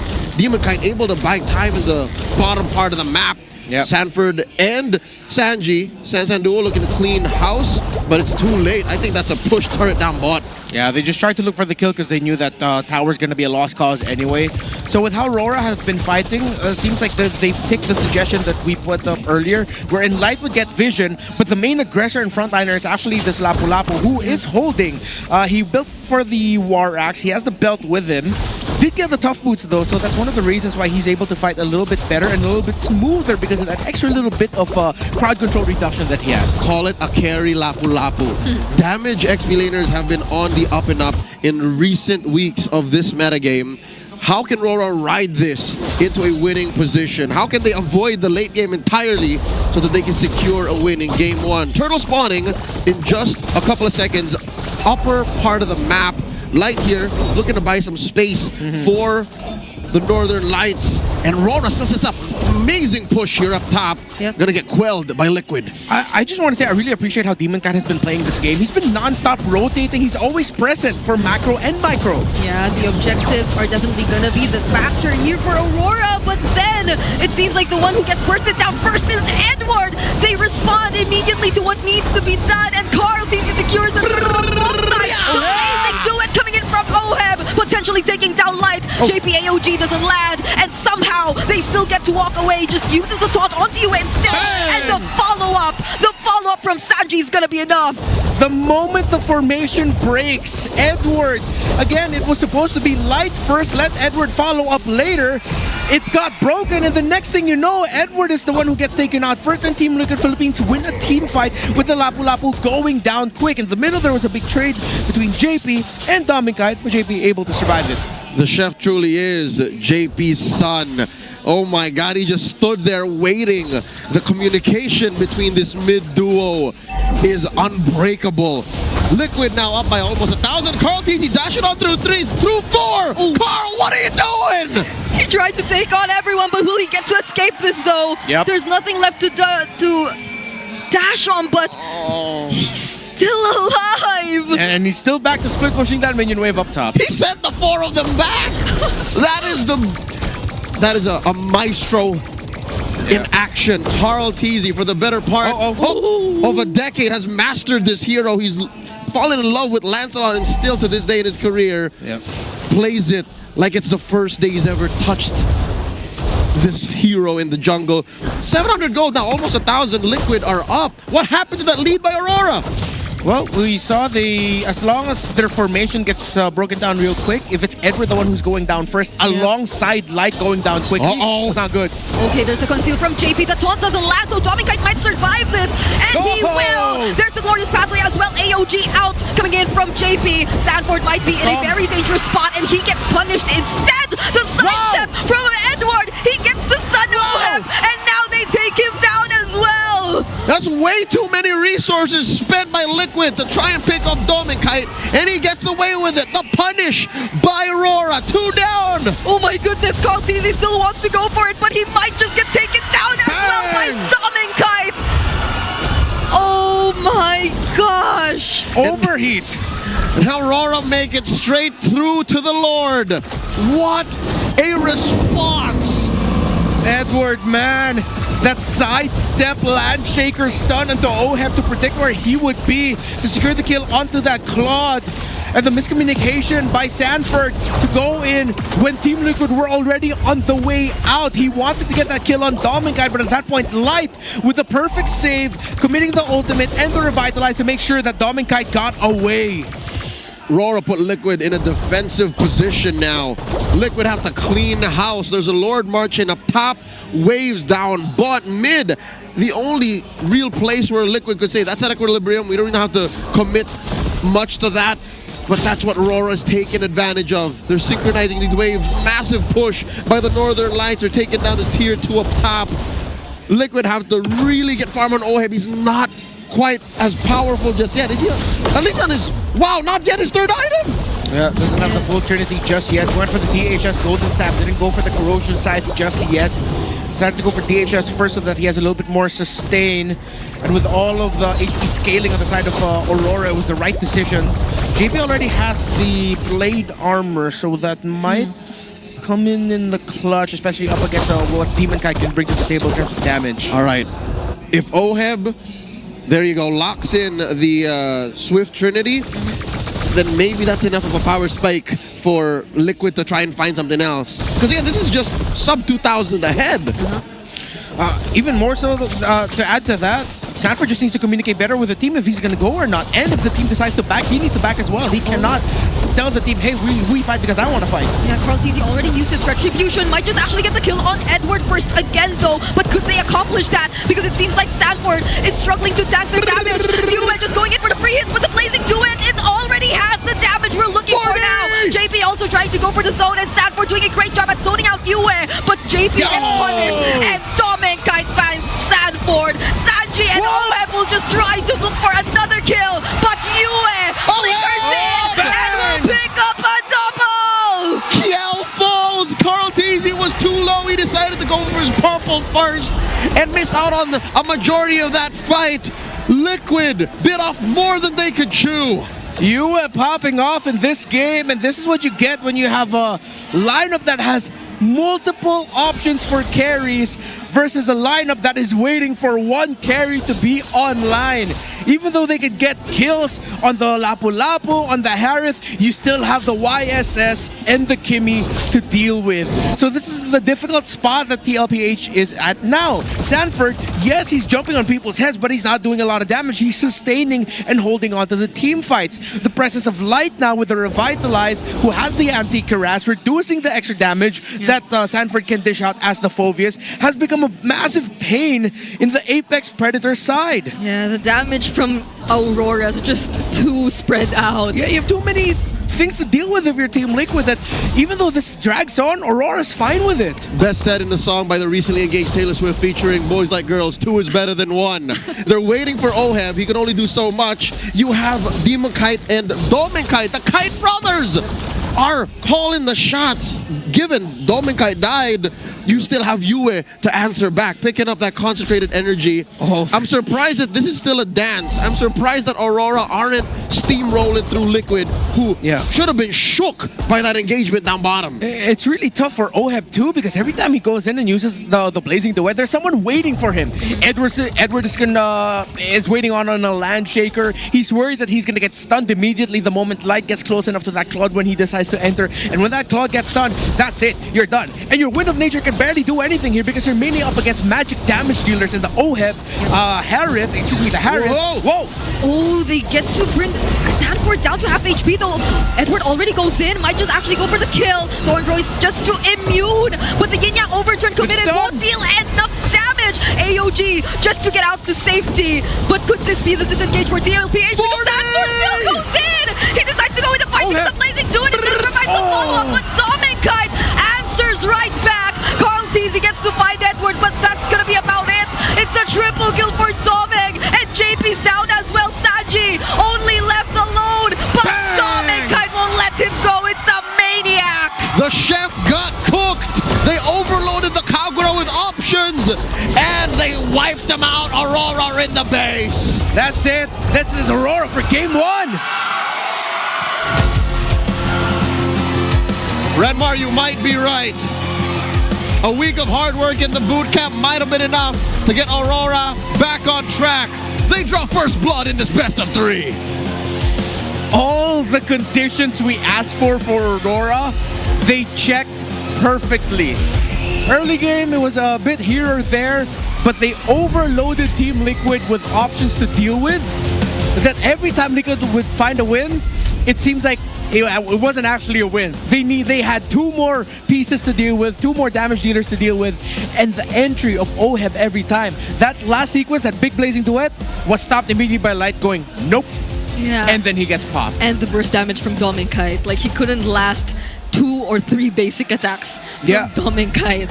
So that's when you know the damage is too spread out. The options for damage are just too much for Aurora. They did not feel the least bit limited in terms of what they could do, in terms of how they could approach the team fights. But Team Liquid, it felt like they always had to accomplish this sequence for them to win the fight. I hate to be that one Liquid fan who has a tin hat, but should that Claude have been something else? Because something tells me if it was a hero with a little better range, Oheb could have done better to buy back, or at least crawl through and force a late game initiation. Because as you mentioned, getting caught by the Hylos once, stopping that Blazing Duet, that's a non-starter. It's too difficult to be a mid-range marksman like the Claude, and Dominkite punished him hard for that, the MVP of game 1. Yeah, one of the alternate options I was thinking of potentially for Team Liquid Philippines would be something alongside the Beatrix. It has a strong basic attack, and you have multiple options as well if you want to go for mid-range, long-range. You have big AoE as well with the Nibiru and Bennett combo that they usually go for. But with Aurora deciding to commit into the Harith as the last pick, it took that final condition. You now have a gold laner. That means that you can either leave Dominkite alone and help Edward instead. Or the inverse, if you decide to help Dominkite in lane, that pushes the lead even further. Aurora decided to balance it out. They saw they were winning both side lanes already. Because of the early double kill that Edward got, it meant that Dominkite didn't need to worry much. Because Liquid was now stuck in their own jungle, just making sure, wait, we need to make sure that Carl TZ gets farm and he's fine, so that we can eventually decide to help the side lanes, which Dominkite said, thank you, you're delaying your help for Oheb, I get to take take over early. Yeah, and this is Aurora rushing things because they know that they cannot let this extend any longer. That is something mentioned in the Howl, but this was also something TLPH was banking on because of OHEB. And it's all because they're relying on OHEB. But I feel like that's going to be a problem even though it did drag to the long game because there's just too much on OHEB that it's the only thing Aurora needs to pay attention to even if we do get to the late game. Yeah, and what I like about this is that with the Harith set up for success, that means Dominkite can be absolutely fearless. If he commits a mistake, that's fine. You have 3 other dudes to help you out. The Kimi, the YSS, and even the Lapu-Lapu to help cover for you if Edward is still able to survive that long. So now for Team Liquid, who decided to go for a lineup that is a little bit too focused onto one major piece getting farm. Now on the other side, you have Aurora who said, you know what, no pressure at all. If one of us fall, there's someone else to cover. Yeah, and they, I think, individually had their own highlights, like the 3 damage dealers of Aurora, the flicker in from Yue, that kill from Dominkite in the last sequence. And this will rarely happen because in a metagame and in a league such as MPL Philippines, you can't just type in greed is good. You have to balance out the amount of XP and gold you put on your lineup, but as you can see, Aurora are not subject to the same rules. They're ending the game under 15. They ended with about a 5,000 gold lead off of the back of a singular wipeout in a Lord Dance. And they put enough gold on their main cores that even Yue was eating good. Yue was able to build a concentrated energy in the nick of time and force these fights to last long enough that Liquid, when they saw that Carl TZ was put down low, had to get the purple, come back, Aurora knew that that's a sign of weakness. We should go for the finish. Yeah, I think another thing that really allowed Aurora to perform this way is the fact that since their damage is so spread out, if ever they find themselves forced to fight at any given moment or at any given part of the map, they have at least one reliable damage source to deal with it or to answer back to Team Liquid Philippines, which I don't think is the same case for them because they needed to have at least 2 or 3 members together for them to be confident enough to go in for the engage. But Aurora just felt like they were ready at any given moment, and TLPH were the ones struggling to find a way around that. It's impressive how Demonkite is still the BPI rich guy, given what Dominkite did in this game. Yeah, I think eventually just hit the point of, okay, it's not that high, but then with everything that happened, the fact that it was a back and forth at some point where they were trading leads, Liquid were getting turtles, but then Aurora would find ways to crawl back. It makes sense why eventually Demonkite would end up becoming the BPI rich guy. And again, it's spread out. The focus on the farm for Aurora, it's not all just on the Harith alone, it's on multiple dudes. It's on the YSS, the Kimi, and the Harith. That's what makes Demonkite's farm all the more impressive. He was literally a tycoon during the Depression. Yeah. So he made the economy work. So now that puts us in a spot where it's Liquid who is in danger. Because again, Aurora at match point. Brigada, is this what you were feeling? Your instinct, your my gut feeling. Your gut feel that maybe something is amiss. Yeah, as much as their last win was convincing, there's just a part of me that thinks, even for the recent MSC champions, even in that short amount of time they had before this season, there's already some catching up to do. Yeah. I don't know if it's just me, but for other teams, let's say even the newcomers, they just seem so prepared and equipped for the season, but I don't know. We'll talk about how Liquid can bounce back. Real quick, let me remind you that you can showcase your esports skills and passion for gaming by organizing your own local tournament through esports for everyone. That's the E Project. Yep, participants in this program will be provided with special access to tournament modes, in-game items, dias, and more. Yeah, all you need to do is visit the MPLPH website for more information and how to apply. You see a little bit there on your screens already, but visit the MPLPH website for more info. All right, so more on what you were saying. Liquid, they need to bounce back. Yeah. The way that we saw them perform in MSC was really, really dominant. But for some reason, in that 2-week break we had before this season, why does it feel like everyone just caught up? Well, they acknowledge as well that they haven't had a break themselves. Yeah. And a lot of teams were already preparing for the season during MSC. That's true. Maybe they should take a snapshot of what happened to MSC and just keep that as a memory. That's true. By the way, you guys should take a photo of any MPLPH player during any specific moments while inside the venue, because with this, you get a chance to win diamonds. Use this graphic right now on your screen as a guide, and you only have until September 8th to submit your snaps. Make sure you use the hashtags on your screen that you see. If you need to take a snapshot of this, do it. So, again, up until just about next week or another week after, September 8th, that is the deadline for MPL Snap Up Pro. Take a snap out of game number 1, because that's how Aurora should be winning. I wonder if they can replicate that and if Liquid will fall for it again. Just in case you or your friends are looking to watch MPL Philippines live, you can still buy your tickets to watch your favorite teams. Just go to the MPLPH website and secure your seats now. We are a capacity crowd here tonight on a Friday night watching these two teams in action. You can still get tickets to tomorrow and on Sunday's matches. Once again, visit the MPLPH website. Aurora, they did great. Liquid, what are some things that they can do to tweak this? Because they played a very Liquid lineup. Yeah, it's a strong Liquid lineup, but then I think with what Aurora brought to the table, as skilled as you are, as a championship field winning team that you are, when a team shows up with multiple carry options and they play it in such a diabolical way, there's barely anything that you can do. Again, the fact that you're letting Light get the vision and then Edward eventually trading places with Light, the revitalize for Light coming in clutch, diabolical. We have some time before they go back into action. For now, to catch a breath, let's check out this All Access. Ang favorite meta ko po is yung Ubi strat po ng Blacklist, kasi for 3 seasons is dalawang teams lang po yung naka-fully stop sa kanila, is yung Execration and yung Echo Express po. Kay Blacklist po, yung Ube sustain na meta. Nung sa Blacklist, nung Season 7 ba yun? Season 8, yung parang tank meta pa lang. Yung parang nagagawan sila lagi sa Fredrin saka Ake. Kasi parang nakikita mo dun yung parang mechanics ng game na hindi siya parang pindot lang pindot kapag assassin. Compare sa kapag tank meta, parang uutaka mo muna yung kalaban. Mas lalo na doon sa Lord Dance saka Turtle fight. Ang favorite meta ko sa MPL is Echo Express po. Dahil po sa aggressiveness po ng Echo, napapakita po nila yung galing nila at skills nila sa laro. Ano po, Echo Express po. Kasi po dahil kay Yawi, aggressive din po yung tune niya na maglaro. Dati, yung chemistry nila, and then naging brain sport sila.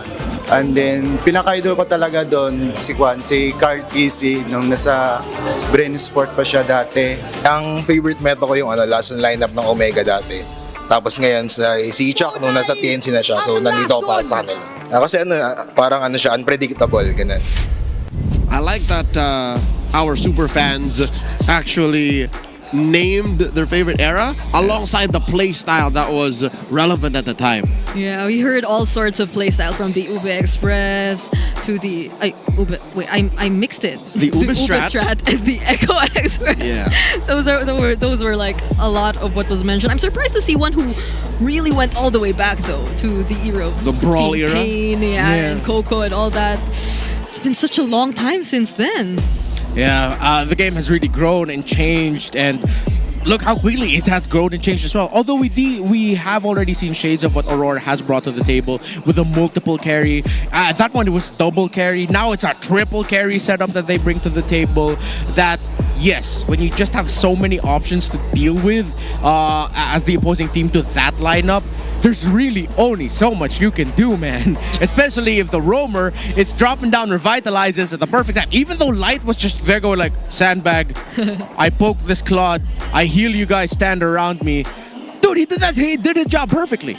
Even the Echo Express that was mentioned there, a playstyle that even Indonesians fell in love with. You can see remnants of that in Aurora's playstyle. And the originator of that, the OGs of this Liquid lineup, how do they do that against him now? Because they can't answer to that face-to-face. This is the conundrum Liquid has. Real quick, let's see how they prep for this match with the ping test. Light Tagal na natin din nakalaban sa Light tala. GP against Light. Who will be at the top? Nung last year, kampi ko si OEB. Huwag kayong lumipat. Okay.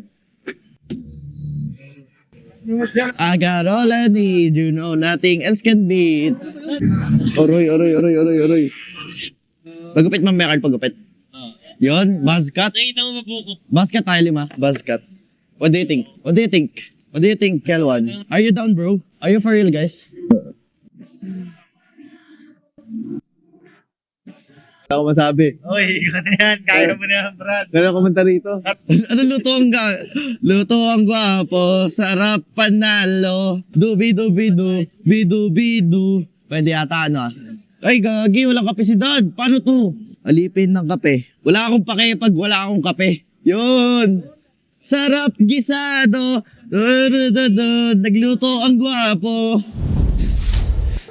Edward spoke a record 2 words in Filipino, while Sanford went as far as paying tribute to popular Filipino musicians Apay Society. Like, that's how much Sanford walked in energy with this match. That was a Doobie Doobie Doo song.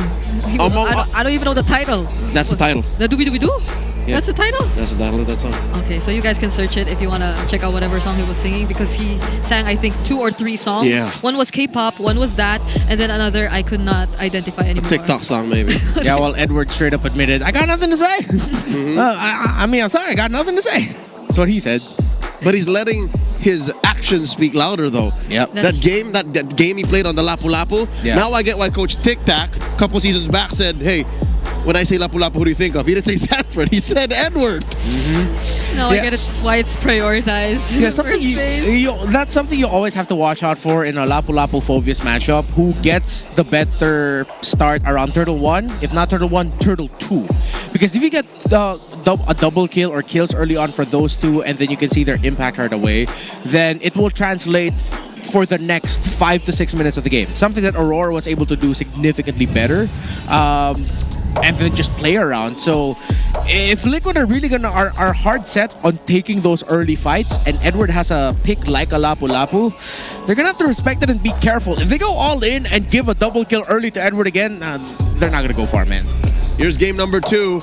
Aurora decides to play. They're on blue side. They ban on the Arlet and the Farsa, while Team Liquid from red take out the 1-1 and the CC. So the Lapu-Lapu, I wonder how high of a priority it's going to be in blue this time around, because I don't think it's blue 1. Or does Aurora already accept the fact that it might go into TLPH? I'm wondering why the Farsa ban. Specifically, if they're looking to prioritize the Lapu-Lapu as well. Yeah, they're taking away options from Sanji. So they're taking away the 2 best picks that was traded. Well, not really traded. Sanji played an entire Grand Finals in MSC as Jun Sin, and then Stormy was the Farsa. So now that forces Sanji in a different pick. Again, he might just play the Kagura or the Selena if it's going to be available for him. But if they go down that route, oh man, yeah, I'm starting to really feel, after seeing it, even feel more so now that the entire script that we thought would be like heading into the series has just changed. Aurora might walk away with a sweep win here. Should petals fall? If they go for... Okay, let's say they go YSS. The Team Liquid Philippines, they can afford to go for the fighter style, fighter tank jungler. They don't necessarily need to go assassin. It's gonna be full dive. They can go Fred later. Or no, they might be stuck with a Joy, but they might end up with a really greedy combo again. Oh man, Aurora has really done their homework. Because I saved my nation from falling But at least here, we do get the first pick, Lee Sun Shin, at least up to this point. It's probably something both sides have already telegraphed. Take the Lapu-Lapu away. Yeah. Do it now. Yeah, from Edward would be your best bet.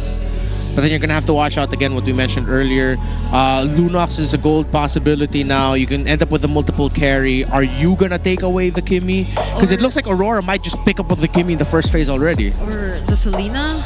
Do they take it for themselves? Because this might be another Selena YSS combination. For the first time in today's broadcast, we might actually see a Selena. It wasn't banned out. There's the Baksha for Liquid. Still a flex, and they finally take away the Lapu-Lapu. Not a flex. Almost still a flex, maybe. Yeah. Okay, so they pick up the Baksha instead of taking the Kimmy, so that the Baksha is your answer to the Kimmy already. He's just gonna stay in front of that. I wouldn't be surprised if Aurora still decide to pick it up though. The Kimmy? Yes. Or the Selena? Although this is a Baksha Lapu, so they might want more sources of damage. Again. Yeah, we need something chunkier. Light also doesn't need to go high loss again, considering that your Vitalize is gonna get negated a bit by the mark of the Baksha. Yep. And the Baksha can just stand in front of you with the Poisons and Revitalize of its own. Yeah, he doesn't care. He'll just be like, so what now, Light? Yeah, it's a wash. And now Aurora bring up a recently reworked and buffed hero in Grok. Alongside an early Valentina. What's going on? I could remember and recall the number of times I saw my co-casters react to an early Valentina pick, but Yeah. Historically not that great, but considering that RORA have taken away the Farsa, Jusin, and the Valentina's options for Sanji, he's gonna be stuck with like a Kagura or a Selena. And they're more willing to play into that. Considering that there is a Grok on the other side, yeah, you're okay. You can check shrubs and set off traps, take away traps without that much of a problem. So that means Aurora is investing more on the snowball of a Valentina than its kit. Yeah. Than what it could steal, which again, it has two okay picks right now. More like one if you're just looking at Bravest Fighter. okay. They confirmed the gold lane in the Granger. Alright, Liquid closes up their first phase. yeah. At least now we get to see the range come in for Team Liquid. We're not entirely sure about the mid lane though, but that's something they definitely will be considering a bit more since again there's a Valentina, so maybe not too much on the ultimate dependent mages. But I feel like that's what works with the Granger too. Yeah, Liquid's gonna need to start taking away some options from Edward. You can still take away the Phoveus. Hell, at this point, just take out the glue also. Just make sure that Edward ends up with something that'll give difficulty. He'll end up having to pick niche picks such as the... Nah, okay. He still has options. They did decide to take away the Harith instead, which is good, considering that it does pair up very well with the Ascension, and you are going to need a hard carry gold laner that... starting to think of the Dominkite hero pool. They want Dominkite on a hero like Claude, because the Claude did not have a good game in game 1. So with a Baksha and a Lapu-Lapu, they would eat that Claude up. So if they can, guide Doming towards making that call. Maybe the Moskov ban here. Yeah, if you're really gonna want to take away some of the best options that Dominkite's gonna be left with, so they'll force him into like a Matrix, a Bruno. Harry's still there also. Gary. Yeah, and considering that you take away a lot of the top... Oh wait, if they take away the Matilda and the Eve's open for Sanji, they can just pick up the Eve. However, with the Valentina and the Grok there, it's so telegraphed by RORA.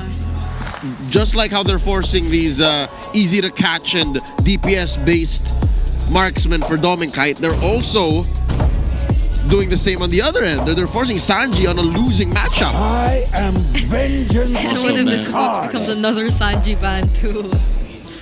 Just to mess with him, just to really piss him off. Okay. It happened once to JP and now it's... Yeah, we know you want we want you on something, and it's something that's not gonna have a good time. So if they're considering that... I think we're just gonna end up with a Joy for Carl TZ in this scenario. You can't even go Hayabusa here because everyone in... Okay, they take away the Hayabusa. Oh, Aurora want Carl TZ to pick up the Joy.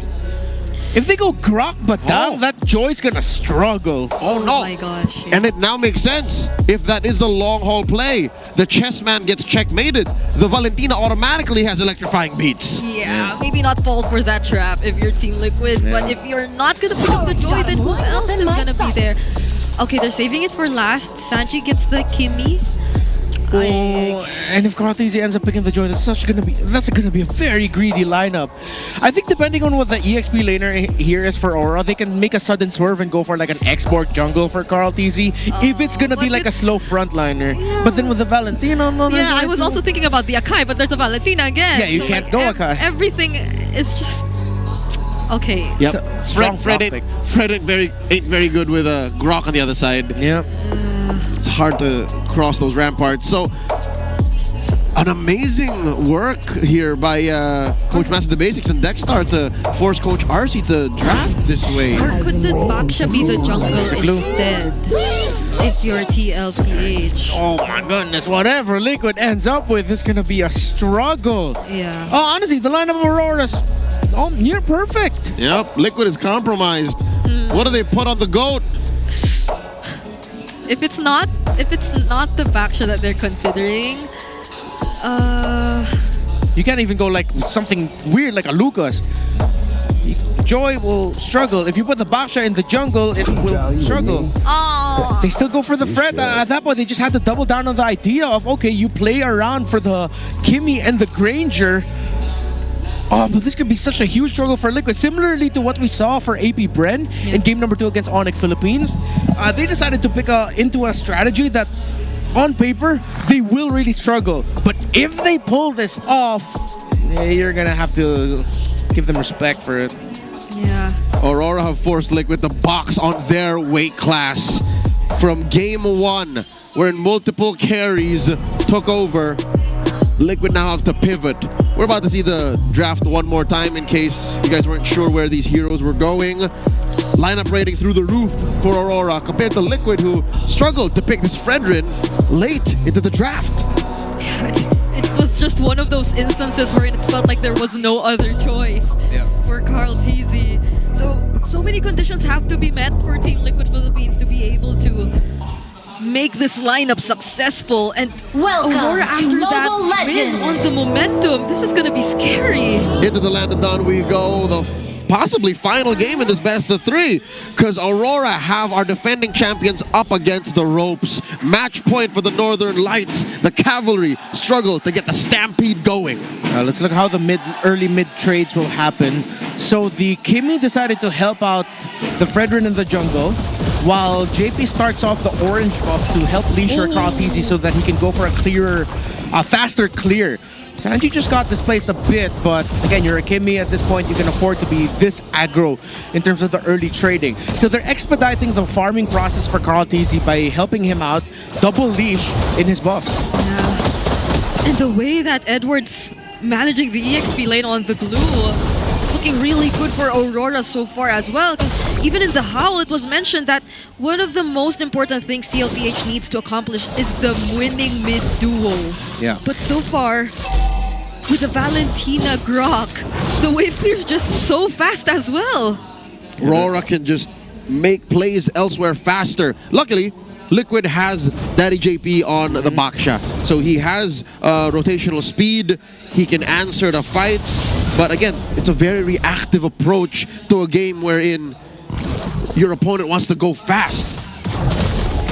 So far, since good rotation by JP to decide to help out Sanford to help him get the XP from the crab. Considering that you don't really need to stick to Carl TZ so much when he's going into the opposite side of the jungle. Now you can stick together.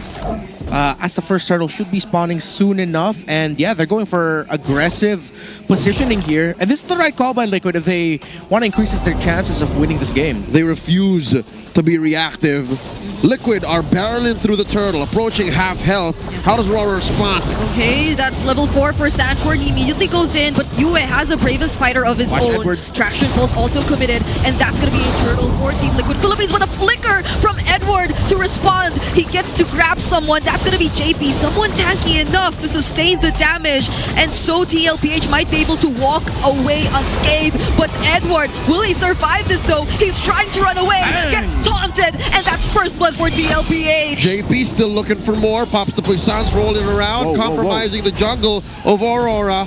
And now Liquid are looking to commit Grand Theft Orange. Yeah, all the little things that Liquid decided to do eventually turned into a big investment. As Edward was struggling to hit level 4 for that turtle, he ended up just going for the late entry to try and get a trade through kills, post-objective. The decisions that Liquid did, the double leash for Carl, the rotate of JP to make sure Sanford can hit level 4 first, now building a lead over Edward, eventually it led to this lead right now, 1.2k to 1.3k for Liquid. Rennie, that was all cavalry. They got the turtle, they got first blood, they stole away DK's orange, and Carl TZ is up almost 2 full levels. Yeah, it's quite weird to see that there's this much support and assistance for a Fredrin, but they just really want to speed things up, I feel, and it's all worth it. And that's something I overlooked when thinking about this lineup.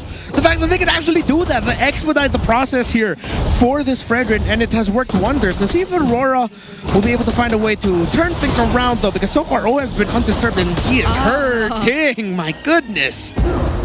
That's Light, who barely got to walk away with a decent amount of HP left.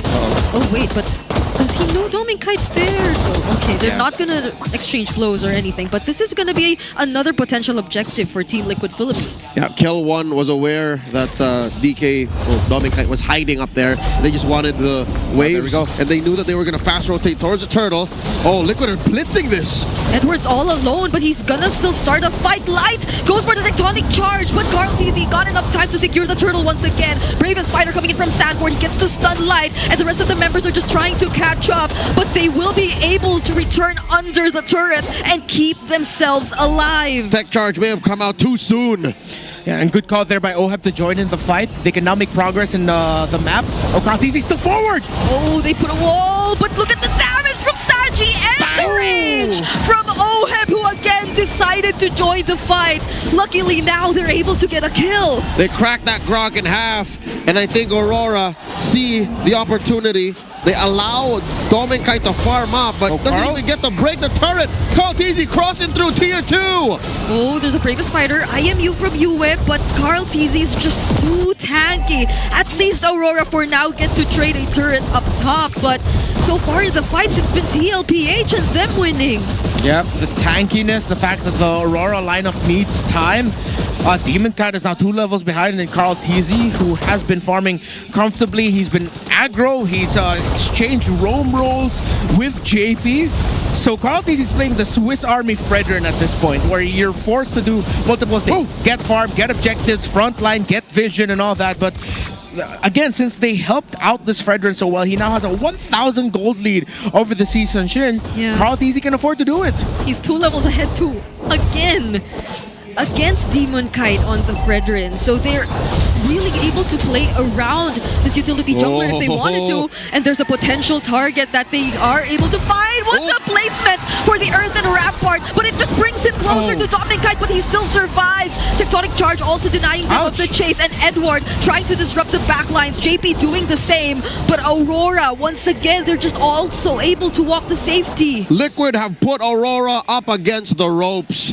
Yes, Rora did not suffer any casualties in that rotation, but they kicked them out of contention. Final Turtle has Liquid written all over it. Let's see how well the Aurora lineup will fare at this point of the game, because Team Liquid can continue the aggression. The question is, does Doming Kite have enough farm, who is also 2 levels behind? He doesn't get the orange buff. Carl TZ gets another steal. Liquid have been rotating and playing this game perfectly. Oh, they're going for Doming Kite, and he can't survive that. Carl TZ blocking the path. Razor's route. Edward gets to dodge it, but Light does not. Another turret for the cavalry, and the kill going into the hands of OHEB. They have angered Baby Cakes as Liquid have gone full stampede all over Rora's side of the map. Another stolen buff by Carl TZ. Call him Superman. He is the man of steel. Team Liquid, we said it at the end of the draft. Does Aurora look great on paper? Yes. But if Liquid can pull it off, give them all the respect, the perfect rotations, the perfect decisions to lead to this. The last time Light used Grok in MPLPH was actually May 3, 2024, MPLPH Season 13 here at Greenstone. Almost a year and a half ago. We're going full circle.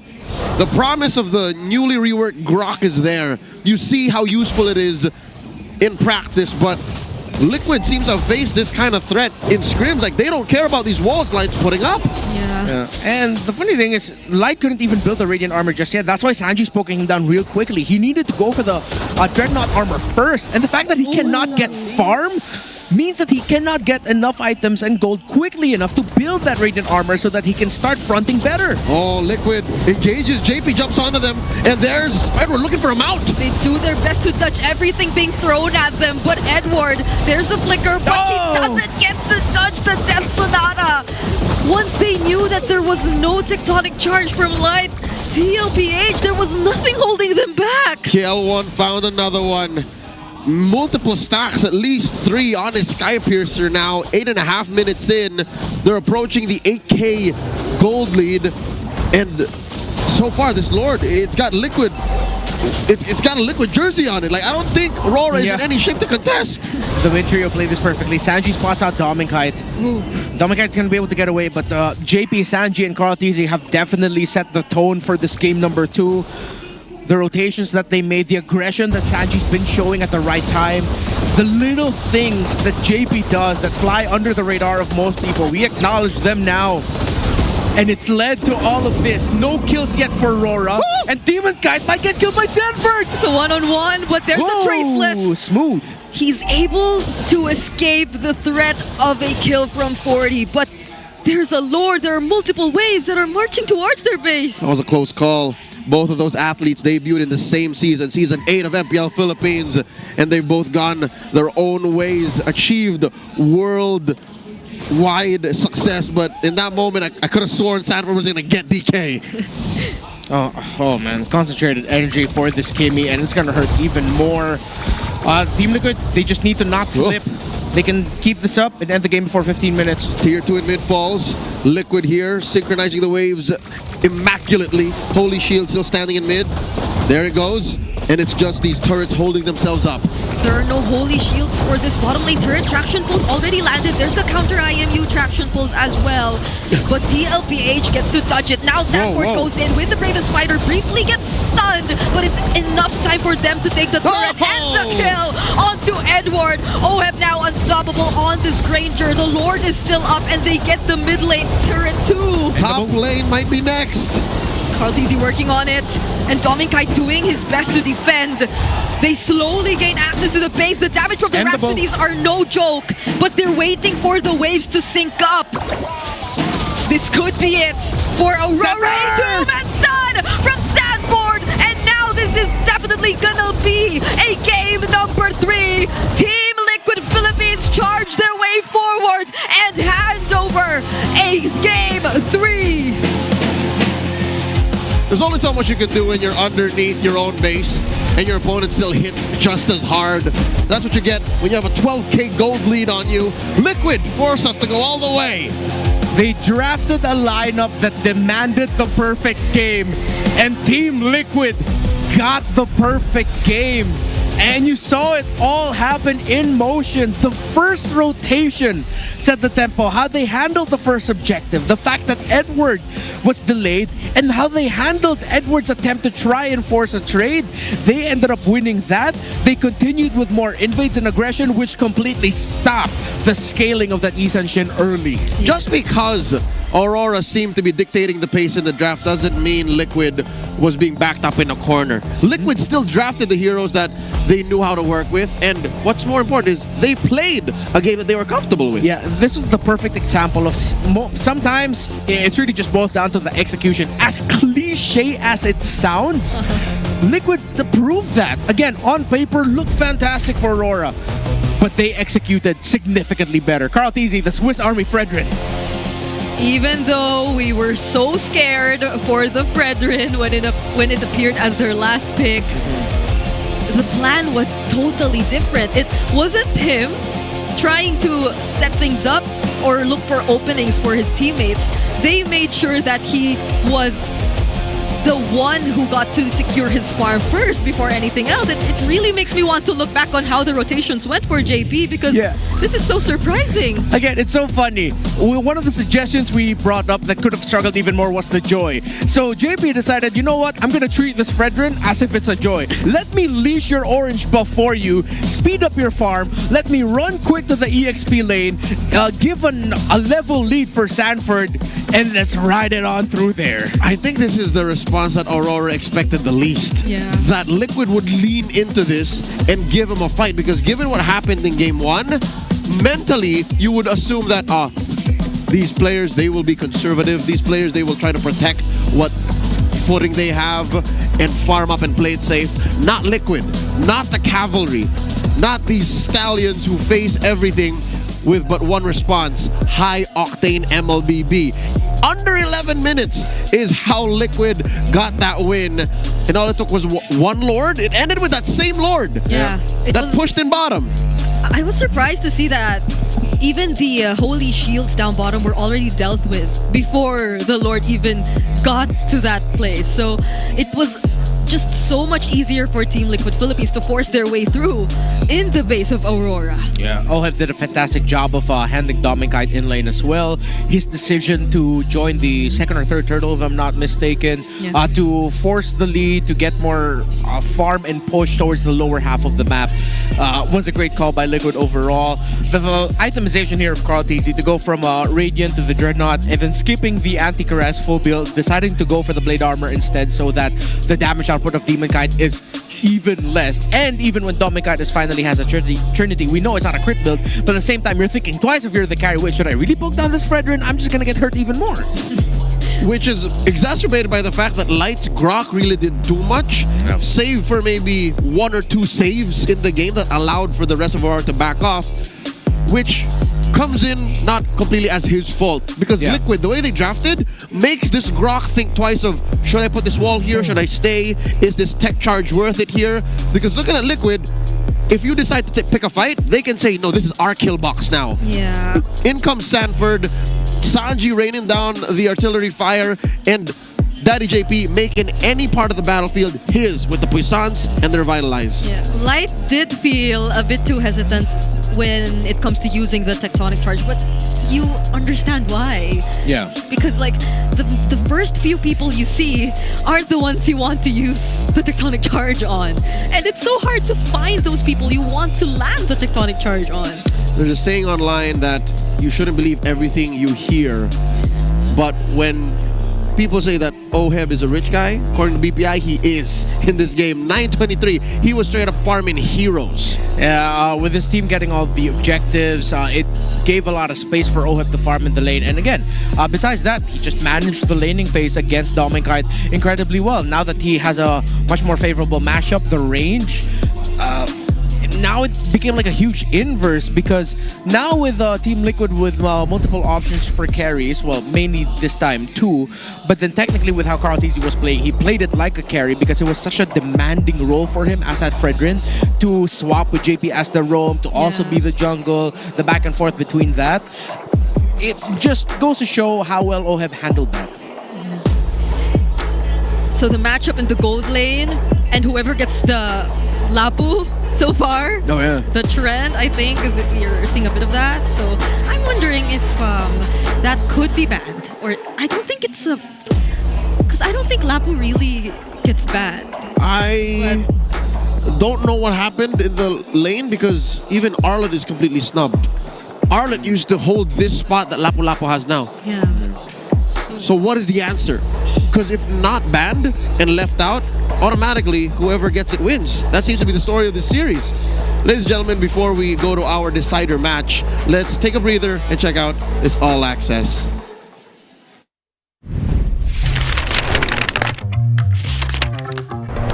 Si Ogwen. Parang Sanford? Same lang. Ogwen. Flap. Sanford. Shizu. Ogwen, ako, tsaka si Shizu.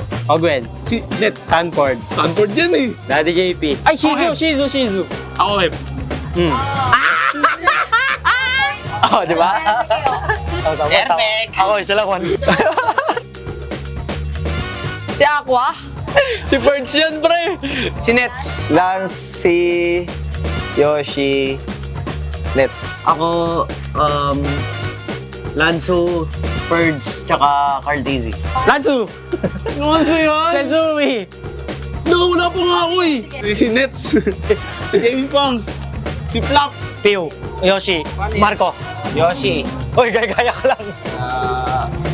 Falcon niya. Lapas, yung dalawa, isa lang kilala ko. Kaya pala. Wala tayong tumawa. First time mali. Lanzu. Sino yun? Uy! Hindi mo lang. Sino tumalit yun doon? Wala na tama. Ay, wala. Kendra. Sino yun? Ganun. Ganon? Si Yoshi. Si Kirk. Si Kyle. Ikaw, si Sean. Ako yan! Demon Kite. Si Carl. Carl. Pew. Ito, Carl, TC. Pew. Cartesi Piu. Oo ano. Cartesi Piu din ako doon. Hindi ko kalala. Demon Kite, Cartesi, Pew. Sure ako si Yoshi. Tapos di si Carl yan. Edited yan si Oheb. Kasi ito, di si Piu. Si Flap. Si Flap. Ano, wala? Walang tumama. Sabi ko si Carl. Hindi, sabi mo. Si Kyle ba? Si Kyle. Sorry. Di mo kahit tawa. Diba? Perfect! Ito, Yoshi. Marco. Manalo na ako. Ako to. Tsaka, hindi ko yun. Si Yoshi. Rosco. Chobi. Si Marco. Si Marco. Si Hate? Ako ganun. Si Marco. For Shiloh. Si Roo. Oo, si No. Safety. Si Win. Oo, si James. So, Excel ba? Okay. Pinagbigyan ko lang yung kampi ko. If there's anything I learned about our players in that little all access, it's that Nosh has one hell of a laugh. Yeah. It's I'm not gonna replicate. It's very contagious. The what? The laugh. Oh, okay. Thank goodness. Why? But yeah, it was fun. Although JP didn't get any correct answers. I think he was the only one. Got zero. Yeah, got zero. He got stomped by Sanford. 0-6. No, even the Twisted Mind players. Sean had none. He's been here for since when? Why didn't he get any? Well, to be fair, JP has seen so many media days. That's true. That at some point, They I think blur. he wanted to say like, is that Yuji? Or They just blur. Yeah. is that my old teammate Kel VJ? It's been so long. So yeah. Is that Chico? Is that Yeah, just blurting all of the oldest names. Like, JP, we said season 16. Is that Pain? Yeah. You go way back. Yeah. Back to the matchup right now, about a minute and change before we go into the rubber match in this best of three. Liquid straight up stomped Aurora when we all thought that Aurora were drafting them into a corner. What can Aurora do now? Should they just let go of this whole we control you in the draft situation? Because one thing is for sure, they can't do that. Not against Liquid. Not like this. I wonder what side they're gonna be on though. To do that. It should be Liquid's choice. I think one thing, even though the Valentina pick also added to a lot of our doubts for the Liquid draft, I think they leaned way too hard into just making sure Sanji doesn't get anything comfortable. Because even in MSC, I remembered early Valentina's blind Valentina picks actually don't end up faring well for teams. That's something that they should teach kids in school. Yeah. Right? Look both ways when you're crossing the street. Don't talk to strangers and don't pick Valentina early. Don't pick Valentina blind. I would go to that school again. It's a good school. Yeah. It's Savior's School for Gifted Youngsters. Yeah, at that point, all he saw was the Baksha and Lapu-Lapu, and they decided, you know what, we'll pick up a Valentina with that. Like, what? That was unwarranted. Yeah, again, it covered a lot of the potential options that Liquid could come out with, and it even made us think twice about like, oh wait, if Liquid picks this, you know, there's a Valentina to deal with. But imagine how different it would have been if it was a Kimmy instead that was paired up with the Grok, right? Now they go back to their triple carry ideas. It's not just that if the YSS and the carry have a hard time, you also have the Kimmy to help cover for you. I get it. By picking the Valentina, Aurora basically gave Liquid an early warning device, an orange cone, and saying, all right, y'all better not do these or else we win. And indeed they didn't. They didn't pick heroes that feed into the Valentina, and that ended up with giving Yue a hero that did a good amount of nothing. Yeah. And then again, they got out executed. There's only so much you can do. You can't even tell Aurora to make sure that JP doesn't end up with the Baksha. Maybe if they end up with that same scenario, they could consider picking it as the first pick. Instead of the YSS being your priority, you go for the Baksha first and then just think if Liquid's gonna end up with a YSS, then that's okay because Aurora's gonna end up with a roam pick that can set the tempo with aggression. Something that we also saw in MSC. Yeah, I also think that's one of the biggest learnings they got from their first series. I think ever since that sweep against ONIC, it's been a trend for them to maybe prioritize JP or at least get a flex pick that won't entirely leave him out of options. So it started with the high loss being prioritized for Team Liquid, and then now that we see it being prioritized by Aurora too, then they switch it up and instead go for the Baksha. So it's in a way also making sure that it's partially checking that one key to victory mentioned in the HAL, which is at least, if not a completely winning mid duo, one that's comfortable or one that they can play around in terms of the rotations that they want to do. And truly enough, the way that JP was able to change things up with the Baksha was just so fitting for how TLPH wanted to approach this match. Draft is going to begin in just a bit, ladies and gentlemen. I'm pretty sure the side is something that the coaches have decided on with conviction. So how does Coach RC choose going into game number 3 here? Because that definitely will give us an idea of how much of a priority Lapu Lapu is going to be. Liquid decides to go blue. All right. So we're back to square one with the knowledge of how important the Lapu Lapu is in this matchup. Yeah. So now Aurora decides to ban out the Baksha as well. No, warranted. Because Liquid could have served and just picked up the Baksha, and then they acknowledge what JP did for them in that game number 2.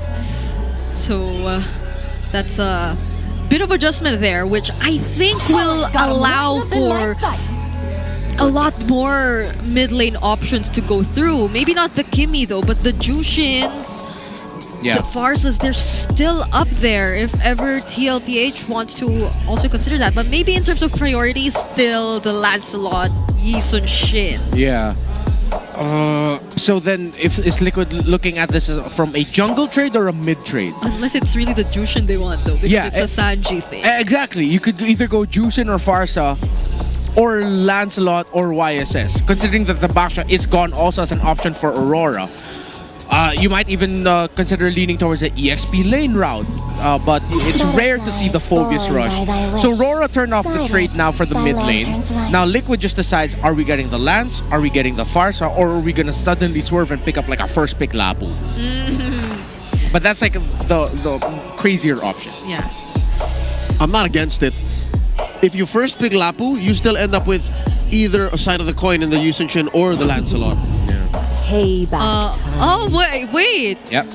Which is true for both in the argument, plus the Phobius and Arla too. Yeah. Like all of these are still options, so that's why they went for the remaining tight lane that is mid. So Liquid decided to accept the gambit of Aurora.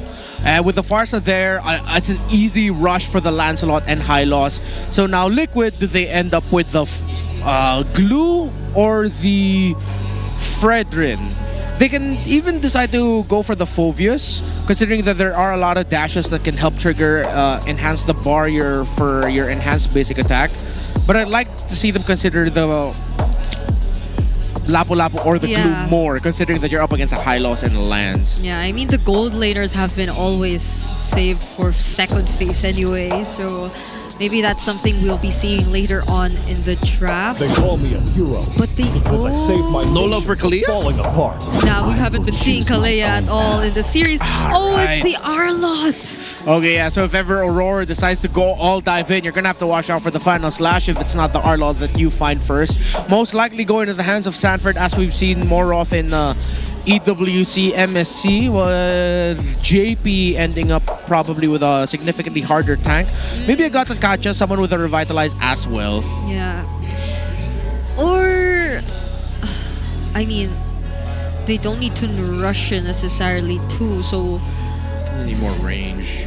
I think you either go Moscow or Granger here. I'd understand the Harith considering that you are with the high loss and you do get the winning lane as a pick later on for Dom and Kite.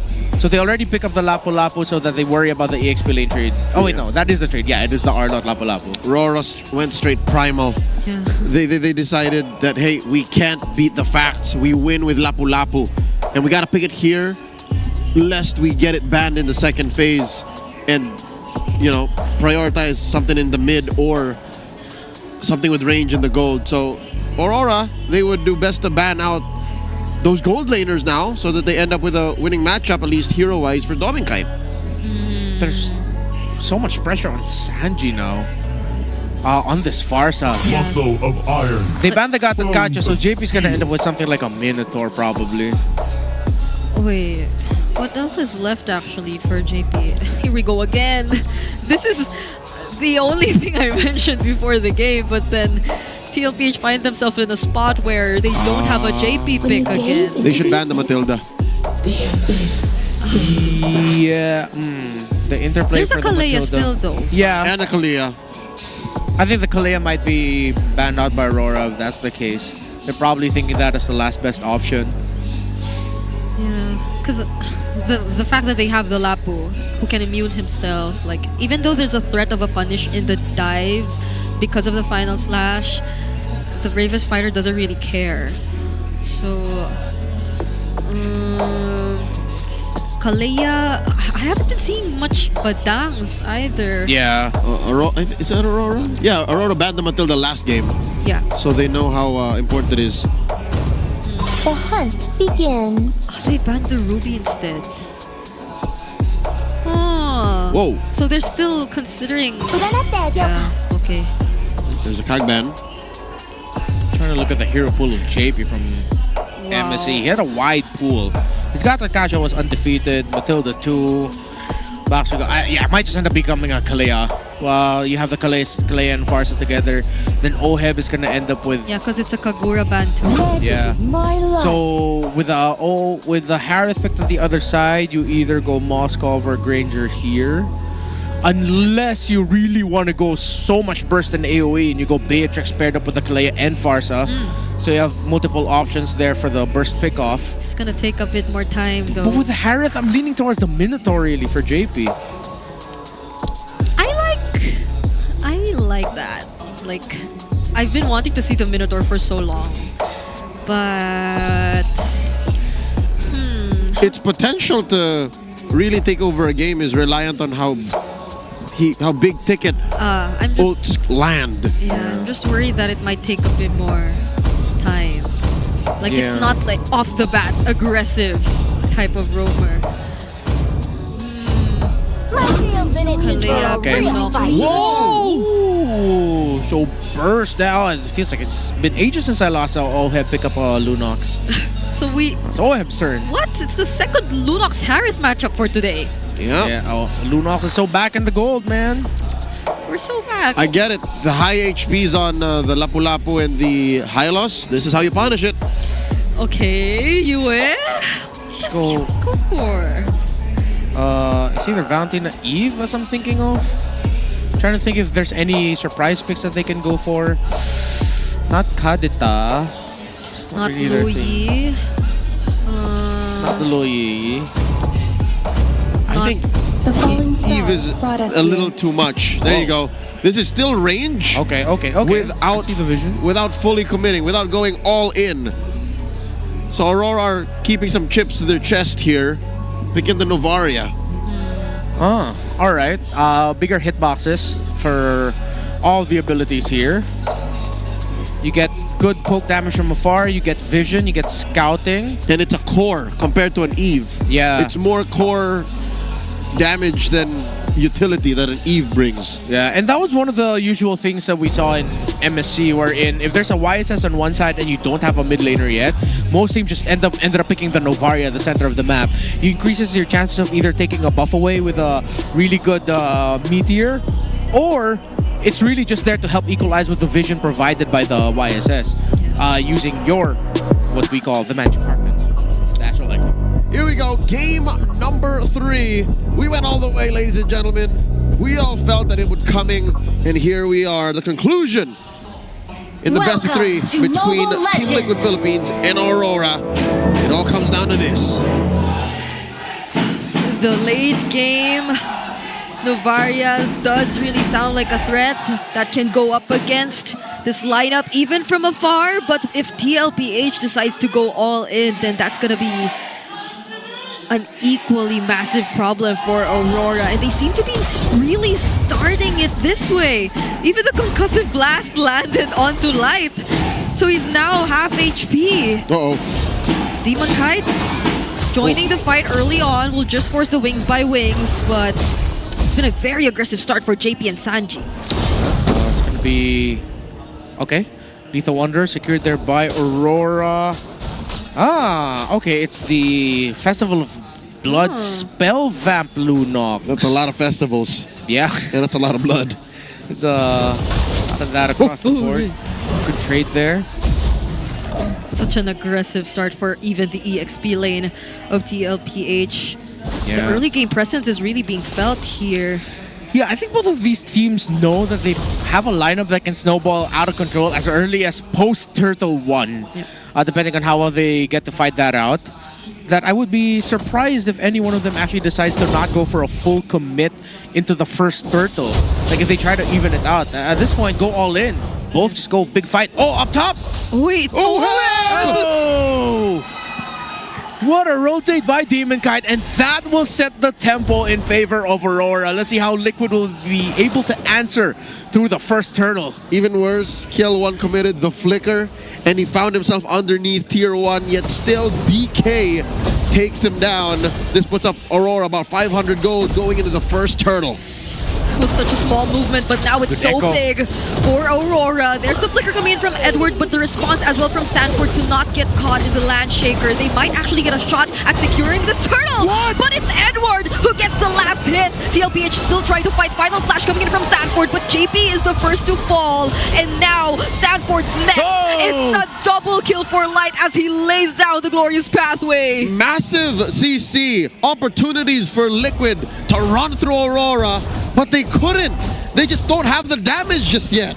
Yeah, Sanford decided to commit into the back line, but Team Liquid were not in a healthy spot there to fight. Edward's gonna get a lot of progress in the tower down bottom. Lots of gold for him. And it is now early game secured for Aurora. We talked about it. Turtle 1. They can go absolute crazy snowball here, and they can continue this. If Liquid doesn't win the second turtle or doesn't find a good trade, this is Aurora gonna ride away with it very quickly. It seems like the first blood drawn, that solo kill on Oheb, rocked not just the Filipino sniper, but the rest of Liquid. It seems to have thrown off the communications and the early game trajectory of the cavalry and put Aurora up 2,000 gold. This is a lead unforeseen. This is a lead that is the biggest it's ever been all series long, this early on. Yeah, it kind of reminds me of what happened earlier, but JP gets to use the title strike away, but still doesn't get to dodge the damage from Kite. Even Kite has his early kills, and this is not looking too good for the cavalry. Sanji flies away with the wings by wings too. They're literally forcing them out of their turrets. Oheb with the immune. But okay, that was so close. The Star Shatter nearly landed, but Carl TZ was there to block it. This is going out of hand now. Aurora, their recipe of success of get the high loss on Light with a Revitalize, get Kite on a Harith, and get Edward on the Lapu-Lapu works very well for them. And then you just change out the pieces around Demon Kite and Yue to help supplement that as well. They're very comfortable playing into this. Oheb forced to use his ultimate again. No Light ultimate for Oheb. Brilliance out. For this upcoming turtle. So Aurora, they definitely will be the ones in control. Turtle now getting blitzed by Aurora. It's not like there's much Liquid could do. Demon Kite secures. All this while, Liquid are just getting by, taking scraps of what the map can give them. Carl TZ pushing down bottom. Meteor shots thrown over to Liquid. And they've spent so much time and effort to protect Oheb. This is a much reactive response from TLPH. They sent out so many bodies up top, and there's not much that they could even do because the most important brushes are being held down by Aurora, and much to their surprise, Sanford already gets poked down really, really low. This is not looking too good. A very dangerous spot for OHEB. Needs to be wary of wherever he decides to walk through. This is not the Apex Predator's natural habitat. He literally walked into a new ecosystem and said, yeah, you're not on top of the food chain right now. So let's see where Liquid will be able to find the turnaround. It's not going to be through Sanford fronting. JP can only take so much damage. He's melting very quickly. I'm struggling to farm. All the pressure on him. Okay, Brilliance out.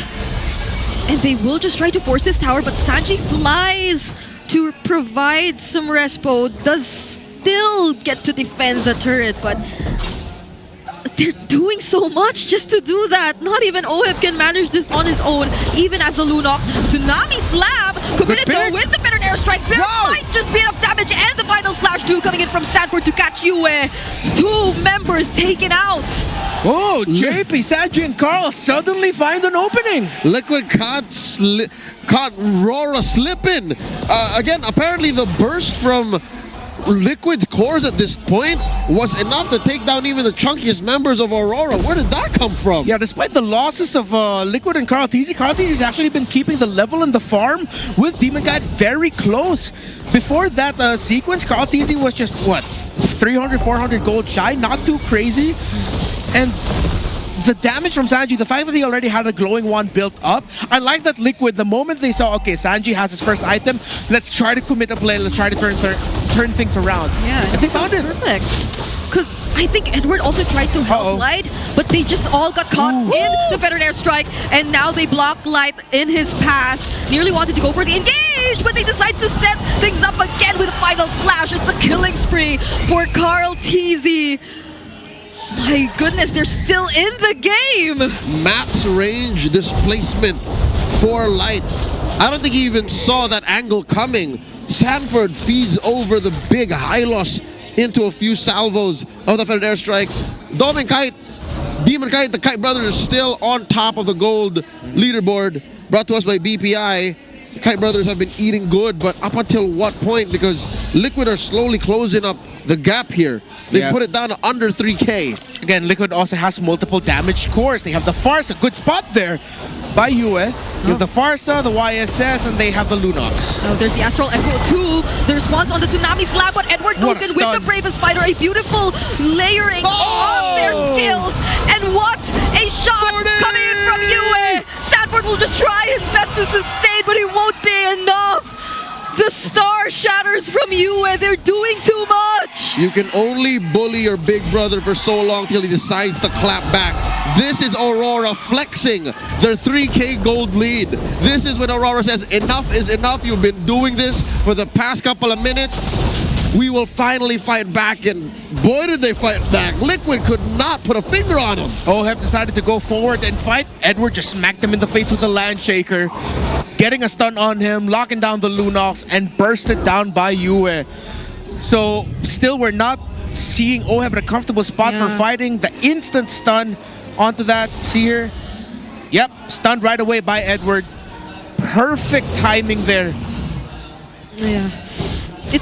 It feels as if it's so hard to position yourself as a Lunox. Oh yeah. Against this lineup of Aurora with multiple dashes coming in from Demon Kite and Doming Kite, and then Edward just being prepared to stun with a land shaker. If Aurora were standing still and allowing Liquid to get ground, then yes, the Lunox will do good. But not like this. Tsunami Slap! And stun and the final slash. This could be an opening. But Domingkite still dancing through. Will be trying to take down OHEB next. But there's the flicker. Also gets to dodge the Thorn Rose. And Sanford still goes in. Carl TZ catching up. Trying to dish out damage. But a Traceless to save him because the damage was too much. And Sanford goes down. A 2-for-2 trade. The burst from the Lancelot stopped all of Team Liquid's hopes for a turnaround fight, leaving Sanford in the dust, and Aurora will be able to get the first Lord of the game free for them. Let's see how else they can build their lead from here. Oh, Carl TZ read the situation. He knew that he could not contest the Lord, but instead of going straight for the orange, Demon Kite here, get thrown with the bounce shocker! Oh, but Edward was there to block his path. He could have went in for the kill, but all because of Edward, Demon Kite survives. Oh, Edward on this Lapu-Lapu, till as old as time, has won championships for club and country. Now let's see how Team Liquid will be able. They're trying to play around JP and Sanji. Sanji a little bit too deep. Try to find a flank angle. They're going to have to play through the defense. They do have... they are playing around the Yisan Shin and a Farsa. So defenses here for... or sieges for RORA are not going to be as straightforward. They're really going to have to play around the Astral Echo of the Novaria to make sieging for them a little bit easier. Not to mention, Liquid has great high ground potential. They have a Farsa. They have a Lunox. They have Yisan Shin. So they even know how deep RORA is into forcing these sieges. And they have a tier 2 in mid. So Liquid should be fine despite the huge gold lead, 6,000 and approaching. Yeah, they'd want to minimize this though. At least not had any holy shields over to Aurora, although there's just only a minute left before they let go of this fully. A lot of damage coming in from Dom and Kite. JP starting to feel it too. They lose the holy shields up top. And there's a conceal. Could they actually try to go for something? JP finds a target! He actually gets to land the Tsunamis down on Demon Kite, but he gets to Phantom Execution his way out, and JP gets punished instead. Sanford only needs one hit. The Star Shatter doesn't land, but Dom and Kite goes in. There's just too much damage coming in from Aurora. But they don't have a wave. They have to stop their forward momentum. Instead moves over the top lane push. Okay, Puncture and Thorn Rose already committed by Demon Kite, but Dom and Kite this time uses the Zaman Force as well. They'll respect TLPH for now, and they'll get away with a single base turret. Too much burst. This Lunox can't even get the ball rolling in terms of the farm. Still only up to a Holy Crystal. Had to get the Silent Robe as well, just so that he could reduce a little bit of the magic damage getting tossed at him. There's only so much the YSS and the Farsa can do in terms of their damage output. They couldn't even get what was a fantastic catch by JP, suddenly swerving and finding Demon Kite in the center of the map. Gold is so scarce for Team Liquid. And it's made even worse by the fact that RORA don't have to really do as much as lift a finger to even flush them out of their own jungle. Yeah. And that single stun from Light, together with the damage from Dom and Kite and that single Star Shatter from Yue, was already enough to burst down JP. That was just a gut check, dude. Sanford missed the final slash onto Light. If they were able to displace that high loss, it would have been a different story, but at this point, we're seeing why the Novaria is coming in big time for them. It also gives vision for Aurora in terms of where JP is. All right. Gets it again, and that's going to be another free Lord here for Aurora. Clean blitz. Liquid know that they shouldn't contest. This is self-awareness coming in from the cavalry. They know that they have a lane to take care of. They know that free farm will be coming in shortly.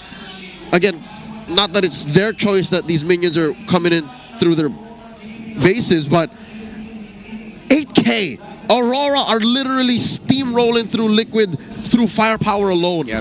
Divine Glyph already for this Lunox, so that might be the turnaround angle if Oheb can even find an angle, because every time he gets close, he gets bursted down. One Thorn Rose, one dash and a basic attack from Dominican, and that Lunox is already forced to Brilliance out. Yeah, the Better Air Strike's already used here by Sanji as well, and they focus all their resources on taking down the Lord for now. The damage from the Star Shatter is no joke, but Aurora seem to be waiting for the waves. They don't want to engage this yet, but this might be an opening. The conceal is denied from that angle of the Astral Echo. That was a work of art. The angle at which it came in. Light coming through. Glorious pathway. All the damage dealers are down very, very low, and Edward gets to land the Land Shakers. Dominic Kite follows through with the damage. Edward already punished. The Mountain Shocker's already unleashed as well, and it's a 1-for-1 trade so far. But Aurora, they still might want to attempt this. They have another wave of coming in mid. Will they actually go for it? Another Astral Echo lands onto everyone. Sanford doing his best, but he will get bursted down too. Gets to escape and barely dodge the Star Shatter. And Oheb goes in as well with an attempt to scare off Aurora, but they're chasing after 40! Run, 40, run! Oh, he finally gets stopped in his tracks, but he bought so much time. Yeah, he gets taken out. Oh wait, Cartesian finds Demon Kite. Are they gonna play into this? You can't. It's way too risky, Carl.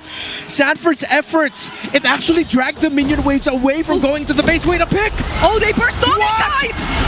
They get another kill!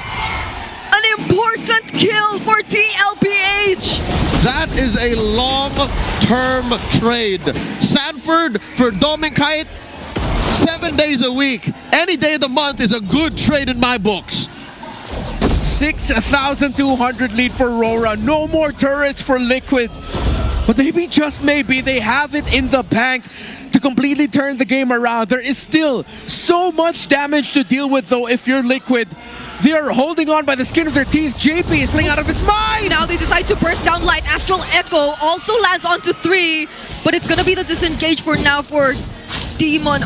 No, for Light. They don't want to risk it for now. I'm surprised TLPH are extending this far from the base. Yeah, and I'm surprised Cartesi has not died. He's 6-0-1. Carl Tizzy is playing this Yi Sun Shin very close to the chest. It's utility Yi Sun Shin for now. Yeah. Up until he says it's go time, and I think go time is close by. He just picked up his bladed spear and is looking to contest. He's hiding in this long brush. Lord getting blitzed by Aurora. Mount Shocker to start it up. Now they know where everyone's hiding. Dominkai trying to burst out JP though, and the Bravest Fighter coming in from Edward doesn't get stunned by the Mountain Shocker, and that's a quick Lord for Aurora. Too much zone now, still too much damage. Liquid might just be delaying the inevitable.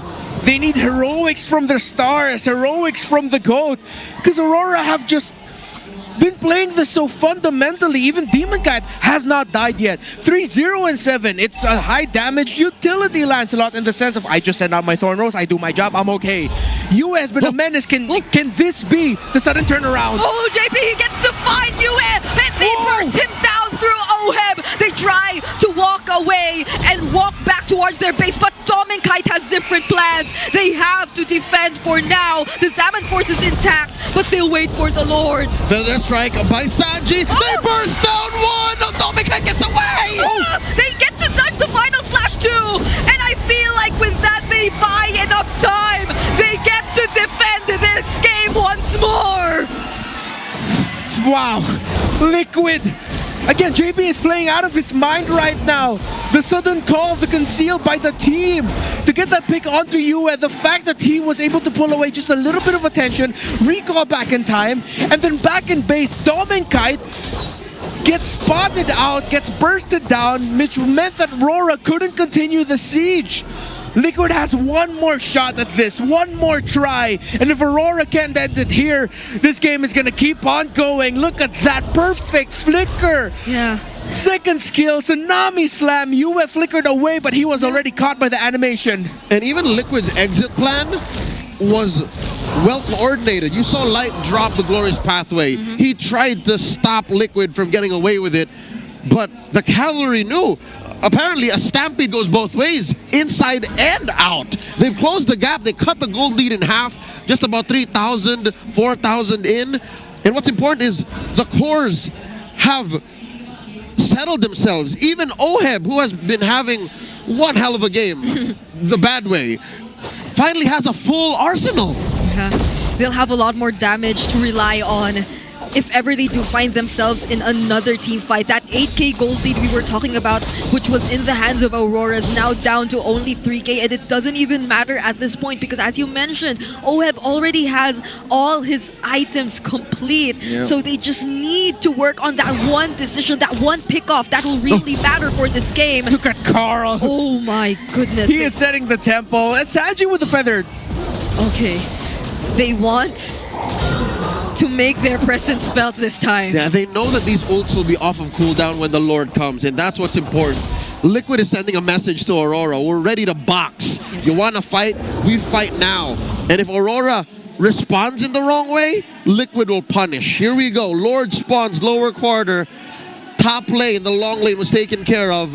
Last rotation by Liquid. They're sending Yue over there. I think Aurora knows that Yue is a huge part of their win here. If they're able to protect Yue and they're able to get Yue to land the echo of all echoes, then maybe Liquid will finally fold. Yeah.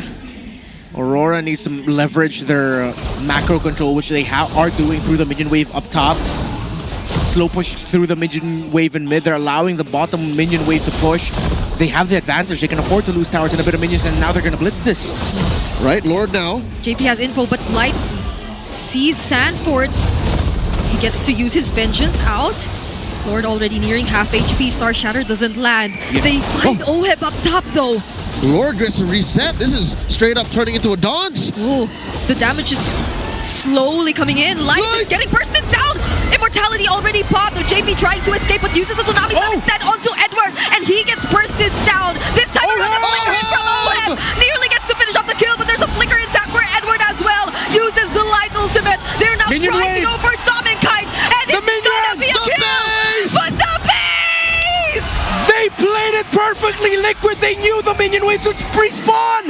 Now Sanford's able to defend for now. Better airstrike, but Demon Kite gets to dodge everything. Sanford needs to work on the base, and now it's only 3 members of TLPH fighting up against Aurora. It's not over yet. Aurora have to make a decision here. Do we go for the Lord? Do we go for the base? Do we try to keep attacking Liquid's waves? And both teams just let off of the dance. Sanford's still working on that wave. Mountain Shocker already committed. Star Shatter doesn't land. Light slowly approaching the members of TLPH alongside Demon Kite. A Twilight Armor pickup for Edward as well. But Sanford's still not part of this. Neither is Dominkite. JP also out of commission for maybe 10 more seconds. Oh no, Aurora have quite the hold on this Lord. What a placement of the Fettered Airstrike. Demon Kite is very low. He cannot contest this. He has to recall. Or will they actually risk it? There's the Immortality pickup. He gets to regain some of his HP through the Revitalize. And the TLPH backs off again. Astral Echo single-handedly send away baby cakes, and Aurora able to hold their ground. Oh, it's just a matter of the waves and the map being against Liquid. That is what's keeping Aurora in this dance. Yeah, they're doing everything they can to manage, but Aurora, they are not letting go. They know they have the advantage through the minion waves, and it's making Liquid struggle every moment and every sequence in this Lord dance. Yeah. Demon Kite picked up Rapid Boots. Okay. He knows that he has to keep moving in and out, weaving between this Lord, between the waves, between a team fight.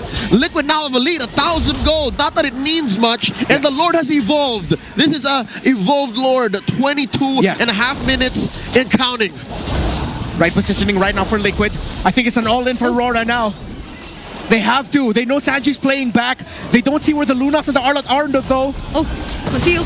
Already used. Liquid can fight. The Mountain Shocker's there as well. They burst down. Too early. He doesn't have the immortality, and now he gets punished. And the Tsunami slap onto Yue from JP. There's a knockup from the Lord. Sanford follows up with the beautiful final slash.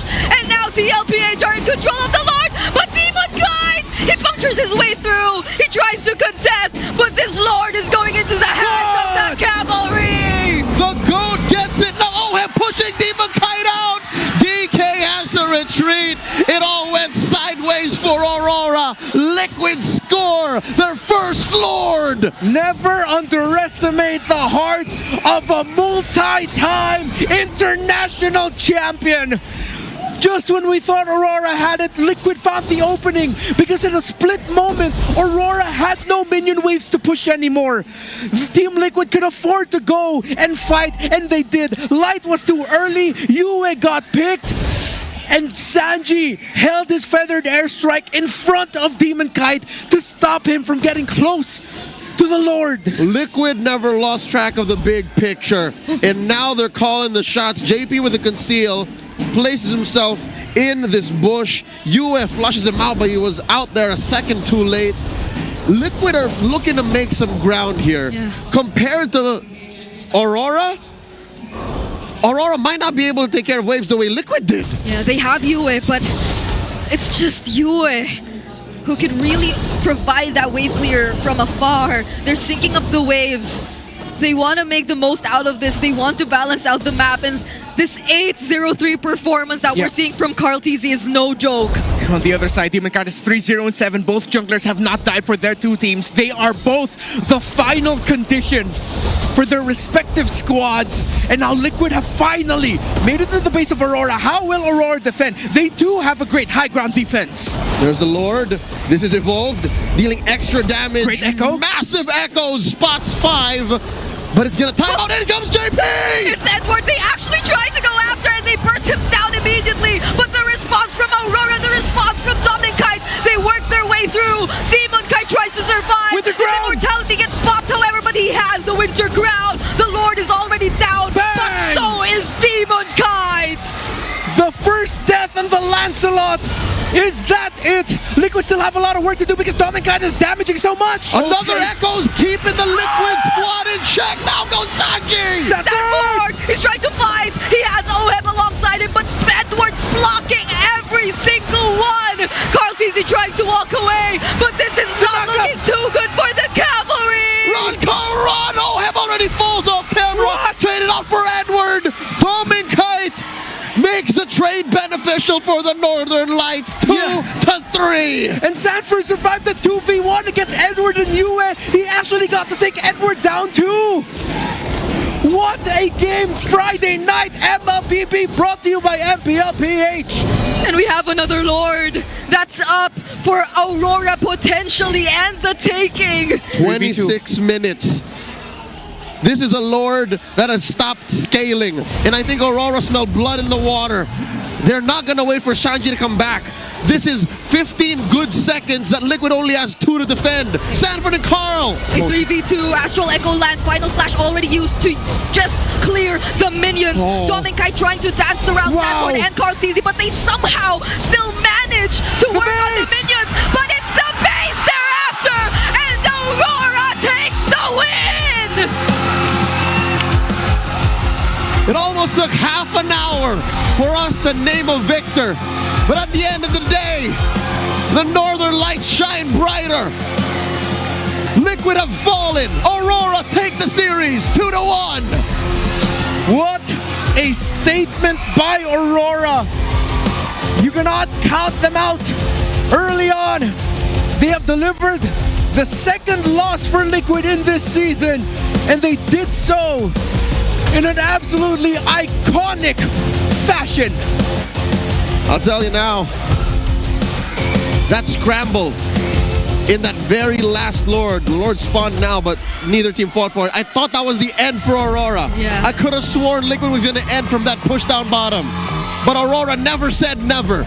Aurora kept going, and even if it's Carl we're talking about, a 2v3 defense like that, you need a miracle. You need your opponents to make mistakes for that to have been possible. Yeah, they really tried to take things one step at a time, work on the minions first. They knew what had to be done, but they had only 2 members working on that defense. It was only Sanford and Carl TZ who could have prolonged that game for them up against those 3 members of Aurora who just wanted to end it then and there.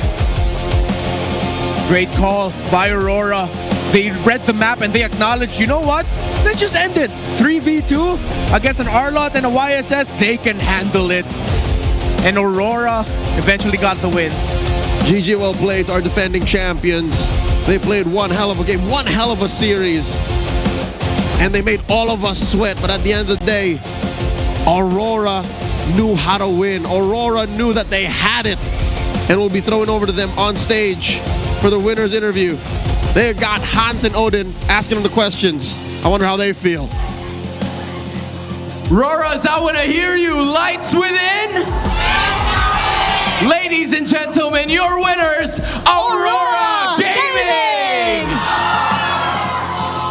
That was one of the matches that we would call absolute cinema. Nakita natin, Odin, balikan ang nakita ang laban between these two teams. Definitely. And Hans, gusto kong tanungin, wala pa bang playoffs? Kasi parang grabe yung pinakita nila. Week 2 pa lamang. Demon Kite, we wanna hear from you. Grabe yung laban na yon. Gusto namin malaman ano ba yung nagiging comms nyo during that final game. Kasi kita namin na talagang sobrang lumamang kayo in the early game. Pumalag ang TLPH and you were able to win that match. Ano lang po patience lang po. Kumbaga minamaximize namin yung lamang namin sa game. Tapos naglo-lord dance lang din kami. Medyo Off lang siguro yung timing ng mga Lord Dance pero ay na-pull off naman namin. At nailaban nila Hans hanggang sa dulo. Yeah, I mean, yun yung nakita natin for week number 2 and this is a very good start for your team. I was able to talk to you even last week. Sabi mo na meron pang complications, tila hirap pa. What changed in week 2? Ano bang nagbago ngayon para sa Aurora? Siguro mas naging in detailed kami sa mga review namin sa tulong ng mga coaches.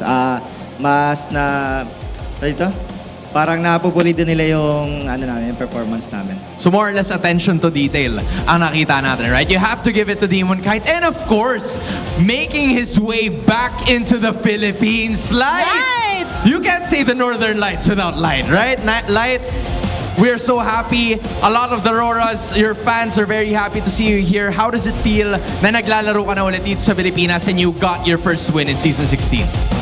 Happy naman kasi parang nagwe-wait na din ka na magiging momentum namin tapos sa tail pa namin yung nakuha. So malaking factor yun para sa amin. Tapos ayun, sana maabot namin yung final na best form ng Aurora na kasama ka sila. And hindi bago sa paningin natin na magkasama si Demon Kite and Light. How do you guys feel na magka-team na kayo ulit? Like being you na pinakabagong addition to Aurora? Wala lang, masaya lang kasi alam ko na yung mga nasa isip niya na gagawin sa game eh. So hindi na siya madaling basahin kumbaga sa chemistry. Light, na-miss mo si Demon Kite? Na-miss mo ba? Oo, na-miss ko. Pwede bang yakapin mo si... Pwede mo i-hug si... Hug daw, Pwede kiss hug. daw, kiss. Kiss mo. Hug na lang, hug na lang. O yan, hug na lang. Huwag kayong mag-alala guys. Over the season, tatry natin ulit. Tatry natin ulit. Pero, Commissioner, given na ito na yon, this is your moment. Ikaw pa rin naman ang pinapanood namin, Yue. Sino? Asan? Parang mahina. Sino nga ulit ang hinahanap natin? Tinawag ka na nila, men. Wala ka na ng choice. Saan pa ba namin makikita ang Aurora? Kasi ngayon nakikita na nila. But on the other hand, where else can we find Aurora? May mga gusto ka ba bang i-promote na alam mo naman, di ba? Ito, gusto mo basahin? Pero, Parang alam ko may nagaganap din bukod dito sa MPL Arena. Tama, Yue?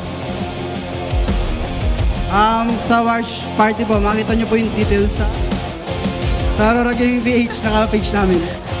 alright. Parang meron bumubulong sa likod. Medyo nanibago pa si Yue. Pero huwag ka mag-alala, Yue. Mapapractice mo yan all throughout the season if you keep winning just like this. Once again, your winners, Aurora Gaming!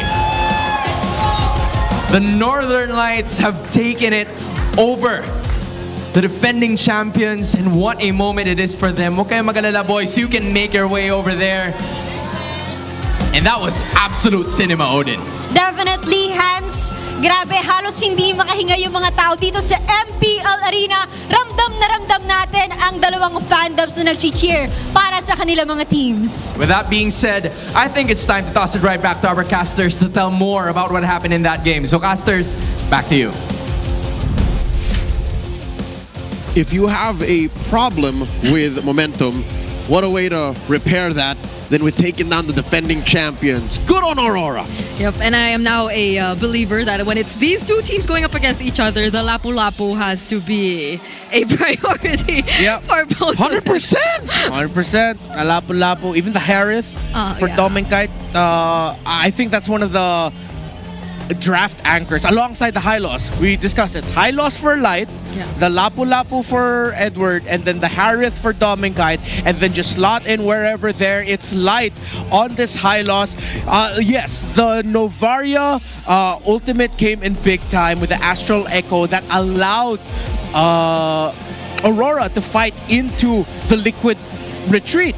However, it was Light with his glorious pathway and him actually separating Carl TZ from the rest of the fight. He chased after Carl TZ there in the end. And that's why Liquid lacked damage in the center to fight into what was the chase of Yue, Edward, and Dominkite. Yeah, and this Ring of Punishment and the way it's just constantly there to annoy Team Liquid Philippines is also another added factor, I guess, to how they just struggle overall to position themselves well enough in a fight, particularly considering that their gold laner needs to go a bit more up front. And I think for a huge majority of this game, OHEB struggled to find the right positioning whenever there was a team fight. And even in the moments where they were able to pick up some kills here and there, it was mostly on the back of a setup from JP that was, in a way, too surprising for Aurora to react immediately, or that it brought them close enough for OHEB to gain easier access. Yeah, no, it's Light who fixes those situations. Because so, let's say JP does find one. All Light has to do is to come up next to that person, whether it be Dominkite or Yue, pop his Law and Order, stun the culprit, whether it be JP or Sanford, and then recalibrate. Like, that's what made this game so interesting to watch, is because even if Liquid goes for these blitz plays, Aurora always had a response. Yeah, and alongside Light chasing down Carl TZ there to separate him from the rest of Team Liquid, I wouldn't be surprised if it was actually also Light's call. Maybe that is also one of the contributing factors as to why he got the MVP, that it was him who told Aurora, hey, there's 3 of us and 2 of them, let's end this now. Yep, that's literally just math. Yeah. Looking at it, this should have been Liquid's game. They crawled themselves back into a almost sure win position. Victory was imminent, but RORA had that clutch in them. RORA knew that, hey, if we can make this trade beneficial to us, this do be endable. Yeah. And it was. I really thought it was over during that fight we saw near the base of Aurora when TLPH got the first Evolved Lord.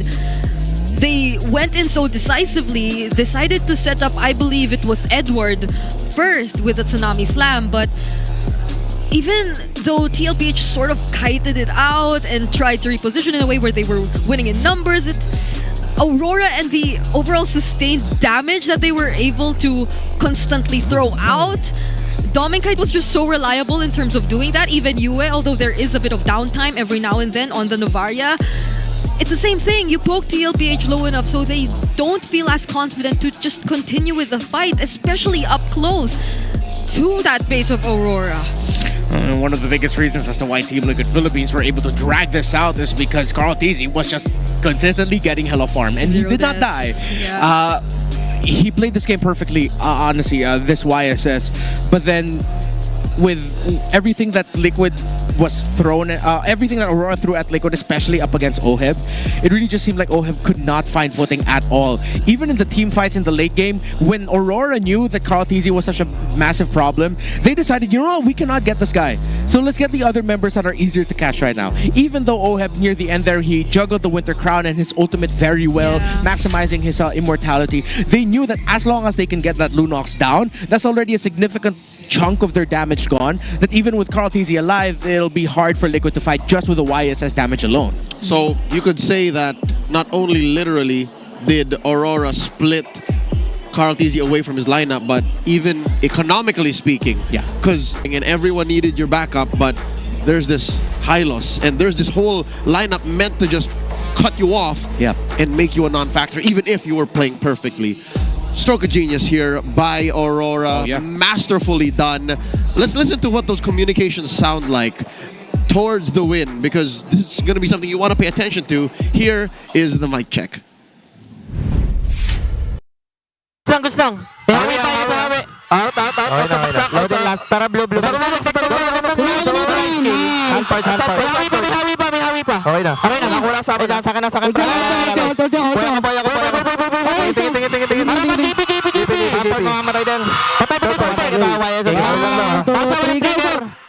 Sanford. Tingin ako. Sanford muna, pre.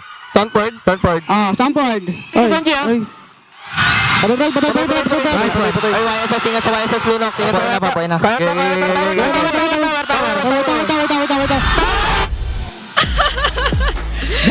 Nice! All right. Okay. I want to know who counts. Is that Yue? Is he counting towards his echo? Yeah, that was Yue who was counting down. It was like 3, 1, 2, 3. Phew. All right. All of those Novaria mains watching, take that as a note. When you're doing columns with your 5-man in rank, start counting so that they know. That's amazing. That's besides Light's MVP performance, I think that's my second best favorite part of this match is Uiz Novaria. Yeah. Also take note of the angles at which he throws all those astral echoes. Dude, they have two geometrical geniuses. Yeah. Hylos, well, Light mainly just finding those weird angles, and Uiz, oh my, Yeah. Uiz echoes, so good. I think I saw so many improvements in Aurora compared to last week. I know we only saw them once, but this week is different. Like, this is a different version of Aurora. And I'm starting to believe my gut feeling. It's Even if it wasn't a sweep win, no? Yeah. This is a really good 1-point win. And you know, considering like with what happened last season also for Aurora, I think there's one pick now that I can say is the Aurora signature hero. It's Hylos. okay. It's Hylos, dude. The 2 games that they won, it was with Hylos. Last season, Hylos was a great pick as well for the Hitman and for Aurora.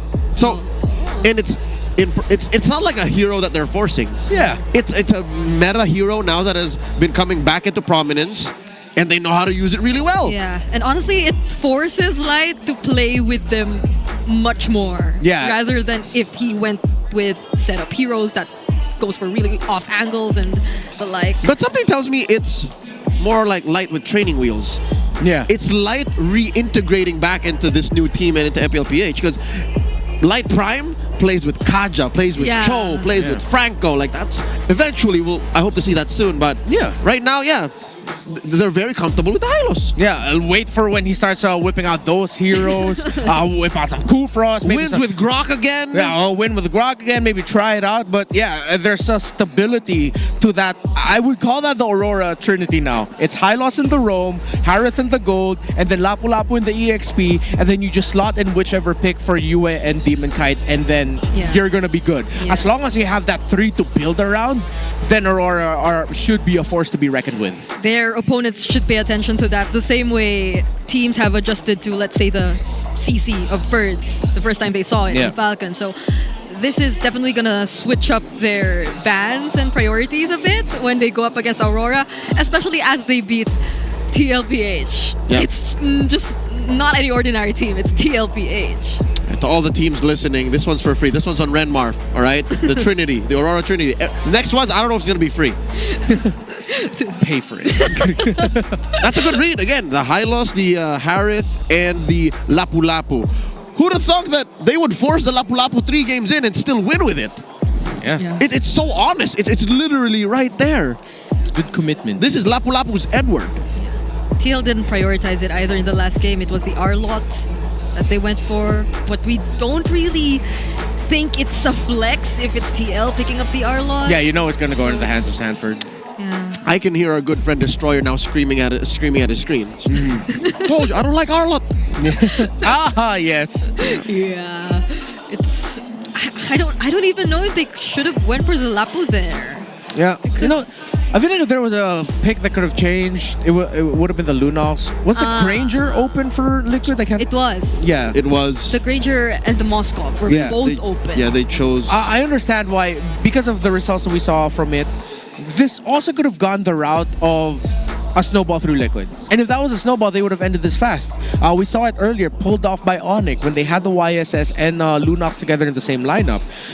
However, now, you also just have to credit Aurora for being able to start the game early with the right rotations, getting kills early on for Edward, and then all the pressure that they applied onto the Lunox negated that possibility from happening. I don't even know if there was too much pressure or OEB just really struggled in the laning phase. I think it's both. Yeah. Because there was this one moment, right, where he died, I think a few or 1 or 2 minutes into the game. Mm-hmm. Yeah. He was just straight up ganked with by Demon Kite. Over and over again. So you could even see there that the Aurora, with everything, with how they were fighting and how they were rotating, they saw the Lunox as that's the one we gotta take down. That's why we also can credit OEB for having a bad game here. Aurora gave him a bad game. They did not allow him to play MLBB. Yep, and that seems to have been Aurora's key to victory, just separation of baby cakes. We'll leave that series where it is and allow Liquid to recover and, of course, celebrate Aurora's win. But for now, check out Week 2 Day 1 standings of Infinix. Fancy Klaban here in MPL PH. This is the 3rd time we're doing this, the 3rd season. And the Mines are still on top. Cavalry has played more matches, but the Mines still unstoppable. Yeah, Aurora just won in the series, but it seems like they're struggling to get a win in Fansiklaban. We still have a lot more weeks coming up for Fansiklaban though. You guys might wanna join in as well. We have 8 weeks in the regular season, and we also have a playoffs for this. So this is a really fun version for the fans to also feel how it feels like to play in the MPL. Yeah, the Fansiklaban winners get phones. That's what happened last season. They won the grand finals and they got phones. So it's not too late. I hope the Auroras in Fansiklaban figure out their trinity. Because Aurora MPL already has. Ladies and gentlemen, it's been an honor and an amazing night. Thank you for spending your Friday night with us. Whether you're in the arena or online watching, here is what the standings look like currently. Aurora shoot up into the middle of the standings at number 5, while this puts Liquid right underneath them at 1 point as well. But they played already thrice in Season 16. Yeah, it's still weird to see our defending champions be in the lower half, but we're still in week number 2, and I feel like the more surprising changes are definitely still in our second rankings. It's Twisted Minds still staying up there, and I feel like the upcoming matches that they're going to get into for this week. Excited to see the rest of the action. Hoping to see more stellar performances, maybe come back through APBR and Omega. I'd want to see the teams that struggled last season, continue to give a good fight for the season, because Twisted Minds is already doing it, and that just makes MPLPH more exciting when some of the best teams in the world are struggling back home against the teams that struggled last season. Tonight's games were a testament to Lakas ng Pinas, and it's been an honor bringing you the broadcast. Tomorrow, though, you better not miss out. And of course, we have day 3 of week 2 happening as well. So buy tickets if you want to come join us and watch live, or clear your schedule if you want to watch online. His name is Renmar. This right here is Brigida. And my name is Leo, at your service. We'll throw it over to Wolf to break down that last series with the Howl, and we'll wrap the show up. Week 1, Aurora can come to the phone right now. You know why? Because it's dead. Week 2 Aurora is totally different, fresh and renewed. Nakita natin yung performance nila against one of the top teams, the MSC champions, na na-challenge talaga nila down to the wire. At iba yung dinala nila ngayong week number 2. So simulan natin yan with their draft choices. Nakita natin, Kimi's back. Out of nowhere. Tapos biglang may lapu-lapu na nakita natin wins games for the entirety of the series. In fact, yung Kimi at lapu-lapu, masasabi ko, ang nag-shape ng draft ng game number 3. Kaya bigla tayo nakita ng YSS priority, ng Lancelot, even the Phobius priority. Sabay nakita tayo ng Lunox na on the side of TLPH that apparently did not work even up against the Harith. Dahil yan dun sa focus dun sa mid laners natin at kung gaano siya ka-importante dun sa draft. Ito ang dinala ng Aurora na paghahanda versus TLPH. But more than anything else, syempre may binago rin sila sa kanilang rotation. Pinilit nila yung gold laners. On both wins ng Aurora, nakita natin na umikot agad si Demon kahit papunta dun sa may gold lane. Hindi man ito nagbigay ng outright kill. Although nung game number 1, it actually resulted into a kill. Pero yung pressure na ginawa nila dun sa may gold lane actually affected TLPH's first turtle fights, pati na rin yung overall rotation sila. Nagkaroon ng 1v1 between Edward and Sanford for the entirety of the series, that which we really like, and ito talaga yung makikita natin na trend ngayon sa ating metagame. XP laners dictate the meta. But most importantly in this series, the post-first turtle fights matter than the neutral objective itself. Game number 1 napunta ang turtle doon sa TLPH, pero yung post-turtle fight, yun talaga yung nagbigay ng tempo sa team. That happened in game number 2 and also in game number 3. Kaya nga lang, itong mga sinabi natin, hindi masyadong nag-matter dahil nag-late game yung game number 3. Yan ang championship factor, kaya naman nakita natin yung TLPH na na-extend pa yung laro na yan. But Aurora, sabi nga natin, iba ang Aurora na nakita natin today, iba yung nagpakita at iba din yung nag-perform, and that's what we like. And I'm sure that the fans of Aurora are very happy about that. Hopefully, they keep this tempo, pabalik na nga dun sa standings. That's been my analysis of that wonderful series. Ngayon, let's throw it back to Hans and Claudine. It was nothing but absolute cinema here at the MPL Arena. What a way to start the week! Day 1 pa lamang ng ikalawang linggo ng MPL Philippines at napakarami ko nang nakikitang posts, comments, and even the power rankings this early into the season. You know, we were talking about eras from before, eras from now, but one thing is for sure. As of this moment, ONIC Philippines pa rin ang patuloy na namamayagpag, being undefeated in terms of our regular season with that first match, and it was Aurora finally getting their stride and getting their first win of the season. And you know what, Hans? I'm very excited to see kung ano pang ipapakita ng ating mga koponan at sino nga ba ang mapupunta sa tuktok ng ating liga by the end of the week. Feel ko pwede mo akong tanungin yan ulit once na tumagal pa ang ating season dahil gaya ng nabanggit natin kanina, marami pang magpapakilala. Lalo na, ano bang meron bukas? Siyempre, every Saturday is Super Fan Saturday. Kailangan natin i-celebrate yan. And I am sure that everyone is excited for a triple header once again come week 2. Muli, ako si Anzi Leria. And this is your very own Odin. Sama-sama nating tunghayan bukas ang MPL Philippines Season 16.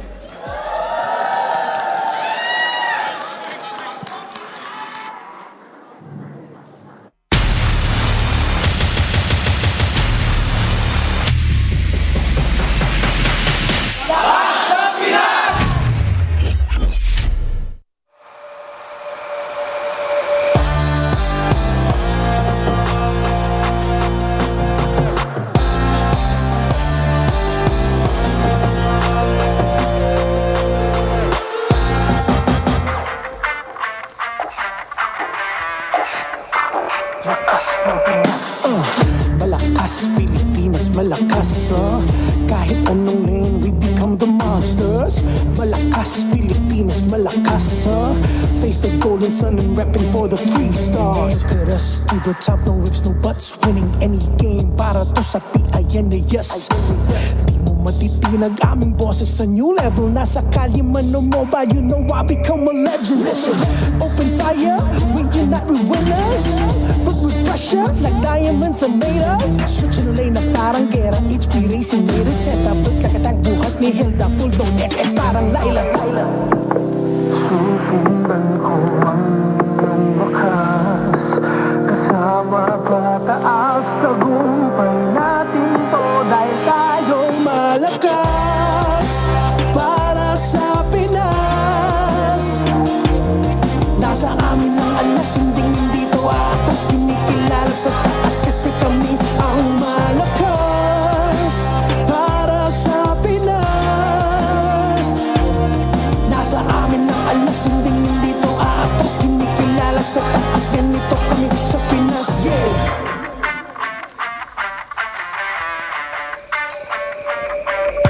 Laging MVP, no surrender, no retreat. Pag nagsama-sama, just imagine what we can achieve. Laging MVP, no surrender, no retreat. Giving 100 on my all, cause we just cannot be defeated. We are unstoppable, immune and invulnerable. Ready ang equipment, lahat frozen, mala, crowd control. Pakita on the jab, east to the southeast. Taas ang matawa, proud and loud, cause every enemy we devour. Susundan ko ang iyong wakas.